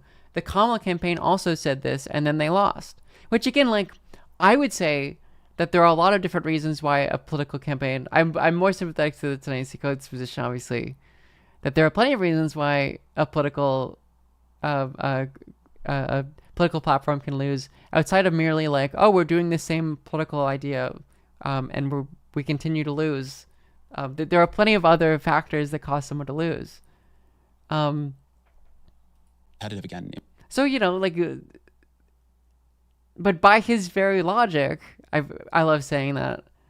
I love the 17-year-old debate lord in me. Whenever we say like by your logic, this should mean that popularism should die, right? That we shouldn't do abundance bullshit, that we shouldn't reach out to the right. If it lost, that was the campaign in 2024, is the thing you're saying that they should do. And you're justifying it by saying we were trying something else and then we lost. And therefore, because we lost there, we should do something else. Like, in places where we're not. And I think there is something in here.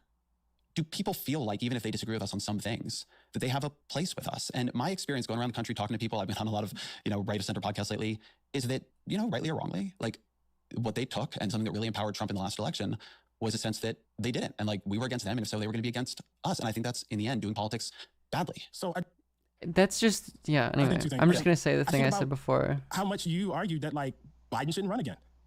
What if he doesn't earlier and you have a Democrat who wins the presidency? Like the other big explainers that I can see for it. You know what I mean?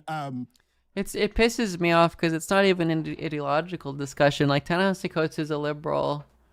He's also a liberal. Like Ta-Nehisi Coates agrees with like Ezra Klein more than he agrees with me. Just in the grand scheme of how politics works. But it's not even an ideological discussion. It's just like basic fucking political strategy. Of like, how do you win as a liberal democratic? They don't feel so diffuse. The other thing is, I know you don't want to talk historically. Ezra is just like, he's just not very smart. Like, he's just not a very smart person. When you say that's his problem, is that he's not a good strategist. And that any good Democratic Party does not listen to him in terms of how to do politics effectively. Liberalism, like I take that to mean that what's the point of fighting? But I think that misapprehends the philosophy here. It's not that you know what's going to happen. It's not that you know Donald Trump is going. It's that you don't underestimate what you are up against. It's actually kind of the opposite. I mean, man, you yourself wrote these articles about how high the level of racial resentment was. That this country, or some segment of it, was so, as the term was used at the time, racially resentful. I call it racist, but that it flooded down to Barack Obama's dog, Bo. Mm-hmm. That's not a small amount of power. Like, that's not a small force. And so, just really quickly getting back to Charlie Kirk, like, I would watch those clips of him saying those things, man, and I would see how people would cheer and get charged by it. People get activated by hate. It's a very, very, very strong force. And so I don't think it requires you to feel that you will eventually lose. On the contrary, I think it requires you to feel that even if you do lose, you have this kind of steadfastness, you know what I mean, to keep going. In today's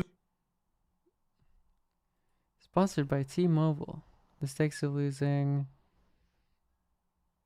But so I want to hold on this for a minute, because I do think this is like a very like and that's core different question. From policy, Ezra. Yeah, I understand it's different than policy. That's different than policy. I think that one just reality is the president of the United States is a person who, in his comportment as a human being on the public stage, I would have said in 08, in 12, in 16, should be on the other side of the line. Yeah. I think he's a person who does not act with any sense of public or even personal decency. Right. And then he won in 16, lost. Don't skip 27 to 32. Okay. Democratic yes, Party, it was. right? Democrats had lost touch with the heartland. Yeah. Like they were never going to get it back. That's right. And so I think it's always like important to keep that in the background. Look, I have, just in terms of bridging gaps and everything, I have a basic level of respect that I accord to everybody. You know what I mean? I want to say what I have to say. I don't want to shrink back from it. You know what I mean? But I do think on a basic level, there's a respect that has to be had for people that I disagree with, right? At the same time, I recognize that part of my audience, and I would say an important part of my audience, is people who have never enjoyed that respect. You know what I mean? People who, in fact, are subjects of the kind of hate that Charlie Kirk was harvesting. And I can't ever, A, contribute to making them feel like they've been abandoned, and B, I can't ever stand by and watch somebody do that. And in the name of unity or whatever, act like that's not happening, because there are real consequences. And so it's like, when I read his words towards trans people, Jesus, when I read, you know what I mean, the language towards Haitians specifically, which was very, very, Haitians will become your masters if you don't elect Trump. I mean, this is very, very familiar to me. You know, it's this idea of Haitians coming into the country or immigrants raping your daughters. I mean, this was really, really, really dark stuff.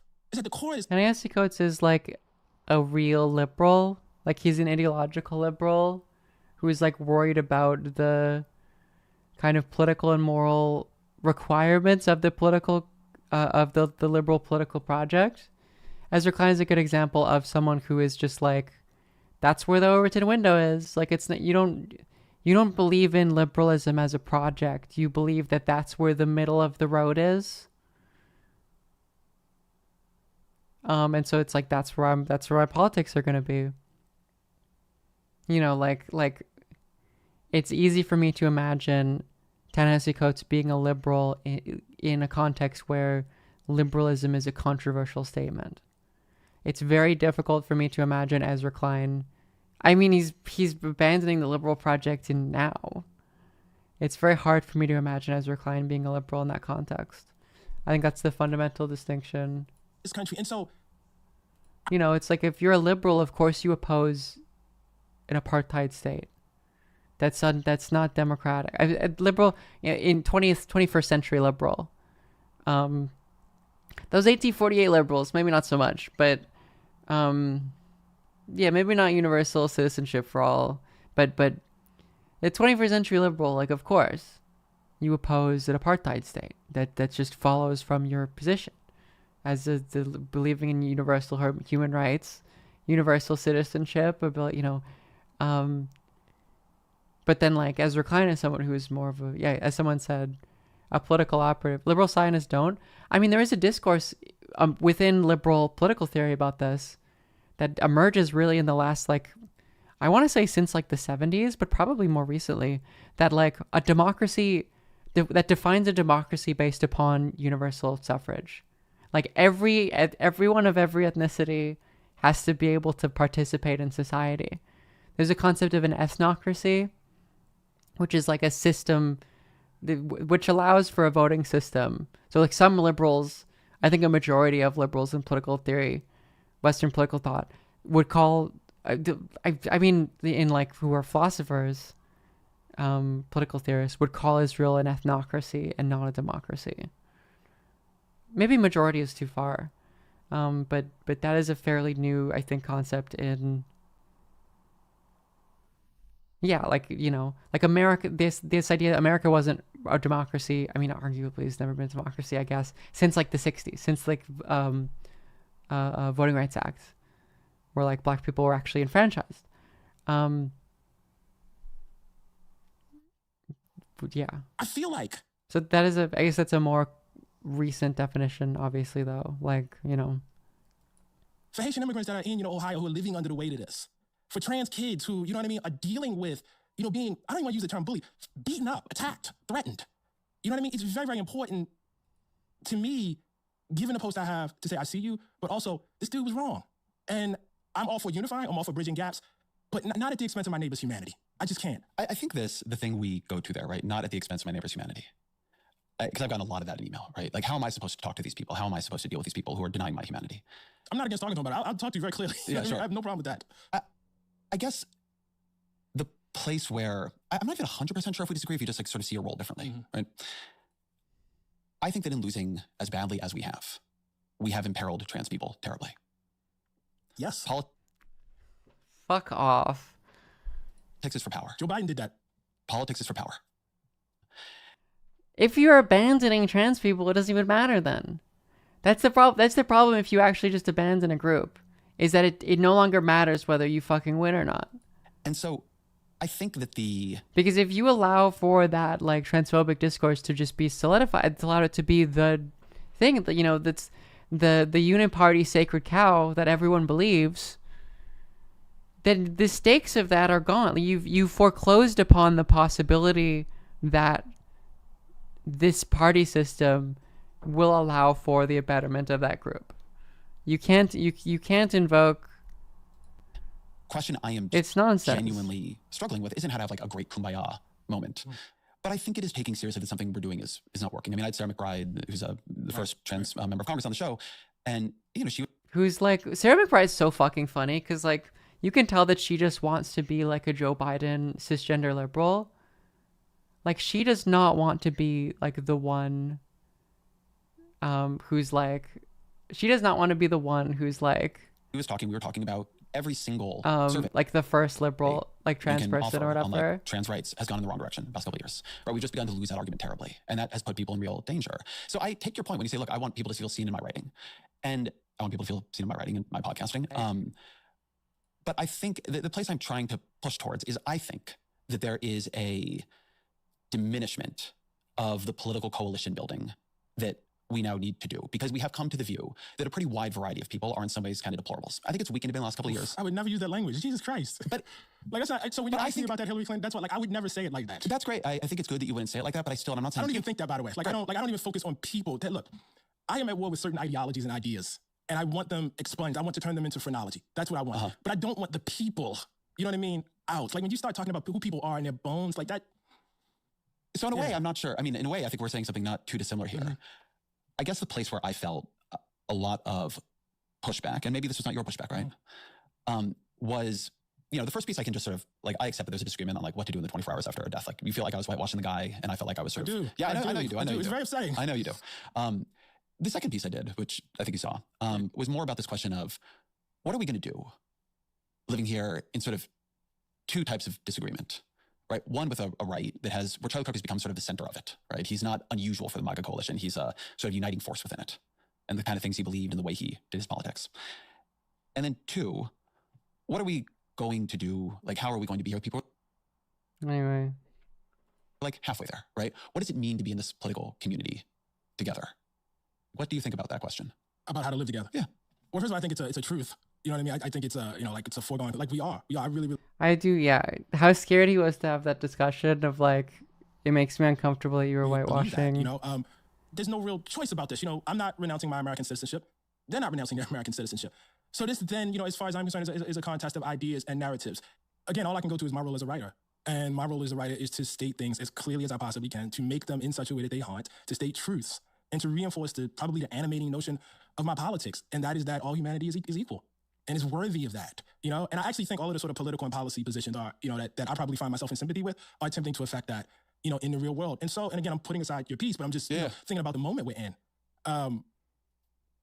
When I hear or see people who are honored and commemorated. Ezra Klein really is like cut in the same cloth as like Matt Iglesias. It's a similar type of guy. Which is just like, you just have an immediate opinion. Not as bad as Maddie, but you just have it like, the point is to just have as many opinions as possible. You just put shit out there.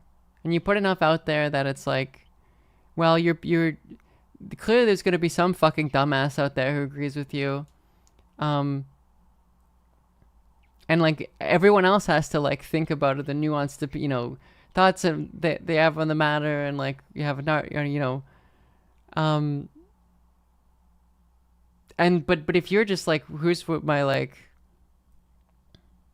unreflexive bullshit, like here's a vibe that someone could argue that is true, I'm not going to think about it, and over an abundance of ideas, you might say, then you can dominate the conversation more effectively in such a way so that they almost become a national religious figure.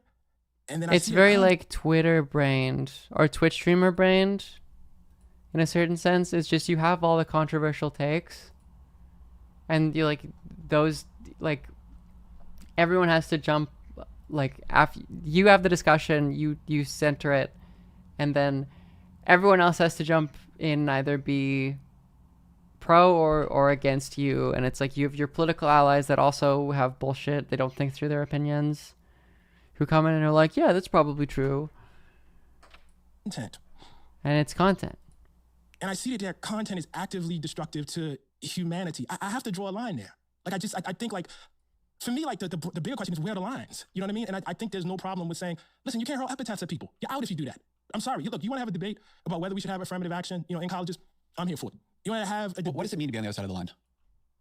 I'm sorry, what do you mean? What is it? Mean? So once somebody's on the other side of the line, right? What does that mean for you? For instance, once you think it's okay. No. Yeah, I'm trying to make this concrete. Yeah, no, I am too. Yes. Once, for whatever the definition of the line is. Right. What does it mean for you for somebody to be on the other side of it? Right? Not somebody who just died. Right. But somebody still living. Right. If you think it is okay to dehumanize people, then conversation between you and I is probably not possible. And so what do you do with the fact that so many people think that is okay? I think what you try to do is, again, this is the difference, right? Like, I don't necessarily have the crystal ball to say that in this time, I'm going to be able to... It's just, again, the only way you can really argue this is if you don't think history is real. Like, you don't view yourself as a part of history. Like, history is ended, and like now we're just doing the end of history stuff that's unrelated to all like the things that were required to change people's opinions before. Because it's like, I mean, yeah, re-education can't maybe, but yeah. People. That's an instance. Let's just take the thing that's hot right now. Trans folks are human beings and deserve humanity. But also, it's like, there have been major swings historically, right? Like, there absolutely, objectively speaking, have been major swings in, like, politics. Or in terms of, like, beliefs. Didn't say what he said. Like, that shit is rude. It's just rude. Like gay rights, for instance, like, really shifted. To talk to people like that. And I think most people know that. So as I'm thinking my way through the question, I actually... Really shifted for, in, like, a couple years. Like, a lot of people just came out and were for gay marriage. And that's, like, a win that progressive, the left liberal American project had. Yeah, I just don't understand. That's not a hard line to draw. You know, I think not calling people out of their name, I think that's actually a basic value that most people I have. did ban. And I think people who think it's didn't not, update. actually themselves. It didn't update, and it updated all at once, unfortunately. On the other side. Because that's how the YouTube chat works. But so I want to hold on this for a minute. I do think this is like a very like and that's core different question. from policy as well. Yeah, I understand it's different than policy. That's different than policy. I think that one is reality. I don't know why it does that in general. That like you'll get a shit ton of YouTube chats all of a sudden. President of the United States. And I never look at the YouTube chat, so I don't know why I do that. Who in his comportment as a human being on the public stage, I would have said in 08, in 12, in 16, should be on the other side of the line. Yeah. I think he's a person who does not act with any sense of public or even personal decency. Right. And then he won in 16, lost sort of narrowly in 20 and then won in 2024. And I think the thing that has led to for me is recognizing that I don't get to draw the line. Now, it doesn't mean I don't have one in my own heart, but I think that is the thing that I am struggling with, which is not only is he clearly for most people, or a lot of people, plurality of the voters in the last election, not somehow way over the line, but like, that means it's a lot of people who are willing to accept things that I thought we would have found unacceptable. Like if you had told me, like I would have thought that the way he acts in public is unacceptable and it's not. And so I think for me, and this goes back to maybe the culture that you feel didn't exist, but I feel did. I don't know. It's so fucking funny. Like, the Republicans don't think this way about themselves, and they'd like, the reward they get for not thinking this way is that they get to actually fucking change discourse, change political discourse, and like in a way Democrats don't. Because it's like, yes, for a while that was unacceptable, and then they said it enough, and then it became acceptable. That's how it works. That's how speech works. Like, if you do the opposite, then you will change what is acceptable for speech. If you just like immediately concede that like that insane, an incredibly new, I mean, it's very old, but also incredibly new, precedent is just like, that's how it is. That's what speech is acceptable, and we should deal with it. Then you are like just accepting that could never change. And like, this is you're like, and you're doing that to the group that is ostensibly the like most important for changing that political discourse. You're telling them that they shouldn't have an effect on it. We could sort of work with politics with drawing these lines, that there are people going to be inside them and outside them, and we could work that way. And I think that I am like working with the question of what happens if you don't believe that, if you don't control the line. What I see is any line that existed at all collapsing. So I'm watching like Holocaust revisionism on like the biggest right-wing podcasts, right? I'm watching Tucker Carlson like turn into, what I would describe as a white nationalist and become an absolute dominant force on the right, like bigger than he ever was in his, smarmy libertarian phase. And this stuff is real appeal, like as you said, right? That's not a surprise on some level. It's just something you have to deal with. And so, if you have an Amazon Prime account, you could connect it to your Twitch account and get a free subscription that you can use on me. that's where this question of the line drawing, like I have lines what I think should and should not be acceptable, but those lines clearly have no relationship. It's so funny too. Like, remember, it's just an obvious fact about politics that these people are just not privy to. Of like, remember like the universal healthcare discourse in like 2020 with relation to Bernie. Sometimes I'll look like, remember that QAnon Venezuela song? Like, he mentions like, we'll never have universal healthcare because it's bad. It's just like, remember when that was like a discussion? Because it's like, yeah, when you are a popular figure. Astro, thank you. A brown bear? You can have an effect on discourse. My country, the politics. And I think I've been asking the question without really having an answer. I want to be honest about this. Of what follows from that? I think you do have a line. I'm sure I do. I think there are things, for instance, that I could say that would make you say it's no point in Tanahasi coming up and being on this podcast. And likewise, there are things you could say, obviously, I would say it's no point in me talking to Astro. Yeah. I'm saying, what happens if 35% of the country, 40% of the country, the dominant political force in the country is inside that? Does that change anything? Or no, like the line just holds? No, I mean, welcome to Black America. That's our history. The line we have drawn in I think that's a really interesting point. Has not been majoritarian politics, unfortunately. That's just been what it is, you know? And at the time that it's been majoritarian... I don't know if that's, like... I think that's true, but also probably not the thing you tell Ezra Klein, maybe. Because it's true, but then it's also like... But that doesn't need to be the case. Like... This implies that, like, not saying that trans people should die is like saying that, like... how is this... You know, they should desegregate schooling in 1920. Like, it is structural. He is correct. But it's like, well, you don't... Like, the Republicans aren't taking a majoritarian stance. All of their culture war shit people find weird. It doesn't poll well. The people, just empirically speaking, the people who vote for Trump, if you look at any fucking exit poll, it's about the economy. They were voting on the economy. I think Cuts is enough. Yeah, you're right. With government or done, extremely violent things to make it not so. How do you deal in that answer? Like, how do you deal with Trump really substantially increasing his share of the black vote? Actually, I think where he is about where actually Republicans tended to be before Barack Obama. So I'm a little less. Yeah. A portion of our community. It's annoying that it's like, how do you feel that a total of 10% of black men vote for Trump? It's like, well, I guess black men are evil. Like, what do you want from me? And I think, obviously, I think sexism is a very, very real force. I don't think it's completely explanatory, but the idea that there is, say, 20% of black men who are fundamentally conservative, that doesn't really surprise me too much. But I guess let's take, because I think this is a hard case. I think from your perspective and from my perspective, we probably don't believe hugely different things. Mm-hmm. A huge amount of the country, right? A majority of the country believes things about trans people, about what policy should be towards trans people, about what language is acceptable to trans people, that like we would see as fundamentally morally wrong. Right. And what politically, not in a column or something, but politically, should our relationship with those people be?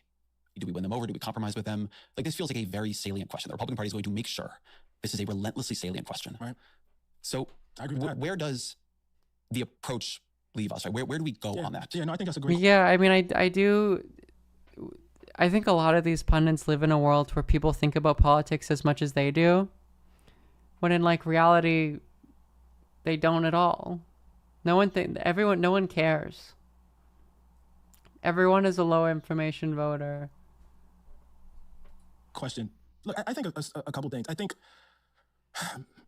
again, look, my tradition is the only thing I have a reference point for, so I'm sorry to keep going back to this. But when I look at the times that we have lost, if I think specifically about the Black tradition, for instance, it's hard for me to say politically they did something wrong. You know what I mean? Like, Reconstruction falls. What was the thing that should have been done? On the contrary, I see, a kind of courage that I wish we had today in a lot of people. You know what I mean? I see people willing to die and take bullets all the time. You know what I mean? What more could Ida B. Wells have done, to get the anti-lynching bill passed? I mean, here is somebody that, was banished from Tennessee on threat of being killed after she saw her friends, murdered and lynched. And one of the things I will say is, when I look back at that long tradition, and I look back in the times that people have won and the places they won, it's often not been their heroism that was the decisive factor ultimately. It's often not been their strategy that was the decisive factor. Folks look back at the Civil Rights Movement, for instance, and they talk about how brilliant it was to do the sit-ins and, use mass media in the way that Martin Luther King used mass media, the appearance. All of that's true. But if we don't have World War II, and the planet does not get a view of how horrific it can be when you decide you're going to eliminate people based on their traits, civil rights movement happened? I don't know. I think windows open and close. And so I think some of this is up to the decisions that politicians make. I think some of it is also up to what is happening in the broader mass culture at the time. I think all this kind of, works together. I'm not against, this kind of strategizing. I think that has to happen. But I think you also have to recognize like how broad the world is when you say politics. In today's super competitive business environment. The left, in which the Civil War, pre it, post it, the writings at that time, the people at that time, have become a sort of a rooting period, a place where we sort of go back and look and think about who are we, what was revealed about us. I'm taking nothing away from that. Right. But that's obviously a period where politics ultimately fails. I actually think, and I've thought about this a lot in Rejection, I have read in the last couple of weeks, I've thought a lot about how many people believe we are already in a cold civil war, that we are in a time that we are dealing with divisions I don't and think questions. that's true. I see it on the right, for sure. I hear it on the left. I have a lot of email. I don't think it's true. I think people overemphasize the Civil War thing. I just don't think like the institutions are going to break apart. The state isn't going to fracture. It's like we need a national divorce. How that's going to be effectuated, never exactly clear. Do people they do use that. Do people you respect say that to you? Well, yes, I hear it on the left. I have a lot of email that's like, we need a national divorce. How that's going to be effectuated, never exactly clear. A lot of they do use that. Do people you respect say that to you? Well, yes, actually, I will say that. That really tickled me. That was really funny. I'm not gonna. People say things to me that are off the record, and I shouldn't say it. But you don't believe that, though, right? You don't believe we are at a point. I think this is really no, important. of course not. Thank you. Here's what I say to this question: you don't believe we are at a point where the next 10, 20, 30 years can't be shaped by decisions we would understand is within normal politics, within elections and legislation and organizing and so on. No. Good. I think that's great. I mean, look, that could happen. Yeah. That could happen. But I guess the broader thing I am thinking about is how much does this era stand out in a long sweep of American history? Yeah. It's bad. Well, so this is actually... But it wouldn't make my... Yeah, cold Civil War is just like politics. That's how like politics works. This is sped up. Yeah, it's 1.5. It's the worst. No, I agree with you. I'm where you are on this, to just be super clear. Okay. But I love the no. I think one reason then the amount we focus on the Civil War period is tricky is because that's a period when it didn't work like that, right? You actually had to go over. But the thing about the Civil War is that the country just like split apart over an institution that was like very crucial to quite a bit of the country's ability to reproduce wealth, like it's relations of production. And there was just a nexus, there was a crisis about the future of that institution and people's the state was used as a to either oppose or continue that, the cliff. It's just like, what is the thing here? What is the Civil War here? That and have the war.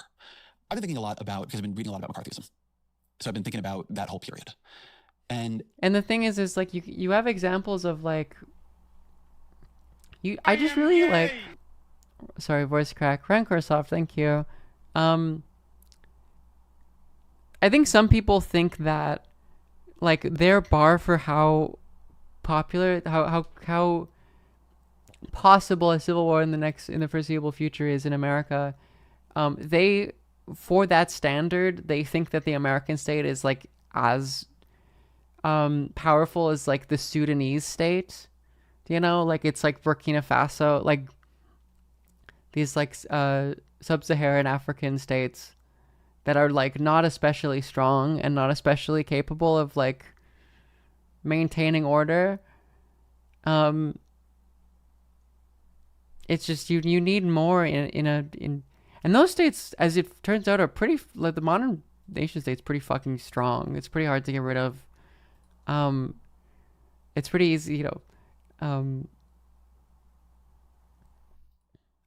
just sort of brought up the World War II as,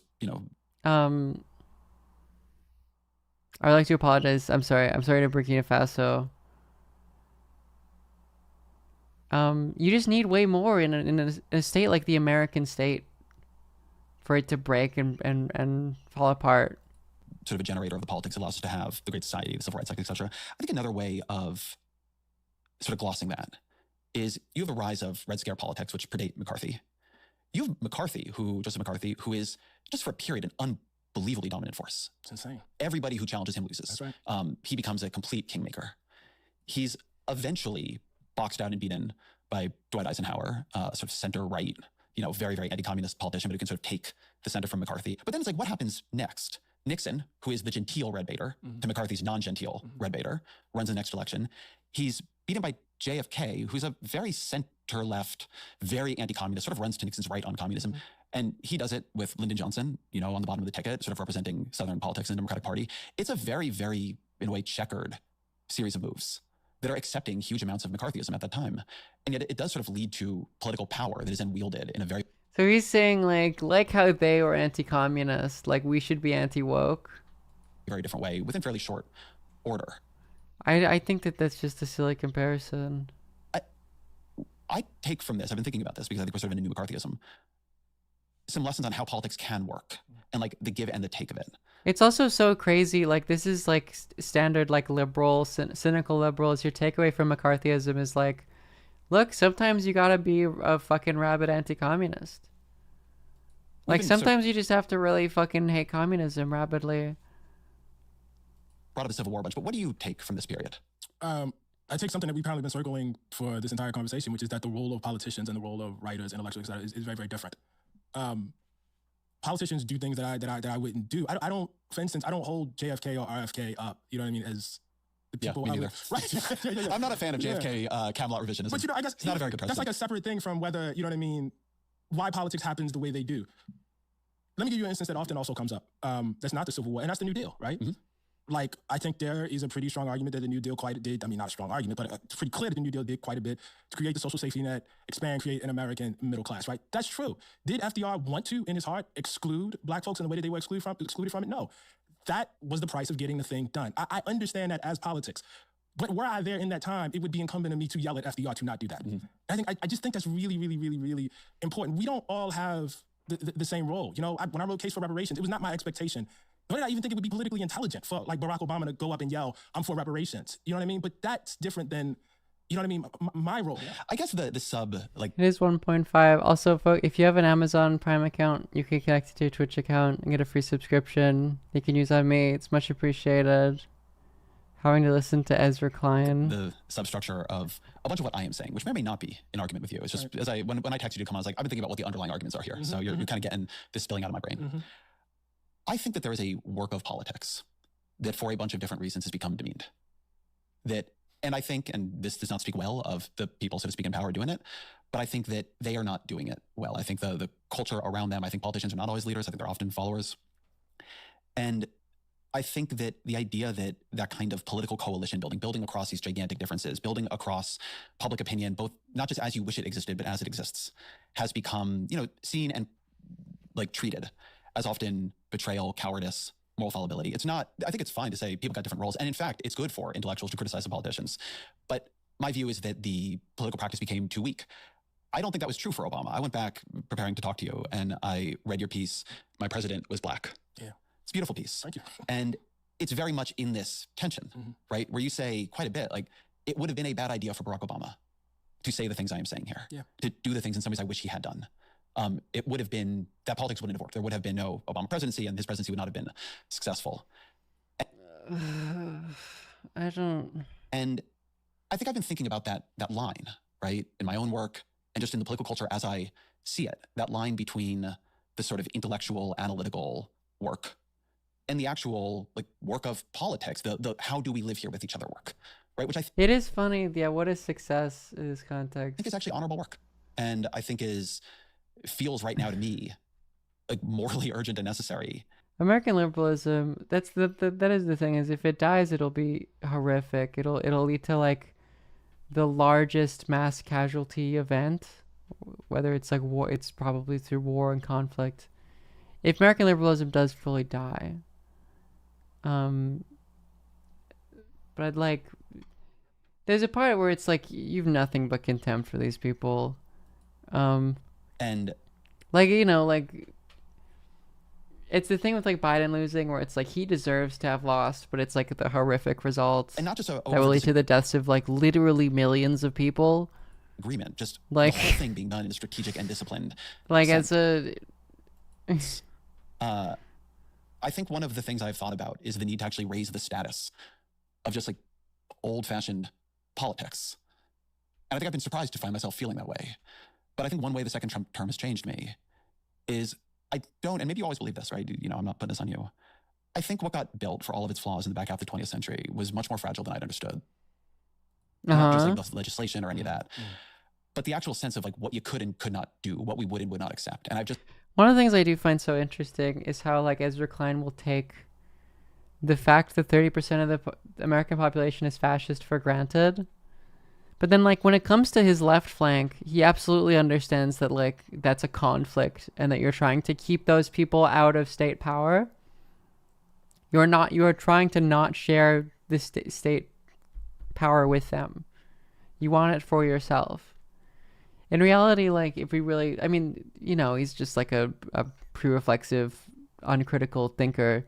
In reality, what like he really fundamentally wants is just an excuse to pivot right. It's I want to be able to problematize the people on the left who I'm fighting, and I'm trying to make sure that they don't have political power. That their ideas go out of fashion because you can have an effect on that.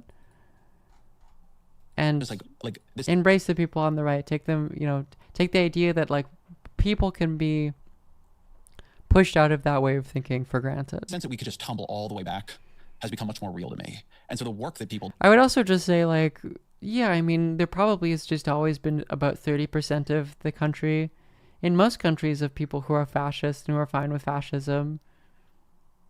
Since the start of the 20th century, I think that's clear to me. I don't think that, like, it's funny that you are realizing this now as Recline. This doesn't change the political calculus at all. I think this is just Ezra Klein becoming, as you literally saying, becoming aware of a truth about American politics that if you were paying attention, you would have understood immediately, looking at the way America works. It's just this, like...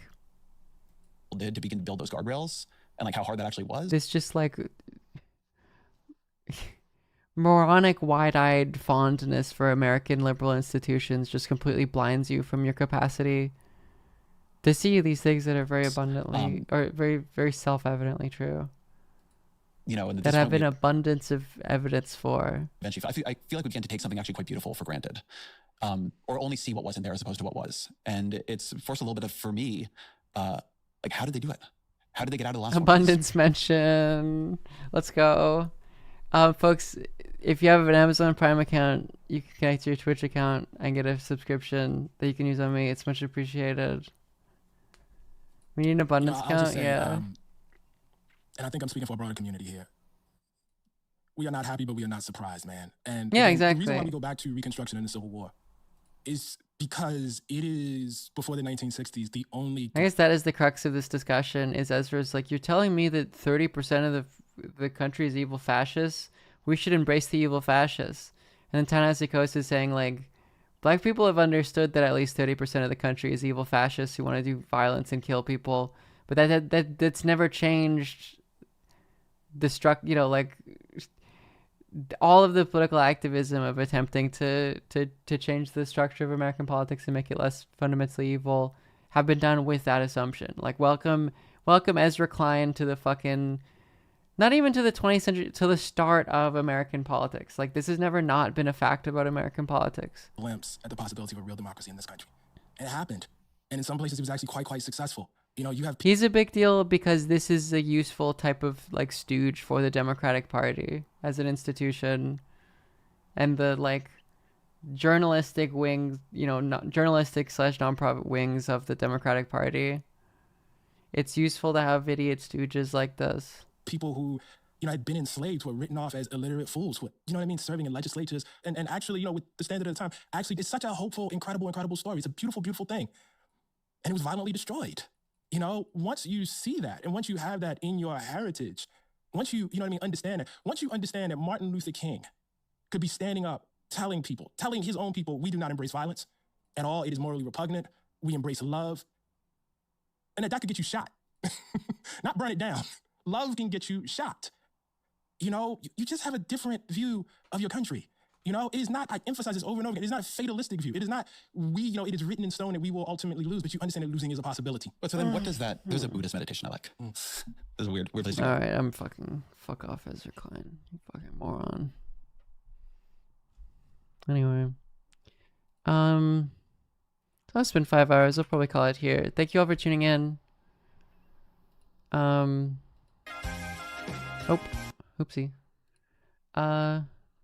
Join the Discord. It'll ping you when I go live. Again, Tuesday, Thursday, Sunday at noon PST.